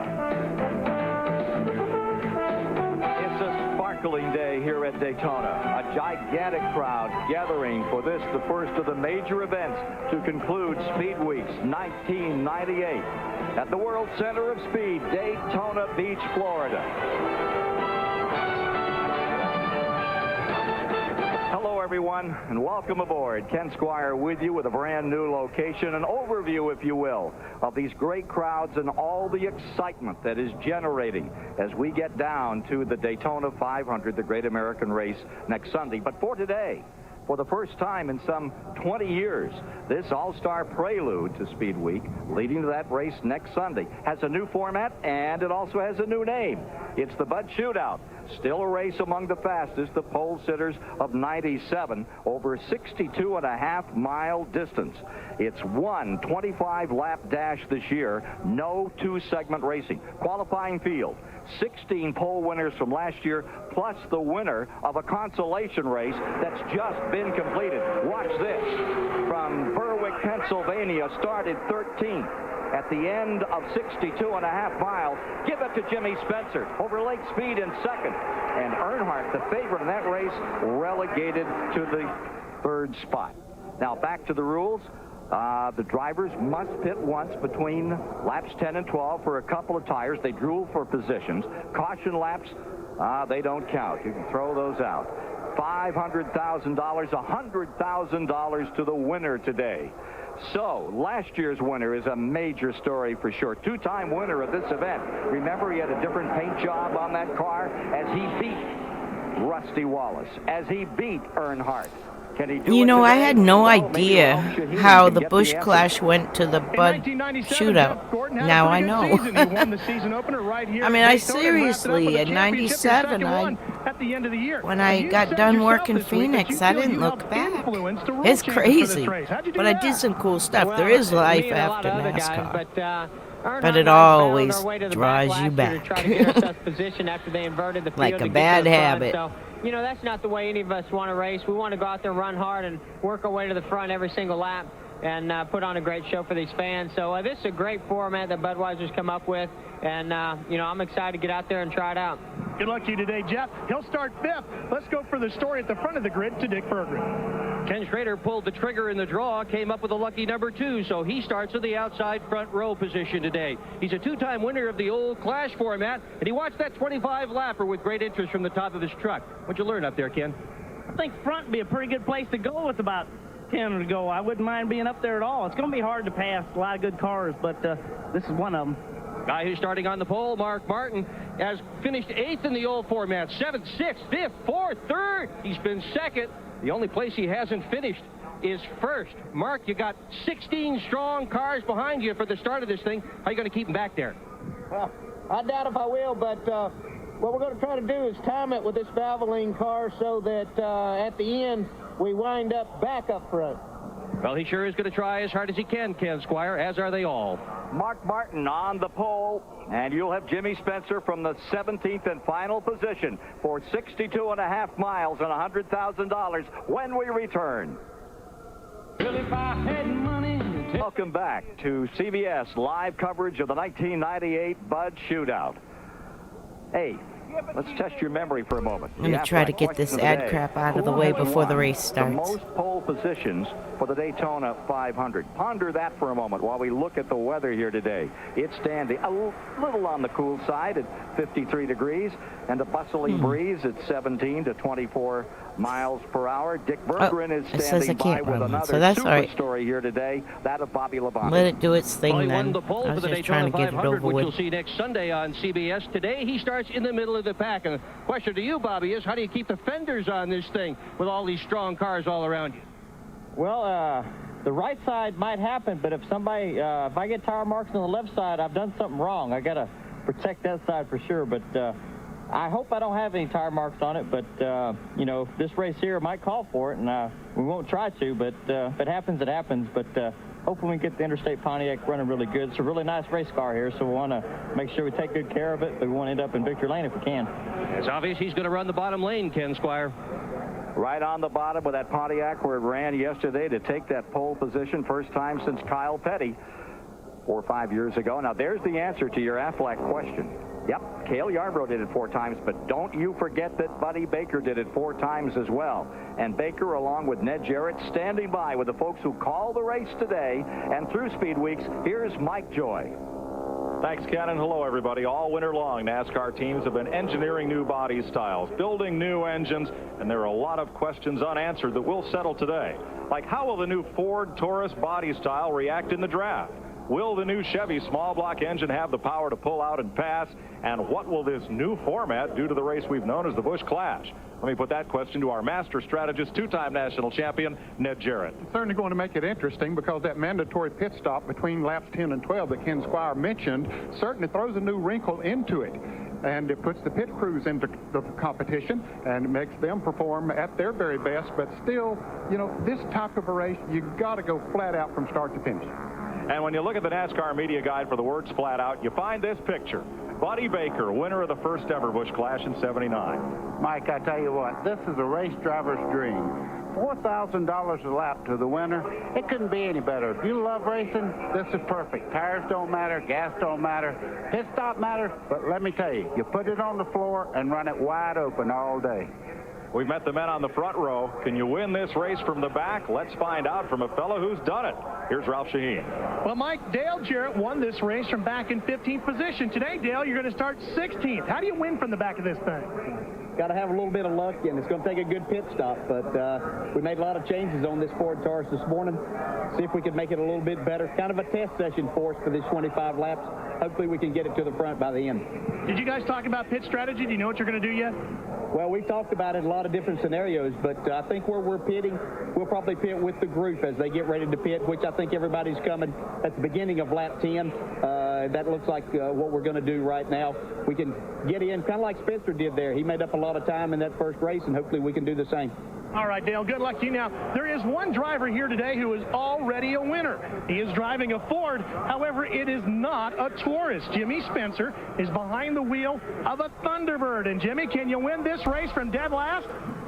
Well, you know, you think you can. You know, Team Winston's worked hard. We had a great pit stop. They're just lucky to be in this show. Here's a whole lot different than in the past. The pit crew's very critical.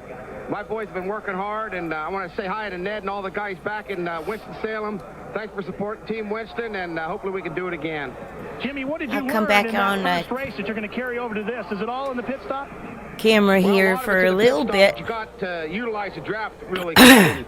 Our car I was eating watermelon. I swallowed a seed. To the car, but it's not loud. So if you're not allowed to do it, we're going to have to do what we got. Hopefully we got enough. Mike, this is the only Thunderbird in the Bud Shootout field. They've taken a few moments to get Spencer's car refueled and to the back of this grid as there they sit. I'll be on the screen for a little bit. Christopher, my son, is cooking a pizza. 1998. Mike, that was an impressive run. He started in 13th position and worked his way up to 4th before they made the pit stop, and then came out ahead in the pit stop and was able to stay there the rest of the way. I will tell you this, the drums are going to beat a little harder now because these guys right here, they are bona fide racers, and everyone in this field is going to go like heck. So now the cameramen are on these big old lifts instead of in the orange ball, I guess. 1998. Let's go trackside and get the command. Remember the Union 76 orange ball? Of Chemung, New York. In the Motorsports Ford, the McDonald's Ford of Bill Elliott of Dawsonville, Georgia will go from 7th position. Todd Bodine out of Chemung, New York has the Tabasco Pontiac up in 6th place. Now, ladies and gentlemen, for the most famous the rundown Motorsports, the Grand Marshal of the Bud Shootout at Daytona, at Mr. the track. Drivers, start your engines.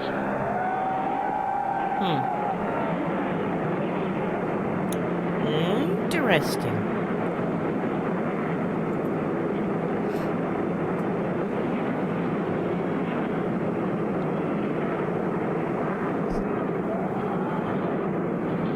Daytona Beach comes alive with the sound of Winston Cup engines. We'll be back with the starting lineup for the Bud Shootout after this.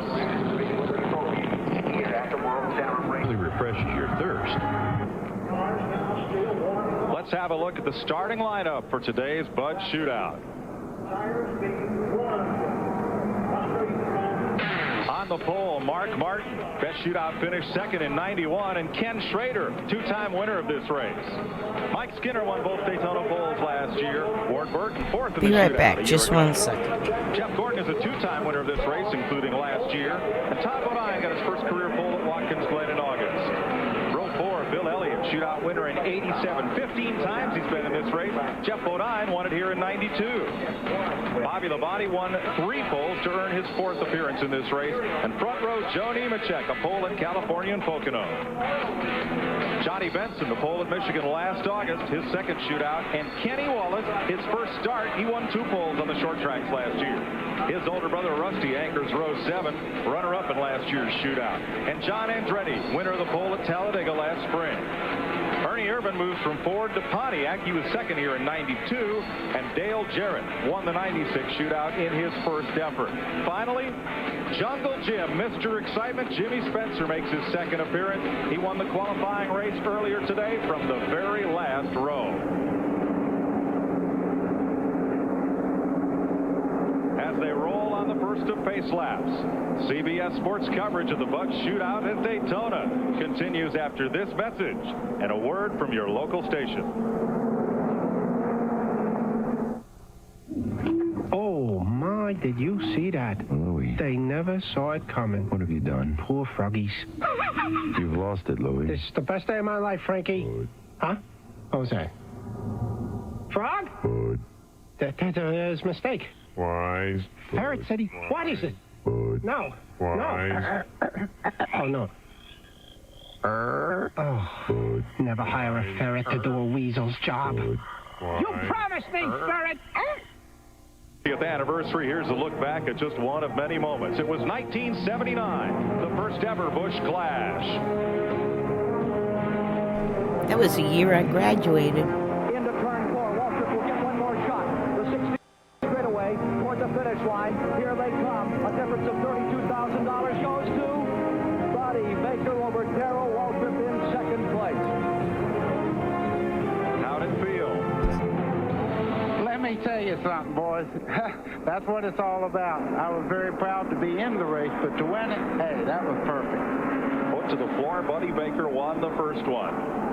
Today, 17 cars will race 25 green flag laps, and they must make a pit stop under the green after they complete lap 9.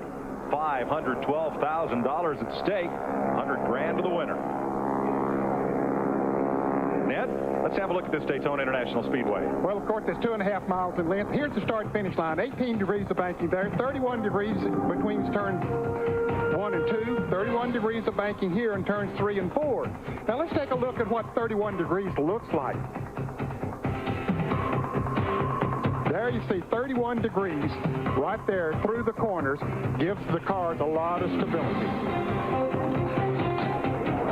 In this race today, there are 6 Chevrolets, 8 Fords, 7 with the new Taurus body style, and way in the back there, Jimmy Spencer racing last year's T-Bird, 3 Pontiac Grand Prix. Now, 2 drivers that qualified for this event but are not in it. Robbie Gordon won a pole in Atlanta, and Bobby Hamilton won 2 poles driving Richard Petty's car, which does not meet the program requirements for this race by displaying the Busch Beer decal. So Hamilton is not here, and this year's driver for the Petty team is John Andretti. But he can't race the Petty car in this event for the same reason. He's brought a car from Ricky Craven. There's that red number 25 that Andretti will wheel in this race. You're going to ride along today with the Daytona 500 pole sitter and last year's winner of this race, Jeff Gordon. He will start 5th. There's our DuPont race cam on board Gordon's car, and you see roof cams are back. Yes, they are. There's one on Todd Bodine's new ride for the Tabasco folks.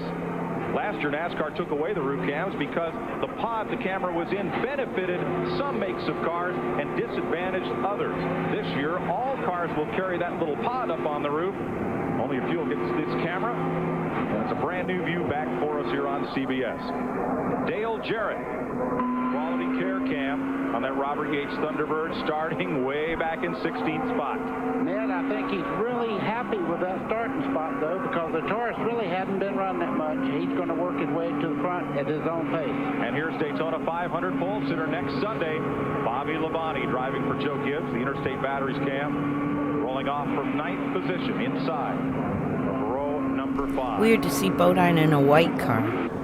Can you hold your breath for 25 laps? You know the good part of this race, there is no bad starting spot. Hey, 17th, that's not bad. You can be leading in 5 laps if you have the car. Just saw Jimmy Spencer there, 17th, Ned, and he's got a long way to go, but he proved about an hour ago he can get there. Yeah, he came up through the pack at a very good rate, and then, of course, got the advantage of having the fastest pit stop, and that does play into it. Well, the 76 ball is still up. There are a lot of great cars in this race that are going to be They're all not anymore. Pace car dives for pit road. Stock car portion of Speed Weeks 1998. Leading the 40th annual Daytona 500. We're under the green flag.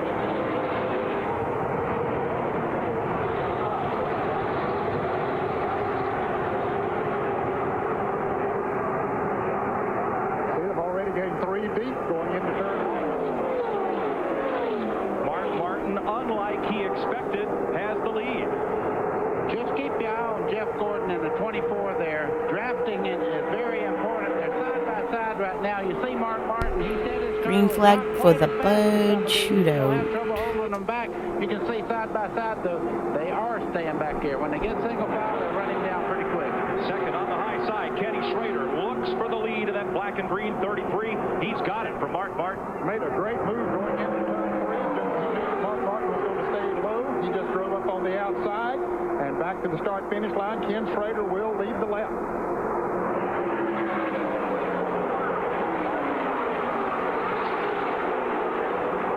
For the 12th time in 20 runnings of the pole winners race, the pole sitter did not lead the first lap. You're with Dale Jarrett deep in the field. Just to the right side, you see Rusty Wallace in the 2-car there. They head down the front straightaway. Those cars are starting to touch a little bit. We talked about rubbing. That's the aerodynamics doing that. The drivers are not moving those cars into each other. That was Ernie Irvin going up on the outside of Rusty Wallace as they sort of splitting coming off of that corner. Riding with Todd Bodine behind Ward Burton. Look at these cars dance as they move the air around at 190 miles per hour. Schrader the leader. Mark Martin, Ward Burton, and Todd Bodine side by side with Mike Skinner. Schrader's trying a breakaway, and now it looks like he's got a group of cars lined up with him. Now, last year, Dad was with the Square D, but he's telling me that he believes he's with the 33 this year, but we'll see if we see him in the infield or the pits or anything. Then I'll know. But I told him the car looks like it's more yellow than the year before, and he said he didn't remember being there. But he remembered Vegas, which would be the next race.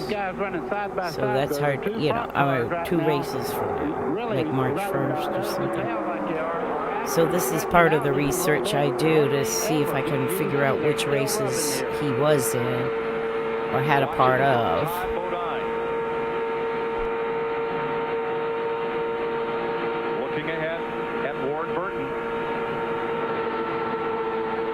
back up into the banking.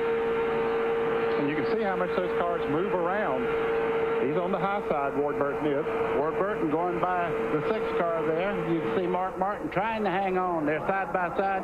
Kenny Schrader right now is in the catbird seat out there by himself in the lead. Schrader Martin among the 28 new drivers in Daytona this February with new paint schemes. As a ride with Todd Bodine. Way up on the banking.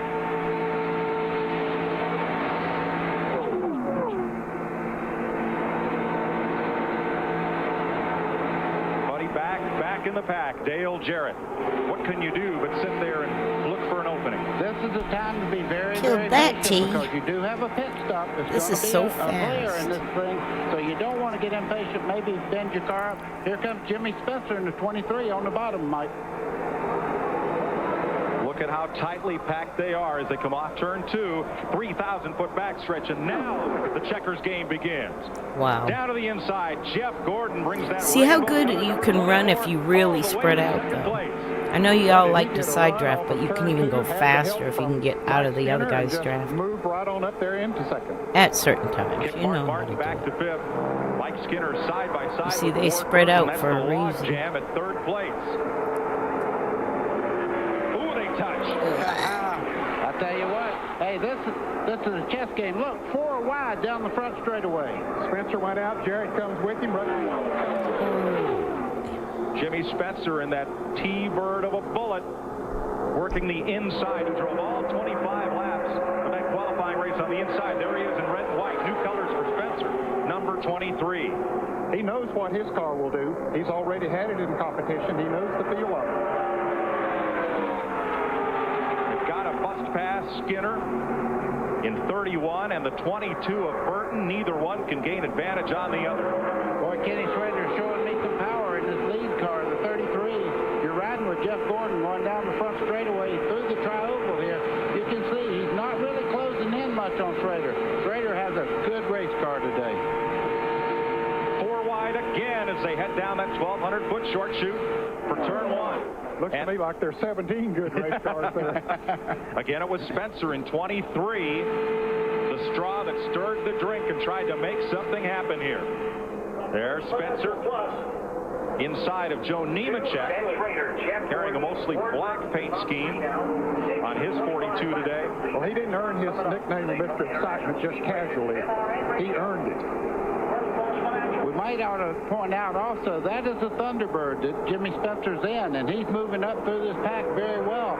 I'm sure right now he's feeling pretty good about his choice for this particular body style in this race. Jimmy Spencer grew up on the short tracks in Pennsylvania, New York, and New England, where you start in the back and have to fight to the front. All he says his strategy is simple. If there's a car in front of me, I have to pass it. If there's a car behind me, I have to keep it there. That's all I know how to do.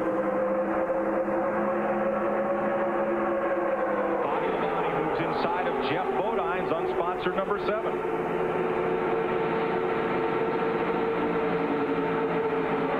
Buddy, is that a lonely feeling when you're Pizza is almost nobody done. out there to break the wind? Well, what he has there, though, he's got cars up here running side by side. That pocket of air is really pulling him up through there. He'll run these cars down and get in the Now I'll fight have here. to jump off the camera again. But I'm in the chat. Ken Schrader leads this race. After they complete lap 9, they'll have to make a pit stop. Let's go to the leader's pit, Dick Bergeron.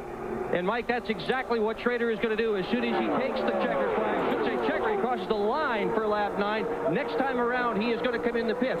Most of the other crew chiefs have said whatever the leader does, they will follow. We'll see in just a couple laps.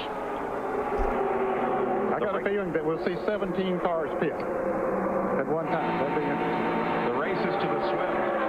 It's also to the smart. And to these crews on pit road who've been drilling all winter long, waiting for today's opportunity, where one pit stop will make or break this race.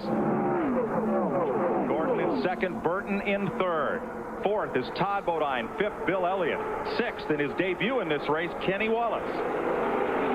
And we saw Spencer pull out one more time. There he is down on the inside, making it 3 wide.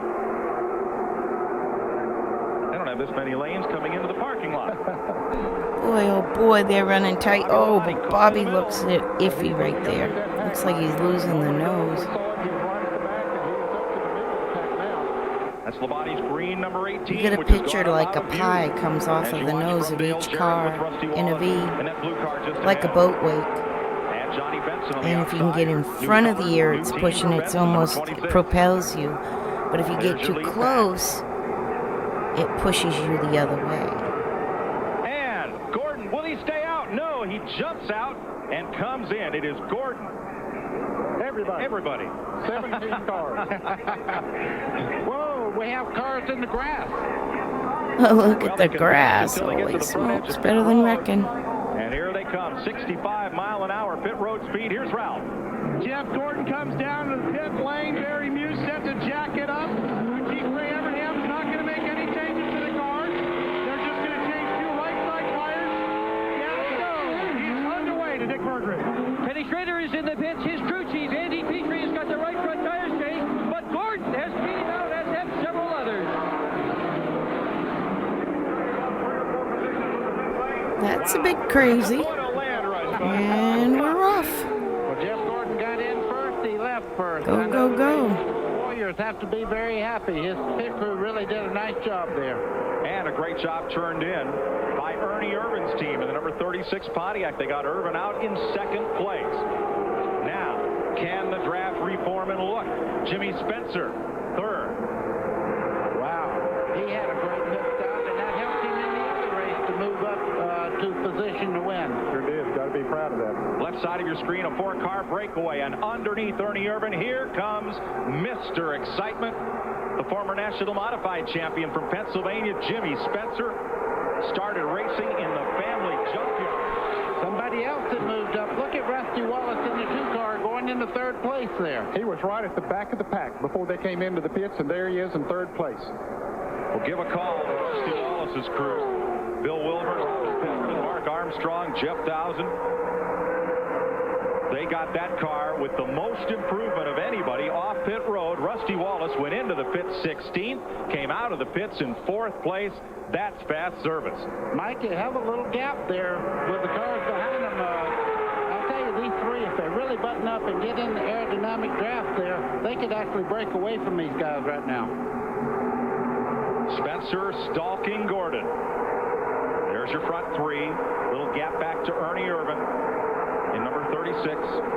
Irvin has the 22 car of Ward Burke right on his bumper. A couple of Pontiacs hooking up together. They should be able to run them down. That'll help him. They have the draft off the front car. Help that he has, and he'll be able to close back in. 12 down, 13 laps to go. We're effectively halfway. Kenny Schrader's stop was not a quick one. The pole sitter fell from 1st to 11th. So it's Gordon. Spencer in 23. Wallace, number 2. 36 is Irvin. 22 is Burton. Then Bill Elliott. John Andretti, Kenny Wallace, Mike Skinner, Bobby Labonte, Kenny Schrader. Then the Bodine brothers, Dale Jarrett, Johnny Benson, Joe Nemechek, and Mark Martin. Spencer is looking a little antsy, but you can't get much lower on the racetrack than Jeff Gordon is right now. Well, what he's hoping for right now, that's a Ford just behind him there. If they can team up and make a move, Rusty will probably go with Jimmy when they make the move. We saw in the qualifying race that a couple of Fords were able to hook up and run well together. Blake Speed and Jimmy Spencer. You're with Bobby Labonte. Behind Mike Skinner. Blue and yellow number 31. Looking for a draft, trying to sniff out a draft on the low side. Up ahead is John Andretti. After 13 laps, we've had 2 race leaders. 2 lead changes. Average speed, including the pit stop, 173.6 miles per hour. Caution free. And there's the view that every driver here wants to see. Right out the windshield, nobody there. Boy, I tell you what, that's a beautiful sight when you look in the mirror and see everybody else chasing you. That's the place to be. Let them worry about getting by you. I'll take the lead anytime. This is Jeff Gordon's 5th Bud Shootout, or Busch Clash as it's formerly known. He won the pole at Charlotte last May. He's a 2-time winner of this race, going for 3. Ernie Irvin battling mid-pack side by side. Bobby Labonte, the green number 18, right behind him as they slip past John Andretti and bring Ken Schrader with them. And Ned, 3 cars broke away after the pit stop, but this pack looks like it's reforming. They have. They've been able to a couple of cars good job of drafting, so they have moved right up there. And we got other cars that are moving up closer as well. From Bobby Labonte, looking at Ken Schrader. Action up front. Spencer looked like he had it on the outside. Here comes Rusty Wallace in number 2. Wow, what a move there. Going into turn 1, Rusty just swung out and got by Jimmy Spencer. You can see right now Jimmy Spencer's kind of ganged up on there on the bottom side. Looks like Ernie Irvin in third. 10 to go. Has the draft on the first 2 cars. Down the inside comes Irvin. All the way to the track apron, and he and Ward Burton make Rusty Wallace give way. 2 Pontiacs move into second and third there. They're going to make it tough on Jeff Gordon, it looks like. There's another one in fourth. Rolls up on the inside, and Spencer kicked back to 6th place. Number 23 in red with the white roof, Spencer. Not happy with that. And look at Wallace went from second to where? Back, and Ken Schrader is moving back towards the front. Had a bad pit stop compared to some of the others, but he's coming back. He's already up to 4th, like you said, Ned, and you can tell that Kenny Schrader may have the fastest car in this race, because when he gets ready to go, he don't have to have any help.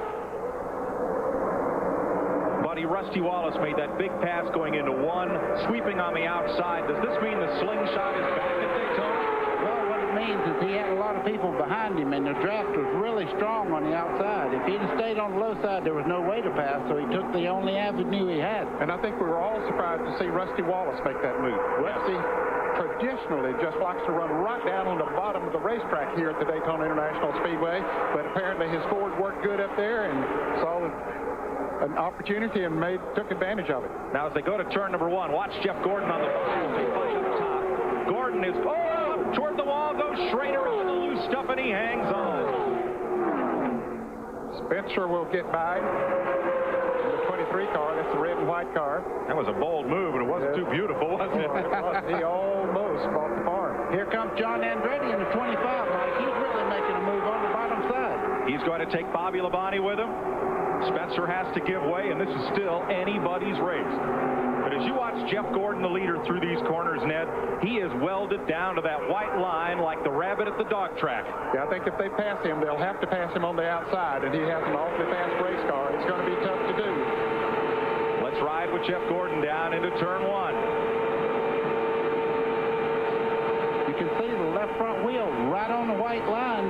He lets it move up just a little bit there, pins it right back to the bottom as he heads down towards the back straightaway. He'll come out against the wall there, down the long back straightaway. He's running the mirror and the windshield right now, making sure he keeps a good line. You see him pull over a little bit there. That's protecting that lead. Now he goes back to the bottom of the racetrack through turns 3. Ned, if you're going to pass Jeff Gordon today, you're going to have to do it down on the flat on the apron or have a lot of help. And if you do it down on the flat on the apron, you're going to have a wreck. So, yeah, it's going to have a lot of help to somebody to go by. This is a group of cars battling way back in the pack that's they're battling for last back there, anywhere from about 13th on back to the rear of the field. And I believe, Ned, they're all Fords at the back there.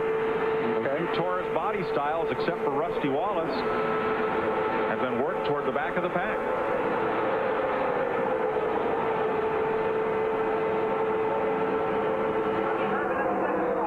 Going to be 5 laps to go next time by. Let's go to Dick Berggren. As well as Jeff Gordon is running here today, you might be surprised to find that's not his favorite car. This is only the 3rd time the car has raced. Both times it raced before this, it crashed. Ray Evernham said if it crashes again today, he will personally cut it up. I think he can save his oxygen and his settling, Mike. I think you're right. Pontiac Chevys and 1 Ford in that front pack. That's the blue car, Rusty Wallace in 3rd. Yeah, and you can look at the back of that little draft right there. The green car, Bobby Labonte, we know he has a good race car. And I guarantee you he's going to be something to deal with if he gets up there close to the lead. You're riding with Bobby Labonte, who has never finished in the top 10 in a shootout. In 3 tries, this is his 4th appearance. He's right up against Ken Schrader there.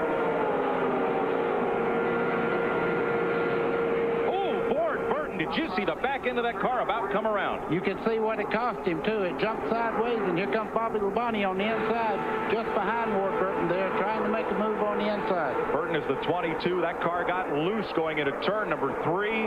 What a job of saving it he did. But The Vultures saw it, smelled it, moved to the bottom, and went on by. Well, he's got a little help there. You see John Andretti right on his back bumper going through the corner there. That helped him considerably get back up to speed. Let's check with Ralph Shaheen. Mike, we talked to Ryan Pemberton, crew chief Ernie Irvin on the strategy for the last couple of laps. I said, Hey, Ryan, Michael, good to see you. Oh! Oh! Bounces off the wall. Sorry. You still have your DuPont 24 beach tail? That's really cool. Burton will bring his car down to pit road and out of this event. To look at. I'll tell you, he was up there with a chance to win and got in, maybe got Whoa, spin it out. The outside wall. Burton in the grass, and caution comes out. First yellow flag. Oh my, they are going to run a caution. They don't count for this Bud Shootout, I guess. They do race back to the caution This flag. is the first year it was called a Bud Shootout, not a Busch Clash, and that's so weird. So they will come around to the caution to get the lineup for the restart. Ward Burton out of his car. He's okay. Same time as that car hit the wall, my pizza oven dinged and about jumped out of my skin and shouted. Well, let's see if he's turning his back to the field as they come around. And to the caution flag. Jeff Gordon will lead them.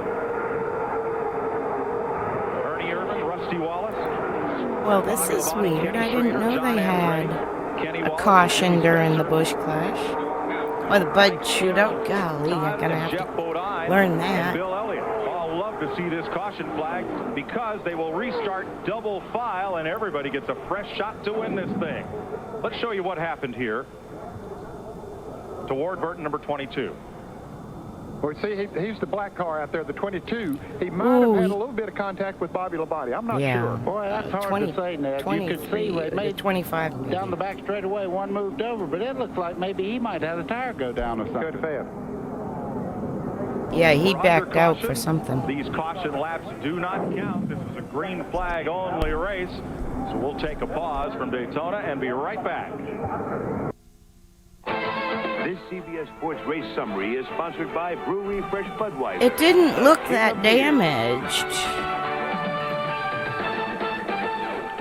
First caution of this 25-lap Bud Shootout after 23 laps. 2 leaders. Mark Martin from the pole. Ken Schrader, now Jeff Gordon. 2 lead changes. That was from Martin, the pole sitter, to Schrader, and then Schrader to Jeff Gordon. Ward Burton is the only driver out of the race. The crash you just saw on lap 23 that has put us under these non-counting caution laps. Oh, yeah, you make great pizzas. The Bill Davis Pontiac on the right side. You get the kind like you make them yourself. It sounds good. I do that sometimes, too. I need to do that more and get more creative. In fact, that's what I'll get at the store my next shopping trip is all the stuff to do that. It's so much better for you. These freshittas were like $4.99, so they're going to restart double file. I got a couple of them. I know there's some people that don't I want to like see that happen. Jeff Gordon for less one. dough, but that's good dough if you gotta have it. I mean, I love bread. That's my weakness, being Finnish.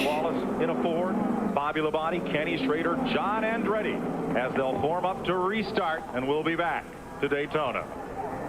But bread doesn't like me, and I have to stay away from it as much as I can. So the pizza, Stella and I will split it.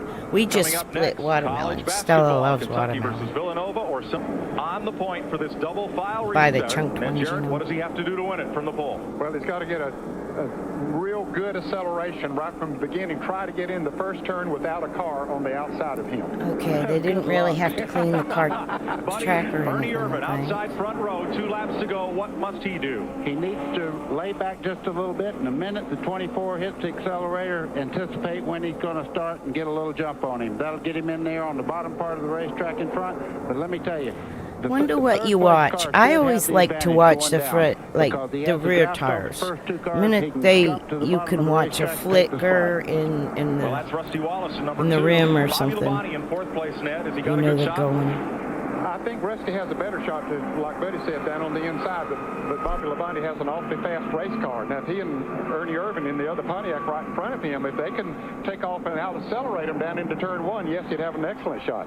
5th is Kenny Schrader, 6th is John Andretti, Kenny Wallace, Jimmy Spencer, Mike Skinner, Todd Bodine. In 2 laps, in less than 2 minutes, one of these drivers will pocket $100,000. Dick Berggren. Well, the plan for Jeff Gordon, stay downstairs, try to get Kenny Schrader to go with him, try to get Rusty Wallace to go with him. If he can stay downstairs, he thinks he's going to get it. We're going to go green real soon. Pace car accelerates off turn number 4. You smell pizza down dough. the short chute to pit road. 2 laps, $100,000 to the winner. Jeff Gordon. Green flag is out. To speed. Green flag, and he's got a good And they didn't show the. Oh, Ernie got real close. Irvin's going to try to stay out there. That'll help everybody else. Todd Bodine switches lanes. Ernie got in front of the driver. Oh, now he's behind it. Side, Chevy and Pontiac the lead. Bang, bang. Trying to punt him. Oh, that's bad. Oh, that's really, really bad. And the caution is coming out. Holy smokes. Spotter. Come on, man. Car slow up high. I don't know. We'll have to check it out and see. But you're right. The rules were that they race back to the flag. So they are racing back to the flag. Ernie Irvin up high by himself. Everyone else to the bottom of the racetrack. Jeff Gordon, Rusty Wallace, and Kenny Schrader. Forges ahead into 3rd, and Jimmy Spencer to 4th as they come across to take the 2nd caution flag of the day. Jesus, Joe and got hapless stuffed. Joe Nemechek was at full speed and had no place to go when Bobby Labonte's car slowed and then scraped the wall. Yeah, something happened to his race car, Bobby Labonte, and he was up there in the high groove, and others were coming around, and Nemechek had nowhere to go. That's Bobby Labonte trying to make it around to the pits. Yeah, you can hear the tires and everything flapping under there. Terrible. Look at the damage to that car. There was smoke from the rear of Labonte's car as it slowed. Hard to tell what from. And you saw on Nemechek's windshield view, it looked like that windshield may have been covered with oil. Let's see what happened. Okay, this is the 18 car, Bobby Labonte. And here's Jimmy Spencer coming on the inside. He blows the tire. Look, it's smoking on the left rear. And then you see the poof. Right there behind him. You see smoke out of the back of the car, though, way back up on the racetrack there. He had problems way back up there. Look at Nemechek, nowhere to go. He was coming off of there at full steam, as Mike said. And Jesus. Right there, Labonte was. And you'll see Nemechek could not turn left. Now, there was plenty of time. Now, Andretti's got to make a move. He's got to get away from that car and just clips him. Now, at that point, Nemechek could be hard on the brake, but then again, that location is like the furthest from the spotter stand, but still. This is looking back from Bobby Labonte's car.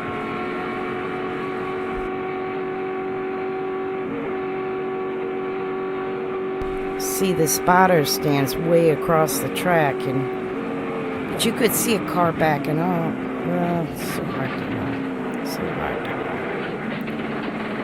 But everybody else went low. That's why I'm saying. Joe couldn't see it, obviously, but. Boy, you hear that tire flailing against the fenders. And Dick Berggren has an update. Mike, Jimmy Maycar, who is Bobby Labonte's crew chief, said that all started when the right front tire was cut going into the corner. The tire went down, and you saw the consequences. Okay, that's where the smoke came from the tire then, is when there's Bobby getting out of the car. Bobby Labonte is okay, but out of this race. But on the pole for the Daytona 500. We'll be back for the final lap of the Bud Shootout. Jeff Gordon leading Rusty Wallace, Schrader, and Spencer. Now, I think most teams have a different car for the Bud Shootout as the Daytona stuff, the 125s and all. I think. We have 1 lap left to race. I think. Let's go to Ralph Shaheen. Mike, they had cut a deal with Kenny Schrader for that last restart. That worked. It got Rusty to 2nd. Schrader is now in the wrong lane. they'll have to deal with Spencer. They ran out of time. These are like non-points races, but they're exhibition races. They pay a lot. Now let's think about Usually. that for just a second. I didn't mean to laugh, folks, but there is no such thing as a deal with But they Jimmy do Spencer usually on the use a last lap. secondary car, not risk their Daytona, 500 car because of the points. And one of his most notable drivers was Jimmy Spencer. Yeah, and that's why I said there is no deal on the white flag lap with Jimmy Spencer. Mike Skinner's car is on In the pit road. rundown of speed weeks, we've so far had practice Yeah, my right front tire went qualifying down for and, I had a bunch the of cars on me, 125s. and, I was wanting them there too, but that wasn't the right time to have them on me. So it the just one of those Bud deals where, shootout and just didn't this have as good luck as we needed to, and unfortunately, Bud for Pole us, it Bud tore up a good race car and Bud shootout qualifier and now the Bud shootout. Then we'll have the 125s Your next. pole-winning car, I hope. And are you set now for the 500? Did you learn Yeah, anything? you could see it poof. A little bit, but it's not. That's not our other car, but it's horsepower's tearing something up anyway. Oh, but, great. I do the same sometimes. I thought you used to put them on like a flour tortilla sometimes too. Things like that happen, and when it But does, I do have usually here yeast happens in a and big way. flour Have you and your brother had a do chance that to talk about sometimes. starting side by side for the first time ever in the Daytona 500? No, not yet. We'll talk As about it later, I'm well. sure. You can be sure that Because I like conversation will be coming, using gentlemen. olive oil. Yesterday here at Daytona, in full qualifying, Terry Labonte was the early pace setter, but then Bobby Labonte, as Buddy would say, held a pretty wheel. Oh, boy, it was a great lap for the Joe Gibbs Racing team. First time ever at Daytona, brothers will start on the pole. Bobby Labonte inside and Terry Labonte on the outside of the front row. The Great American Races next Sunday. Oh, You'll see it wow. live here on Yeah, CBS that's at noon true. Eastern I thought it time. was just flour and water and they don't have any yeast. They don't blow up, but yeah. Have to check the wrap on John him. Andretti is on pit road, and you remember he bumped Bobby Labonte after Labonte slowed, so they're going to do a little cosmetic surgery to the nose. Excellent idea, yeah. And Pan fry it. Mike Skinner is on pit road too. They're doing some work on his car up in front of the Andretti car. The two cars at the front of the field had probably the two quickest pit stops between laps 10 and 12. Here is Jeff Gordon's crew. Hard at work as they come in. He was the first car into pit road. The tire changers, Shane Parsnow and Mike Trower. Jeff Knight carries those tires. Darren Jolly over the wall. As everybody goes up and gets their service, there's Mark Martin closest to the camera. Telling Stella her pizza is too hot. We gotta wait. It's gotta get cooled off. And she's like makes squeaky noises. And now, she's talking. one She's lap will decide it excited. all. You excited? Because under She NASCAR panting. rules, once You the want white pizza? flag waves, you must race back to You the want flag no matter pizza? what happens. So we will see the green and the white flags together. She's so and the cute. next time around, She's so it will be cute. the checker. Mike, I Took her like to the Kenny Schrader's beach. chances here. He's Oh, gonna yeah, you start heard third. that If word. he has We any took help, you to if the somebody beach really last gets week, behind him didn't and we? pushes him down Twice. the back straightaway, Jeff Gordon could be a sitting duck. Well, this is interesting, Ned. Makes her Two tired, GM tired, cars but on she the just inside loves it. And two Fords on the outside row up front. Maybe That is tomorrow. interesting, to say the least. Maybe. And, I think Or the whoever next day. accelerates the best when the green flag drops is going to have the best chance up front there. Rusty Wallace has had a year to think about this. He finished second to Jeff Gordon in last year's Busch Clash. Saw it earlier. See if he has anything for Gordon this time around. Well, it comes down to like a drag race now, and both people on the front row there, they're both great on restarts, so they won't give anything up. And they'll look for the green next time by as they... No, I'm sorry. We'll take at least another lap under caution here. Since these caution laps do not count in the Bud Shootout, this time for I us, saw take a quick break video from of somebody Daytona. pan frying We'll be a back for that pizza last in lap something that after looked this. like a Down to the wok. last lap. and it was over an open fire. Jeff Gordon is the leader. It was like a pizza pan size, but a little more bowl-like. Not quite like a bowl, so it doesn't all run to the middle, but it kind of looked like a wicked cool idea. He's on his own. Over a fire That's pit. Schrader in that black and green 33, a two-time winner of this race. And then to do the top, I think she took a torch or something to brown the top. Got passed on the last lap by Neil Bonnet. You know how crucial this is. Jeff Gordon give a race away in Pocono on a restart. So I'm sure that's running through his mind. Don't make a mistake. Those guys on the front, if they make a mistake, hey, you know what happened to Labonte just a second ago? Somebody will run into you. And what's that whine we're hearing in Gordon's car? That's the gearing. Yummy. That's almost like torture if you go there too hungry, huh? Gotta get some. What do you get for hors d'oeuvres? Every time you get on the accelerator, you like Domino's, you get the little garlic balls or something. Sounds like somebody dragging a cat on a tin roof. Jeff Gordon, number 24, last year's winner of, well, everything. The Busch Clash, the Daytona 500, and the Winston Cup Championship. Folks, when they get the green flag, they're going to race one lap. The winner gets $100,000. You know, we're talking about Gordon. He's good. As Buddy said, he knows he's already lost a race by not getting a good restart. So he knows that he has to accelerate into that first turn first. But Rusty Wallace is also a master at it out there on that outside. So the one thing they can't do, though, they can't. Can you imagine $100,000 was pretty good back then for one race? Pocket change today has to. That's pocket change. You want that pizza, huh? You're drooling. I know. She is being patient. On the radio, he's getting good pull out of first gear, not a good pull out of second, but a good pull out of third. Second gear is going to be critical for him on this restart. Pace car holds them at 70 miles per hour. They'll be at 190 when they come back around for the checkered flag. This is it, the 25-lap shootout. Everybody's down to their last bullet. One lap to go. This is exciting. Can they anticipate Gordon and get a jump on the man who won nearly everything last year? Rusty's out in front of him. Gordon got off the Golly, show the cars start, not the guy waving, not Harold. We love you, but golly, I want to see the cars take off. Spencer drops to the inside. Here comes Spencer. He and Rusty Wallace may trade a little paint down in turn one. Rusty Wallace has some help on the outside. That's Kenny Wallace, little brother, trying to shove Rusty to victory lane. Oh boy, this is not going to be good. I just know how these things go. It's like iRacing. Black and green 33. Whoa, lucky. Gordon, the leader, went to dead last on the restart. That was lucky. Three banking for the final time.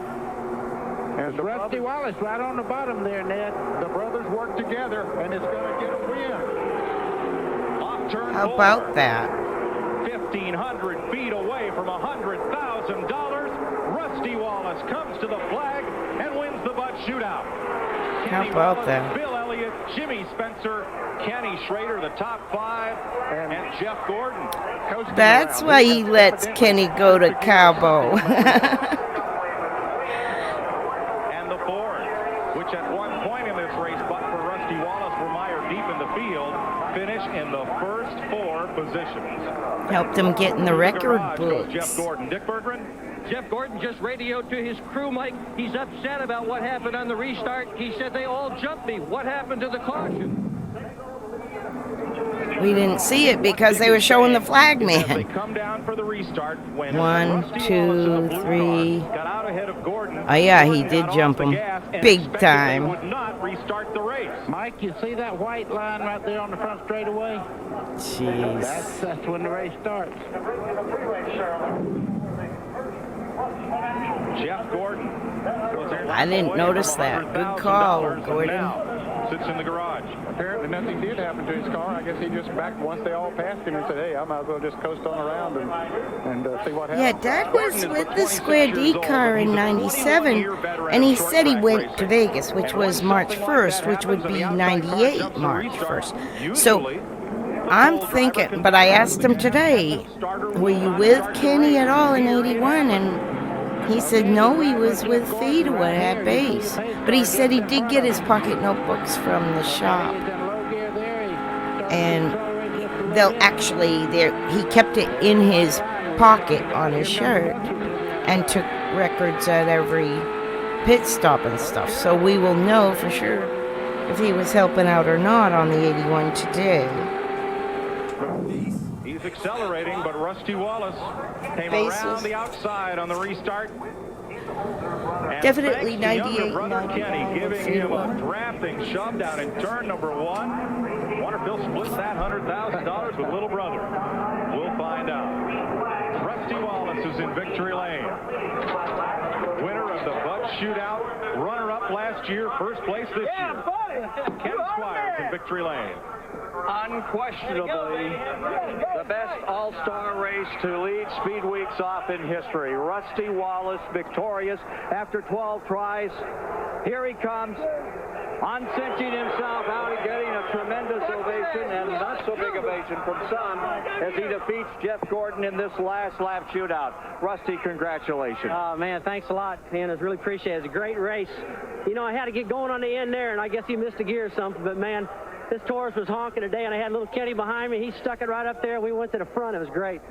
Did you fake him out on that restart at the last lap? Man, I don't know what I'd done. All I know is that when I was ready, I had this thing cleared out, and I was ready to rock. You know, I think that's always been one of my strong points. It's got me in trouble a couple times, but evidently I nailed it, and he nailed it, and something broke in his car because the whole field drove past him. But a great day for the Ford Taurus. Its first victory at Daytona. I'm real proud for it. The adventures of Rusty's car was here. I'd like to thank my sponsors, Miller, Mead, Mobile, all of them. They did a great job. You better thank your brother, too. Let's go to Ralph Shaheen. Jeff, what happened? Well, that's pretty disappointing that they let a restart like that get away, you know. I mean, Rusty jumped the start big time. Before they said the area of the 76 ball, he started taking off long before we got there. But I don't know if it matters anyway. You know, I was waiting for the caution because I knew they weren't going to start. I was like, there's no way they're going to let that happen. And then I broke fourth gear coming up through the gear, so I was done anyway. Did you feel like it was up to the leader to set the pace to the line? I know it is. They said it right in the driver's meeting. They said the leader, you know, sets the pace. He starts the race. It certainly wasn't that way today. Rusty Wallace wins the Busch Clash. Fourth time the winner has led only the last lap. Kenny Wallace finishes second, big payday. Bill Elliott, Jimmy Spencer, Kenny Schrader, and Jeff Bodine finishing sixth. Ernie Irvin, Mark Martin, John Andretti, and Todd Bodine, the top 10. Then Dale Jarrett and Johnny Benson in 12th. Mike Skinner, Jeff Gordon credited with 14th. Bobby Labonte, Joe Nemechek, and Ward Burton ended up in the garage. Next on CBS Sports, Kentucky at Villanova or Missouri at Kansas, NCAA college basketball. Next Sunday, the Great American Race, the Daytona 500. Join us at noon. We got the 125s before, and that's next, the 125s, and then we'll do the Goodies 300 and the 500. Daytona all day today for me, subcompact cars. And this year they have an option. so I can get 98's paint schemes in my mind and everything. The series is growing by leaps Yeah, and this is bounds with Speed 18 Weeks Day races 5. this Whatever year. this But is, make it's no from mistake, Daytona is the Dave biggest. W. A win in this Subscribe to amount of his parts stuff. to He's a get good your guy. year off on the Puts right stuff foot. up pretty Practice is recent, about to too, begin in still. Speed Weeks 98. While the colors may be very familiar to many of you at home, it's because they're very similar to some of the Busch Grand National and Winston Cup cars. In fact, we'll even tell you what's going to happen with the White House. No, not what's happening in Washington. We're talking apple juice. These aren't Ford Tauruses or Chevy Monte Carlos or even Pontiac Grand Prix. This one here is the Pontiac Sunfire. Wait a minute, that's Robert Huffman. Holy crap. Goodies Dash Series. This is a little bit of Arca's Day 5. And smaller than the Winston Cup cars, but in many ways, they may be more competitive. They can run 3 wide. No kidding, I remember the whole White House thing, and honestly, for that race, they probably had the car cover all made and everything, and they had some of the tents. I know that Landon has some of that stuff. I've seen him use it at throwbacks before. That's really cool. What's that squeaking from the video? Many teams are still working. Some of the fast guys have headed for the beach. I know a lot of times but a lot of teams are still working. Some teams the squeaking can be my mic. Qualifying runs.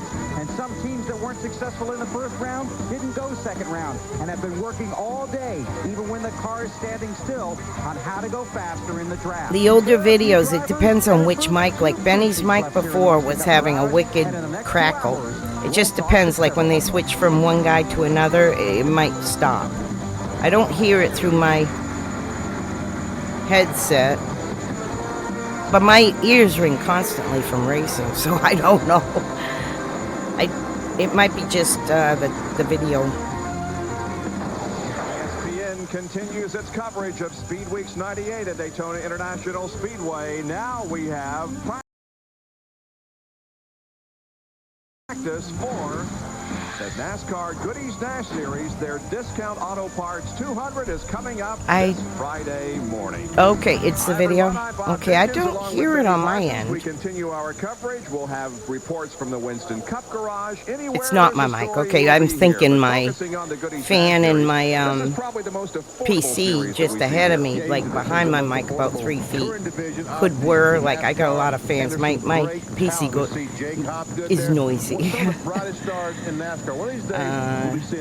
But yeah, pizza's ready. I'm gonna go grab that. I'm still in the chat. For their first practice of Speed Weeks. They rolled in when the ARCA cars moved out yesterday after their race. And we've got a couple of hours of practice for you here on ESPN2. There we see Will Hopgood, familiar face in the NASCAR Goodies Dash Series. The wins number 64 on the line, getting ready to go out. Right behind him is the 16 car of David Hutto. There's the 29 machine. The pilot on that is Stephen Barfield.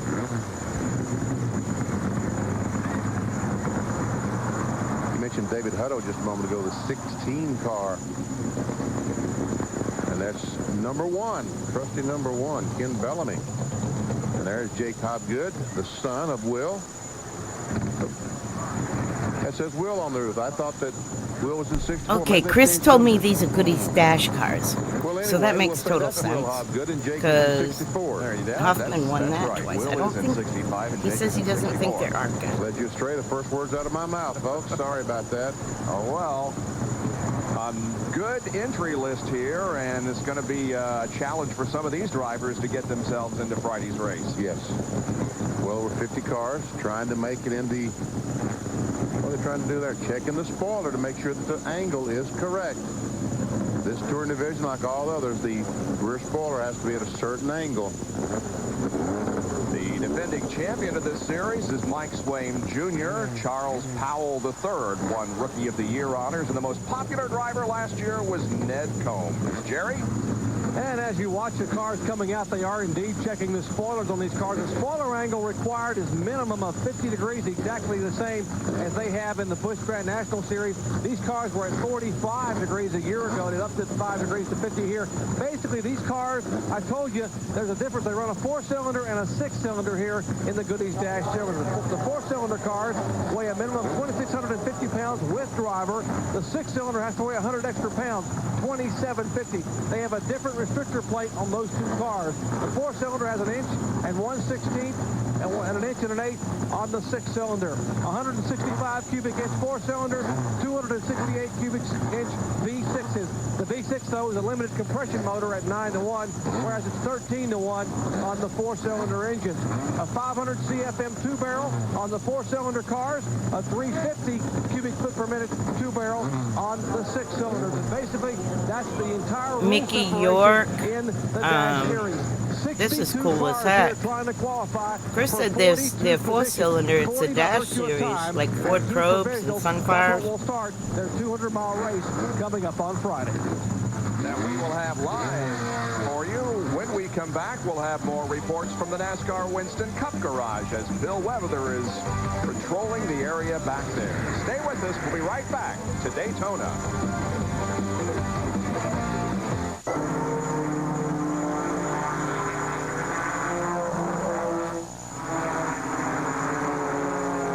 Just rolling out onto the racetrack, the Goodies Dash Series cars. There is the number 64 car driven by Jake Hopgood as he moves through the east banking of the racetrack. And these cars are going to sometimes sound a lot different than what we've heard. Well, certainly they're 4-cylinder and 6-cylinder engines.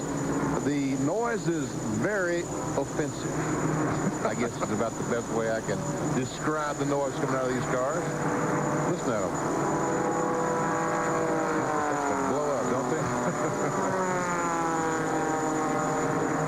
Back in the Winston Cup Garage area, Bill Weber has this report.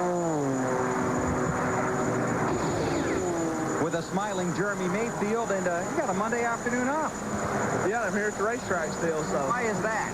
I just, not a lot to do, you know, and all these guys are working hard, so I feel like I better come here and put my share in. And exactly what guys are you talking about, Jeremy, that are working hard on your Mobile Oil Ford Taurus? Paul Andrews right here. There he is, okay.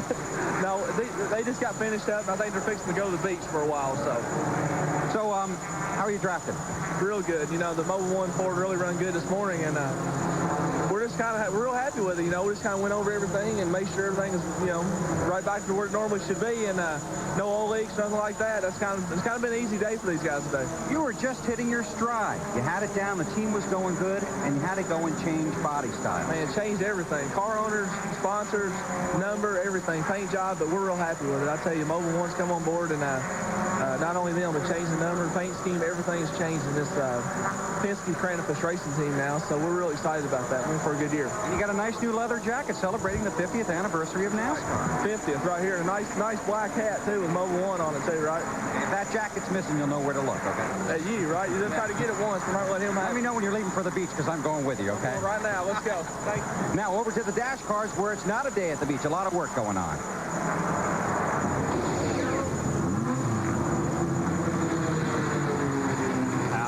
Racetrack, more cars moving out. Mike Swain Jr. in the Pennzoil car, our defending Goodies Dash champion. Well, these cars may look a little bit slower than what you're used to, but as far as I'm concerned, they're traveling plenty fast enough.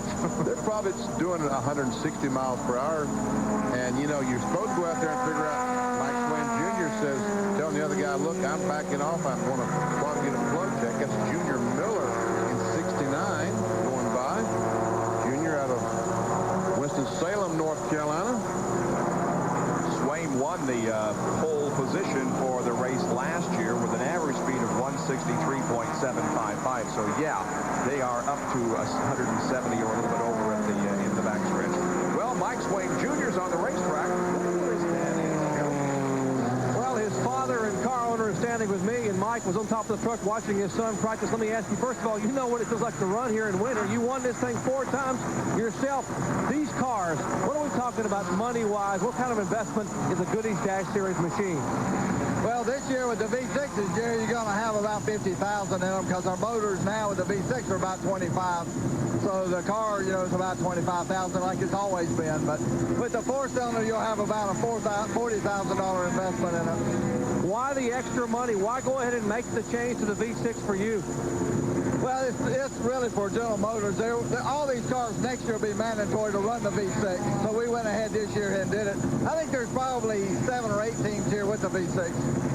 You're trying to bring your young man along slowly here and run some bush races later on. Why? What does this series do for you? Can you get valuable experience in these cars, even though they're considerably lighter than the Busch or Winston Cup? Well, they are lighter, but still, they're really, they're not an easy car to drive because the wheelbase and all is so short and narrow. They twitch around a lot.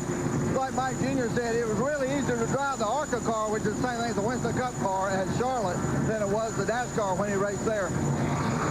What do you tell him here early on with so many cars here and so many inexperienced drivers on the racetrack? Are you a little concerned about going out this first session? Well, this series and the ARCA series, you got a lot of inexperience, but it's something we've always faced. I've driven in this series for 15 years, and he's been around it. He knows who to be around, who not. And right now, we just run by ourselves. You know, we're trying to get ready to qualify. And with the V6, it's a whole new ball game for this race team. We've been good with the 4-cylinders. Mike's had 2 poles the past 2 seasons here, and we're going to probably struggle just a little bit until we get the V6 dialed in today. What are your plans for the future? He won the championship last year, following in your footsteps. What's down the road for Mike Jr.? Well, we're going to run the ARCA races, Speedway races this year, Jerry, and that's going to give him the, big car, big weight, high horsepower experience that he needs. And we just hope from there on that, another team or our major sponsor like we have with Pennzoil this year helps us either step up to a full ARCA program or a full Busch Grand National program. That's where we want to go. We'll let you go back on that truck and watch your young man race or practice anyway. Good luck to you, Mike. Jerry, I appreciate that very much. Thanks for the time. Mike Swain Sr., a 4-time winner here at Daytona and also a 2-time champion of the series. He's currently 13th on the speed chart at a lap of 145.603. He finished 5th, by the way, in the race here at Daytona last year. And Mike, a senior, brings up a good point. It may take these teams a little while to dial in these 6-cylinders since they're not used to them. Yeah, this is the first trip out with a 6-cylinder. I talked to Scott Weaver down there, and he said it's basically about the same engine that they used to run in the Busch Series cars back in the late 80s, early 90s. Remember when he used to run the 6-cylinder those cars? Yep. The track there, Junior Miller in car number 69 as he heads for turn number 1. Junior must be in an endurance run. We saw him about 5 minutes ago around the racetrack. Still out there. This is kind of a nice bonus. I didn't know this was on a film. On the list that I use a YouTube kid, Austin LaPlante. I use his website for the list because he has it all like a database. It's incredible. If you don't use it for even regular, like he puts all races on there, even up to now, but they're all by date and class. Like I said, that's Austin LaPlante on YouTube, and he helps so much. See, it says Austin LaPlante. I'm on race 4 of 73 races that are in 1998 Cup.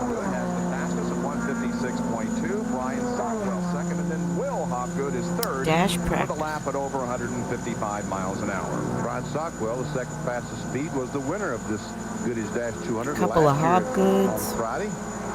Robert Huffman, the White House Apple Juice car, is 4th. See Stephen Barfield back in 6th. There is John Redmond driving car number 45. It's kind of cool to Dr. Jerry Punch. to get this little bonus footage. I've really never seen the dash cars run. There are 4s and 6s that have a problem with the floats, and I mentioned these They're really cool. Carburetors on these engines, about 168 cubic inches for a 4-cylinder. As you can hear in the background, it doesn't sound overly healthy. They are trying to, the carburetor was loading up. That means it fills up with gas and fuel and sort of basically floods itself out and has a problem getting the fuel distributed to the engine. So they're trying to make an adjustment. A carburetor is certainly very, very valuable at trying to run laps at over 165 miles an hour. This car is sponsored by Chester Fried. You won't see many national sponsors in this series, although I showed you Pennzoil a little bit ago on the side of Mike Swain Jr.'s car. Chester Fried is a regional chicken distributing situation for Deli Chicken, based in Missouri, and they cover the southeast and about 4 or 5 states in and around Missouri. They're sponsoring Roger Moser, and that sounds much, much better. They're going to get him on the racetrack as they make an adjustment here on his carburetor. Guys? They're adjusting the floats. Now they're raising the floats a little bit.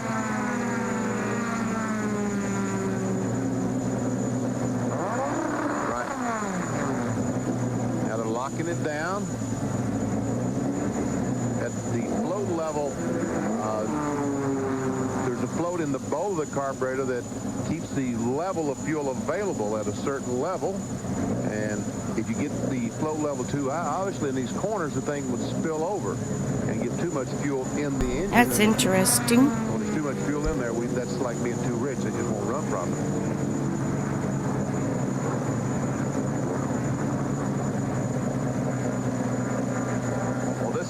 first time that these dash cars have been on the track for during Speed Weeks 98. However, several did test here during January, and this is the result of that. Christian Elder with the fastest speed, 163.958, followed by Daryl Murray. So if you compare those to what we have now, and our fastest here so far today is 156, so you can see that they're going to move up a few miles an hour as we go along.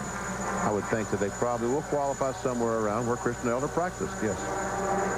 When we come back to Speed Weeks 98, we're going to talk to one of the veterans of NASCAR Winston Cup Racing.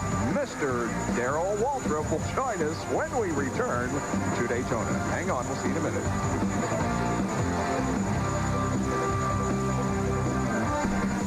This is really, really cool.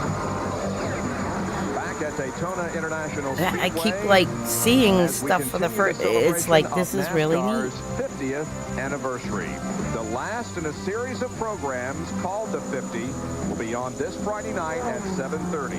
The title of this installment is Inherit the Win, as we the name of this is 1998 Speed Weeks Day 5. The last 50 years. Be with us at 7:30 cool. this coming Friday night.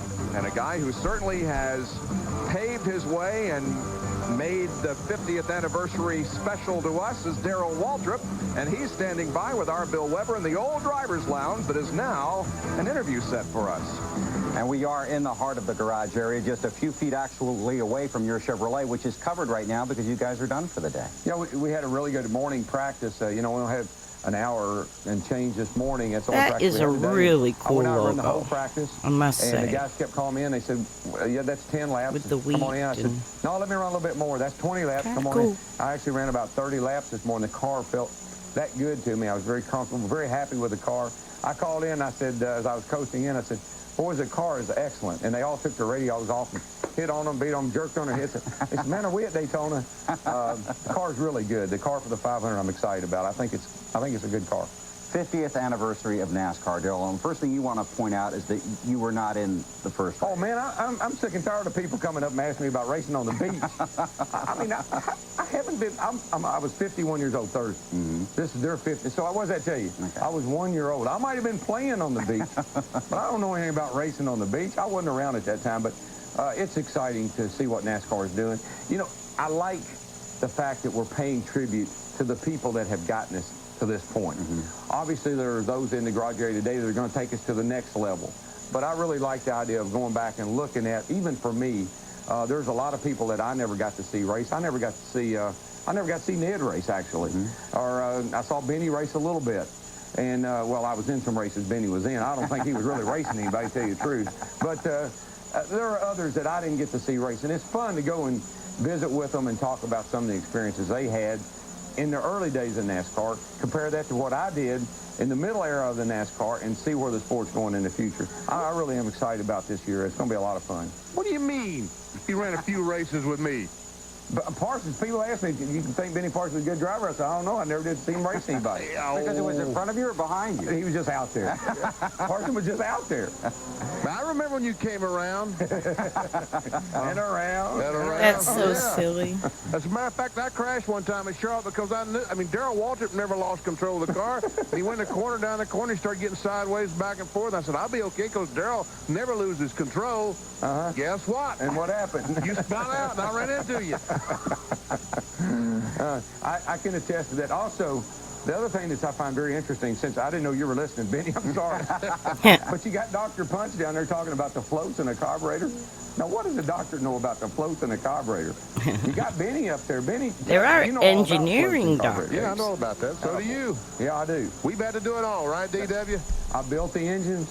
I've gone to the junkyard, and I know Benny has. I built cars. All my cars came out of the junkyard. That's where you got built engines myself, even. You go to the junkyard, you find a 64 Chevelle, 66 I changed Chevelle. out the piston rings once, cleaned the cylinders. Benny, a week, just cutting on it, trimming all the interior. Ordered the rings and installed them. Getting the tar out of the roof. That was a nasty job. I always had to do that. Get the thing all stripped down, cleaned up, and then make a race car out of it. So today you see the guys in the shop using an English wheel. I don't know what that thing is, but anyway. But you have one, don't you? You got to be able to speak English. I guess I got two of them. But to see where we've come just in the car building process and other things, the media. So much has changed, all for the better. But Darrell, how do the cars drive in 1998 versus, say, 1988? Before radial tires, before all the aerodynamic stuff. Yeah. 88, you came out here, you still had to be a driver. You still had to drive by the seat of your pants. The radial tire, just like your 87s, guys, like on the top sim. of a big old bowl of jelly. That thing would kind of just wiggle and wobble. And if you see some of the old races that we used to run, they've done that, you know, in some of these special jobs. The cars go in on the bottom of the racetrack, and they just slide all the way up to the top, right up to the wall, and the cars are wobbling, and you're hanging out. And that's when you really had to be a driver. That's when you really had to have that feel and be able to finesse that thing. You had to work the gas, you had to work the wheel, and you had to not run out of racing track, because that was easy to do. And that's when racing was a lot more, they keep talking about wanting to put racing back in the driver's hands. There's a lot of things we've done to take it away, mainly technology. But I don't guess there'll ever be days like that again, where you went to Rockingham and you run right up next to the wall, because you couldn't run low, because the car wouldn't stay down on the bottom. You had to have that wall just to have kind of something to nerf off of. Atlanta, the same way. Get up next to that wall and just ride that wall, because that was right where that's as high as you could go. If the wall was higher, you can go higher. That's awesome. Things have really changed from a car standpoint of view. Power steering. I mean, people today sit here laughing. Jeff Gordon, Nerf Jeff off Burton, them. the young guys, even my brother. And, you know, you say, I ran 500 laps to Bristol with no power steering. Huh? No power steering? Did it break? How did you do that? and Benny knows. I mean, Benny, did you drive much with power steering? Just a little bit, not too much, but about 3 or 4 years. And shocks? I mean, we used to have 2 shocks per wheel. That was the deal. You had 2 on the right front, 2 right rear, so on. And I remember the first time I showed up in Junior, I was driving for Junior, and I had the Bilstein shocks on the car at the time. And there was only 1 shock per wheel. And he looked at me and said, "Boy, what are you doing?" I said, "Well, this is a new technology, Junior." I said, "You don't need that. It's lighter. 1 shock will do the same work as 2. Well, boy, what are you going to do if one of them breaks off?" That was the whole deal. That's why you had 2. It was an insurance policy. And that's one thing. The good thing about a guy like Junior Johnson, he teaches you a lot of things like that. The thinking behind, you looked at something, you said, "Man, that's kind of primitive, and that's a weird way to do things." But a guy like Junior Johnson, there was a reason why they did everything the way they did it. And then when you come along with new technology, you had to prove that it was better. And not just shocks, but other power steering. I was the last guy. Bilstein and then Penske's. My dad went with the Penske reps and learned all about all that initially, and now he uses that technology faithfully. I'd be leading, and nobody's even close. And I'd slow down a little bit on his stopwatch. He'd come on that radio and he'd say, "Boy, you ain't laying down on me, are you?" I mean, and I had to, no, Junior, I'm all right. I'll pick it back up. Let's bring in Jerry Punch from the garage area. Doctor. What do you mean, what am I doing talking about floats in a carburetor, DW? Come on, man. Before I was working on people, I was working on race engines. In fact, the first time I took a patient into surgery and opened them up, I was looking for where I could replace the jets and how I would adjust the floats. And I said, well, that's a gallbladder. I said, the float should be over here somewhere. I used to work on some, well, not some of the cars you worked on, but I worked on them maybe on a smaller scale. But I know a little bit, not as much as you and Benny. But what do you mean? What's the Dr. Punch talking about floats in a carburetor? I know what a float is. I wouldn't know how to do much with it, but I know what it is. Yeah, and you are aware that there are 4-cylinders and 6-cylinder engines in those cars over there today, aren't you? Yeah, we got it covered. I mean, I know you're astute, but I just want to be sure you were aware of that. Yeah, in fact, there's 4-cylinders and 6-cylinders. In fact, we don't know which is which yet because we haven't been told, but we know they're out there and they sound a little bit different, yeah. And they changed the restrictor plate since they tested. Yes, they have, DW. In fact, that's why some of the guys are having trouble right now. We were standing here a moment ago by Mickey York, and he's one of the drivers who's been here. In fact, this is his 20th year because he's one of the older guys in this series, and he said he was very concerned because they practiced with a restrictor plate. They came here and changed it this morning, and now they may even change it before qualifying tomorrow, and that has his problem, has his car basically flattened out where he won't run at all. Okay, well, we'll take a little bit of a break here. When we come back, we'll continue our conversation with Darrell Waltrip, and we'll cover other things that are happening here, including the Goodies Dash Series practice at Daytona.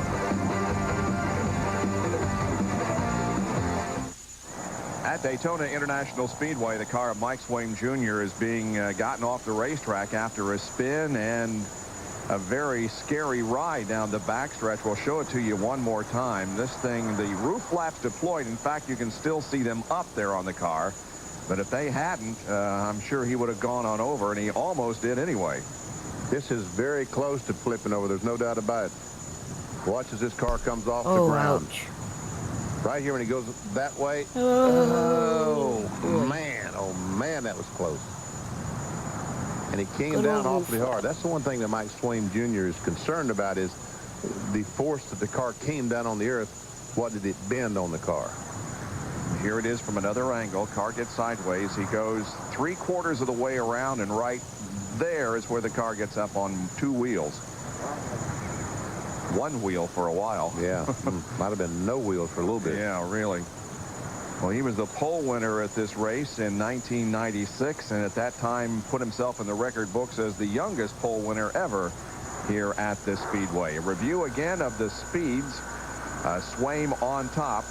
5th fast is Will, and 6th fast is Jake. Jerry? Huffman is well, in Will and Jake P12. Hopgood are father and son from Winsboro, South Carolina. I'm with the older of the two, Will Hopgood, 1993 Rookie of the Year, 1994 National Champion for this Goodies Dash Series. And, Will, you guys are right up there in terms of speed. Obviously, the V6 is doing its job. Yeah, we're working with them. You know, we hadn't got them worked out yet. I think we're a mile an hour or 2 off of the 4-cylinders, but we don't know what the plate that they give us is going to do to them either. So, you know, we'll just keep working on this Winsoil V6 and see if we can't get it to the front. How comfortable is the car for you so far? We just saw a couple of cars buffeting out there, and we saw Mike Swaim cut a tire, and a little of a scary moment back there. Are you feeling the car move around much down the backstretch with the speed? Actually, our car's pretty comfortable right now, but we're not up to speed. So, you know, when you get to where we're running 157, 158 mile an hour, 2 mile an hour makes a big difference, and that's what we're hunting for. So, you know, when you get around that 160 mile an hour range, that's when you start getting the buffing. Well, you won this thing in 1993, and these cars are probably the very... I gotta walk the pup, so I'll be away for just about 2 minutes. Maybe 3. But I'll be in the chat momentarily. Oh, yes, much definitely, especially with these real small motors right here. These cars, if you just like the Cup cars, if you get hung out to dry, you're going back 8 or 10 spots, you know. So you gotta find who you can draft with, and the car works good with, and run with them. But you got a teammate out there, and your son Jake, that has to help too, particularly on the speedway. Yeah, you know, we hope we get out here and can do some drafting, you know, in practice, and then maybe work up and hook up together in the race if it's possible. But, you know, when the race starts, the green flag falls, all the strategy that you plan in the pits goes out the window, so you got to race whoever you can race with. All right, well, thanks for visiting with us. Let you get back out and have some more practice laps. Thank you. We appreciate it.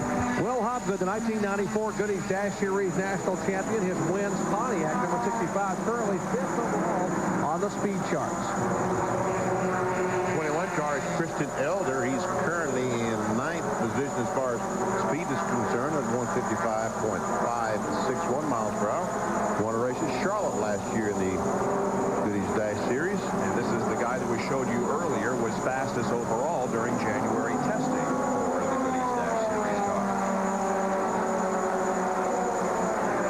He is carrying an onboard camera. You can see it's already positioned in the middle of the race car, and you will be seeing it Friday when we have live coverage of the Discount Auto Parts 200 at 11 o'clock Friday morning over on ESPN. How's he doing speed-wise? He picked it up that well. Now that lap was up to 157.809 miles per hour. And Christian Elder was the runner-up last year to Brian Sockwell in the Goodies Dash Series. Back in just a moment and talk with the gentleman who earlier today became the fastest second-round Winston Cup qualifier for the Daytona 500, Steve Park, when we come back. Introduce 163.940.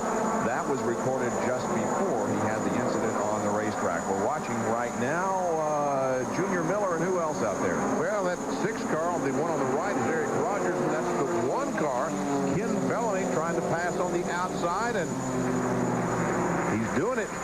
And they seem like they're running down the 69 car of Junior Miller. First visit to Daytona. This is the incident that happened just after Mike Swaim Jr. ran 163.9. Comes off turn 2, and all of a sudden, around he goes, and watch this. Up in the air, 2 wheels, maybe all 4 wheels off the ground for just an instant. So the Pennzoil car in trouble there. And let's talk to the Pennzoil NASCAR Winston Cup driver. What do you say? Steve Park with Bill Weber.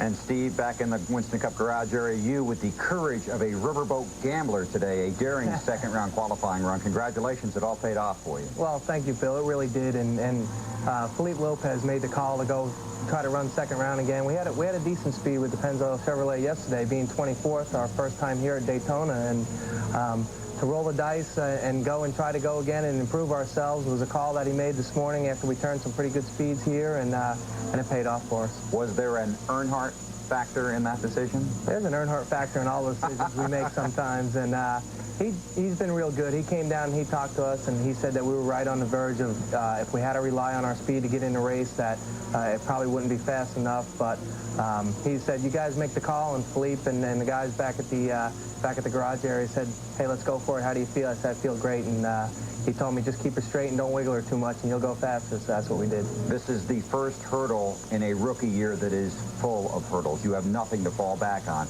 to get into the Daytona 500.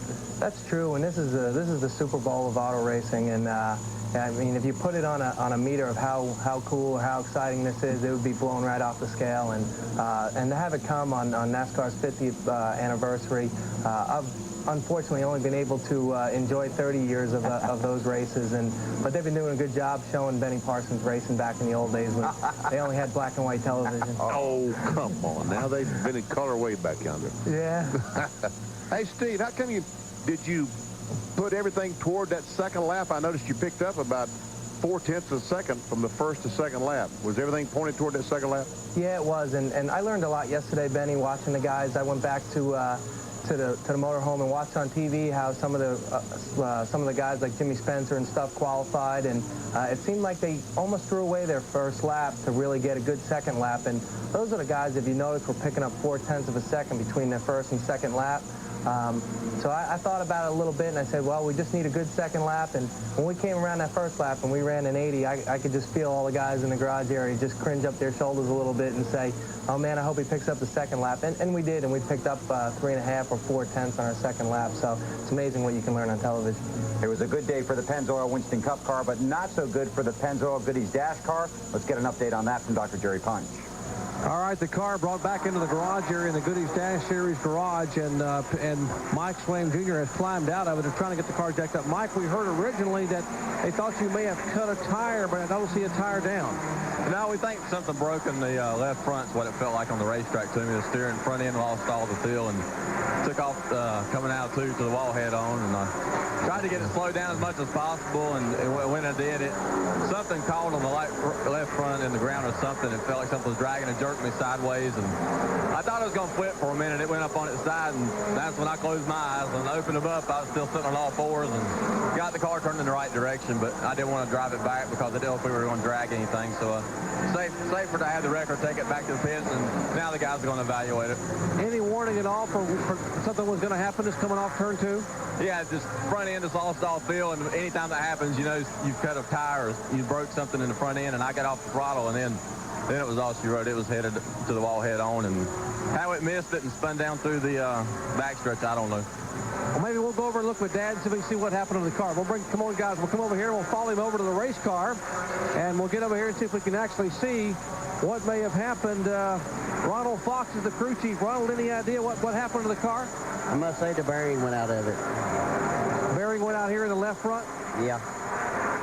All right, he's taking the cap off here, and you can actually see where the tire basically skid, and he slid. It just basically is taking the rubber off the tire. That's all cords showing down on the inside. Bearings come out of it. And look right here. The bearings have been chewed up. All that metal inside the left front hub, they're taking the cap off. All that chewed up metal is where the bearings came out. The outer bearing has come out of the left front, and that exactly is what happened. You see how loose it is? Well, see how it's wiggling there? The bearings have come out, and that's why it suddenly jerked sideways coming off turn 2 at speed of 170 miles an hour, wide open. And they are lucky they have a race car. Unfortunately, Mike Swaim Jr. is lucky he was not injured. Wow.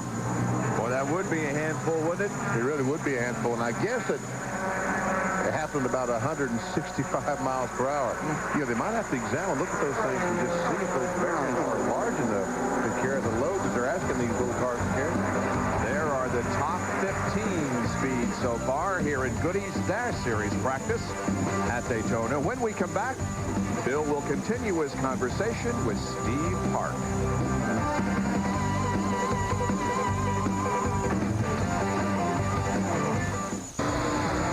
Trackbacks are brought to you by Quaker State, the quality your car deserves.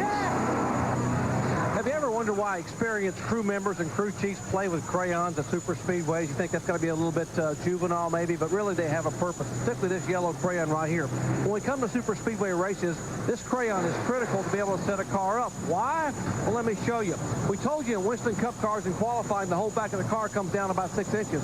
Well, in a dash car, they want the car as low as possible. It'll actually drop 3 inches. So you take this crayon and you mark areas on the wheel. They've marked this here on the tire back here, and you can actually see where the crayon has been rubbed away when the fender part of the car, when the right rear quarter panel comes down and basically rubs the tire on the straightaway. That's why this crayon is so important. You adjust the rear fender so you don't get too much rub, come back in, mark it again, and go back out and see where the crayon has been erased away. So crayons are critical on super speedways. All right, thank you, Doc. The Speedway is quiet right now. We had a stalled car out there that is being taken around to the front straightaway here. That's the number 77 of Brian Gandy. He stalled just as he left the pit road, so good gracious, don't tell me they got to push him 2.5 miles around. Long way. Well, Classic Sports Network presents a week of fantastic moments from the Super Bowl of auto racing, beginning today at 6 o'clock, then again tomorrow at 3 a.m. and at 10 a.m. The 1979 Daytona 500, as the drivers tried to keep King Richard Petty from capturing his 6th Daytona 500. BP carried the in-car camera that year. First time the in-car camera was ever seen in a NASCAR race, 1979. 6 o'clock tonight on Classic Sports Network. A lot more stories to tell you about here at Daytona International Speedway. Join us when we come back. Back in just a moment.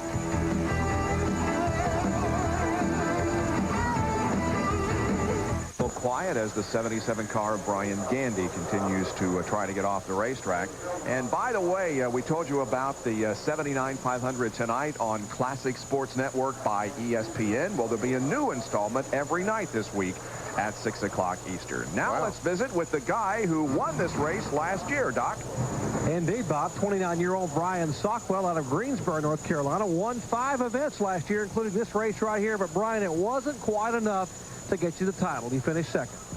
No, we had a few more DNFs last year than we needed to have, and we had good finishes when we finished the race, but last year we fell out of a couple, and it cost us. Talk about the win here.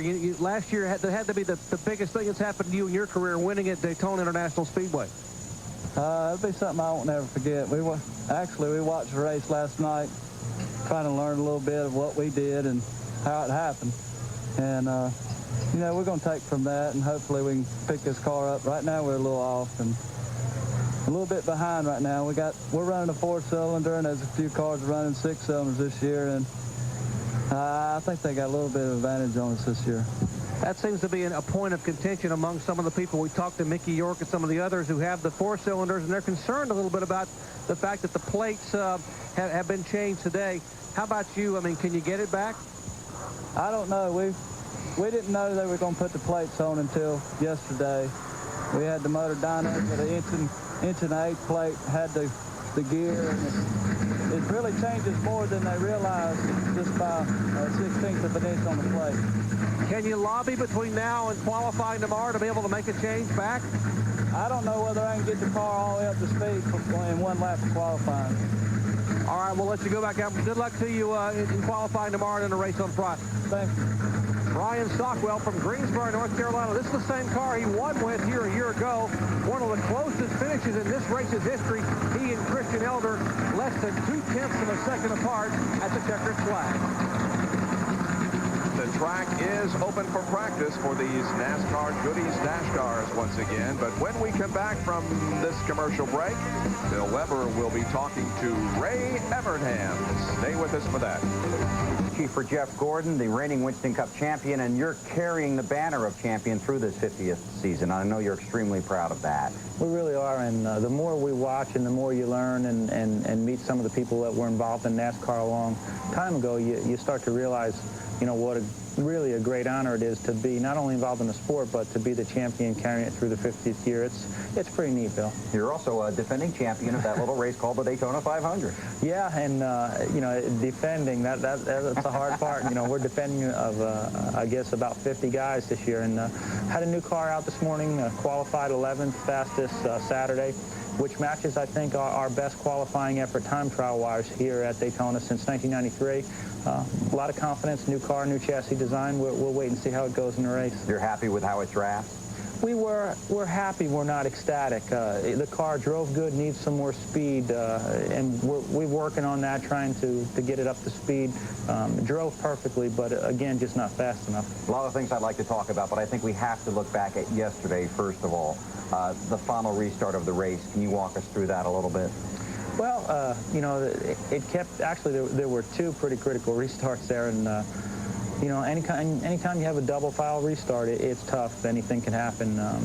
You know, honestly, you know, my take on that whole deal, didn't like the way the call was made, but bottom line was it was our responsibility. We could have won the race. We didn't. We learned some good lessons from it, and we'll be prepared for it next time. As we go into 1998, some people might say there are some outside distractions for your team, but I think you plan to look past that. I assume you've taken a larger role with Hendrick Motorsports and your race team for this season. Not officially. You know, there's been no official titles given, but, you know, I'm there to help as much as I can. You know, through some circumstances, I've ended up senior crew chief. John Hendrick has come on board, and I have a lot of faith in John Hendrick. He's a lot like his brother Rick. You know, the Hendrick family has a different set of morals and values. They're very good people, and we needed John there at Hendrick Motorsports to help get us through these times, and I'm going to support him and support my teammates and do as much as I can.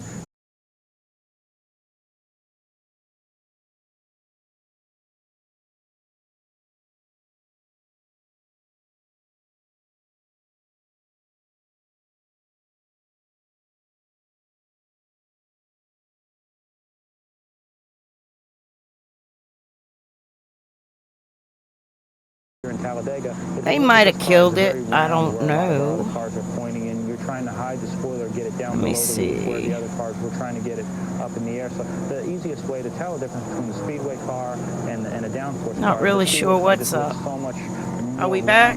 Are we back? I think we back. Too much time and effort. Okay, we glitched a second.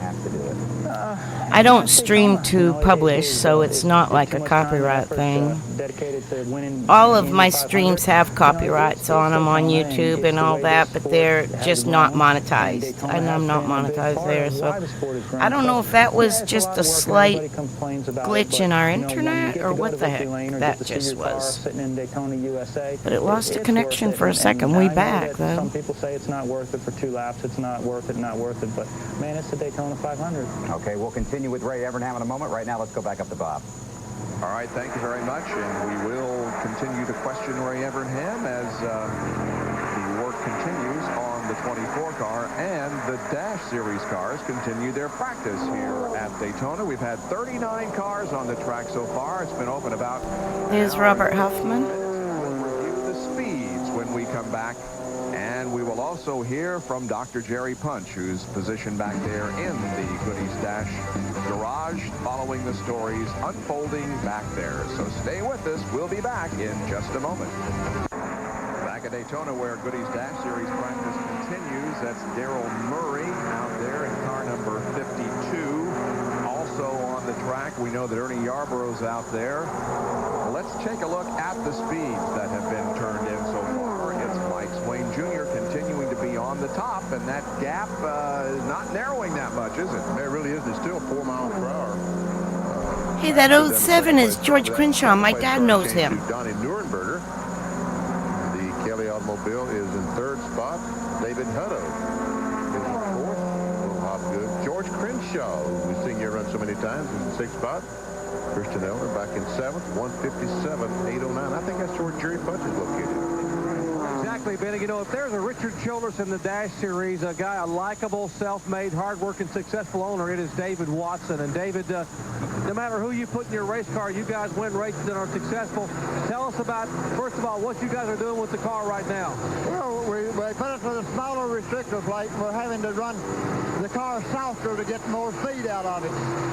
Well, you've come here in the past. You know what it takes to win. You've won 4 times at Daytona with different drivers, 3 championships, 11 times at Charlotte. I mean, your car is always one to beat.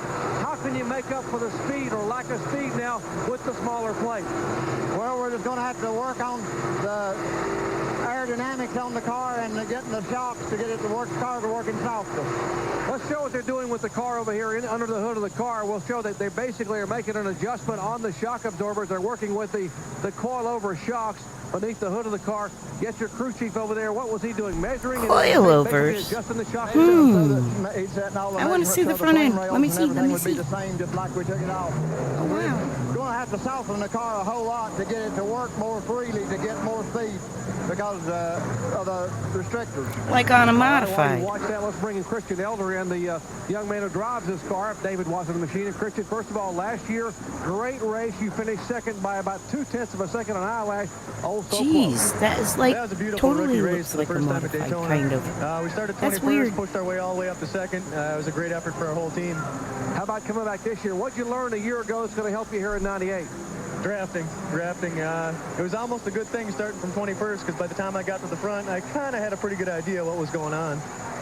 So you guys, you feel pretty comfortable with the car, even softening up even more, letting the car settle more to try to get some more speed? Yeah, the Great Clips car is running super today. We've made a couple of changes for qualifying tomorrow, and I'm real happy about it. All right, good luck to you in practice. Thank you. You talked about a Great Clips car, folks. I'm back these major for a little bit. Sponsors here in this series. Great Clips is basically a chain of hair salons where you can get a $10 haircut guaranteed in 10 minutes or less. And that is not a segue to Bill Weber. What a nice little find for this little video. We can continue with Ray Evernham, and we were so much history While here. we were away about yesterday. Well, and that I'm aware you said that you went through an unfortunate circumstance on the racetrack, but maybe that's the kind of thing your race team needed. Why? Well, you know, your biggest, to me, your biggest adversary when you have a lot of success is complacency, and that was an awesome slap in the face for us. And it's a different race team this morning when they came in than they have been, you know, over the past several weeks. So I think it's great everybody keeps going. How do you keep them motivated? You know, you've won 10 races, you've won this, you've won that, you've done all this. Hey, Rusty did it for me yesterday. I've heard from my mom and my dad. Everybody's eyes this morning, and you know, everything good happens for a reason, and that was $100,000 yesterday. But there's $1 million and another Daytona 500 coming next Sunday. So I think it was great. You're very close with your driver, probably closer than a lot of crew chiefs and drivers. Just tell us about your conversation that you've had with him since the end of the shootout. Well, we're very fortunate we have some people in this business who have been through a lot of things that talk with us. And I hold a blanket in my lap, and it helps my back because my elbows are braced on. Bobby and with Geoff and myself, we've got helps nobody me to blame stream but longer. ourselves. You know, we take full responsibility. And I know we were upset yesterday, but bottom line is we take full responsibility, and the only thing you do to control that is you come back and you beat up on them really bad next week, and you never let that happen again. You know, and what we have vowed is that we will never, ever have that happen to us again. Your counterparts in the Ford fraternity have done a lot of discussing over their new Ford Taurus. Darrell Waltrip and I talked about it a little earlier, but just your take on the Chevy Ford situation at this point. Well, I'm having trouble. I don't know what they're supposed to look like because there's not one in the garage area that looks like the other one. They're so different. They caught up with me fast. You know, they looked awful good. You know, I think they were first, second, and third in the class, weren't they?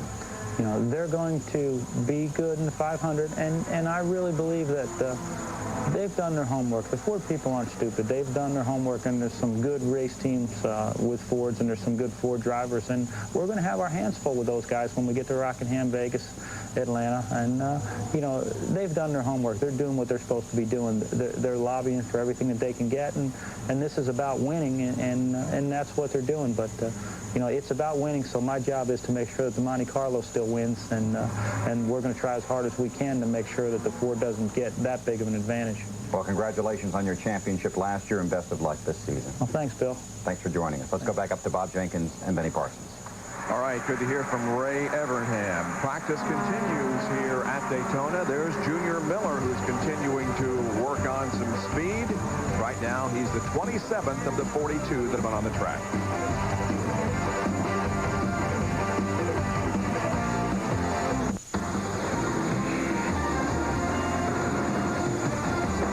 It's only Monday. We got a lot more to cover for you throughout this coming week. We have just okay, I hear that whistle now. Practice, and here's what happened. Mike Swain Jr. with the fastest at 163.9. Robert Hoffman, Donnie Nuremberger SB14. in second spot, 159. I wonder if it's just when it's on that graphic. Jared Kelly was the third fastest, 158.697. David Hutto continues his good running in that car, average speed 158, and Will Hopgood was fifth. And as you look at the rest of the speeds turned in today, we had 42 cars. That car goes around right now. This is all kind of a replay of what we had. The only reason I fast forward, I think, with that graphic, Mike Swain Jr. very fortunate that car stayed on four I heard it that time. Here it is from the other angle, and you get a better idea now of how far this car got off the ground right here. Wow, wow ride for Mike Swain Jr. As you said, Bob, at 163, 64 miles per hour. Dr. Jerry Punch standing by with David Amick. And we just caught David Amick. He was on his way out the door to go get a sandwich. I bet it was a chicken sandwich, right, David? Nothing but. I mean, Amick Farms, I mean, they process about how many chickens a day? 750,000 a week. I'm not too good on math, so you'll have to figure that one out. After Benny gets through with lunch, that's about 618,000 left, right? Okay, tell us about your race car here. Brother Lyndon won the series title in 1996. And you were off running the business and making everybody do well with chicken sales. Now you decided to race full-time in 98. That's right. I got the itch a whole lot, I guess in 94, just testing cars, and Lyndon helps me now, and I'm hoping to put the whole schedule together this year. Okay, now you're sponsored by Myrtle Beach, South Carolina. That's a pretty good deal. Yeah, actually it's a South Carolina car. It's put together by the Parks, Recreation, and Tourism Department of South Carolina, and Myrtle Beach and Stana are the major sponsors right now. How much experience have you had at Daytona or on super speedways? Last year was my first race. I learned a lot and hope to improve a whole lot more this year. You're up among the top cars when it comes to speed on our charts. How comfortable are you? We were mainly working on race setups, so man, we weren't working too much on qualifying because, I mean, it's hard to find clean air right now with 20 cars out there on the track. So the car feels real racy. It's real forgiving. I feel comfortable with it. So I think that's the main thing we want to do is just put something real comfortable underneath me and make all the people back in South Carolina happy. Well, you got to make them happy so far. You're 10th overall in speed, and there are 62 cars here. How much input or what kind of words of advice have you gotten from, I won't say little brother because he's bigger than you are, younger brother Lyndon? He's a little bit bigger, but he was on top of the transporter and was coaching me around the line. He's telling me to try different lines around the track, see which one's faster. But just moral support, just having him there. I mean, I tell everybody he might be younger in age, but he's my older brother when I get to the track, so he knows a little bit more than I do. Plus, he has a guy working for him now for your dad, Bill Amick, in the motorsports team in Busch, a guy that I named Gary Dehart, who 2 years ago stood on that stage in New York with Terry Lamonti. He knows a little bit about race cars.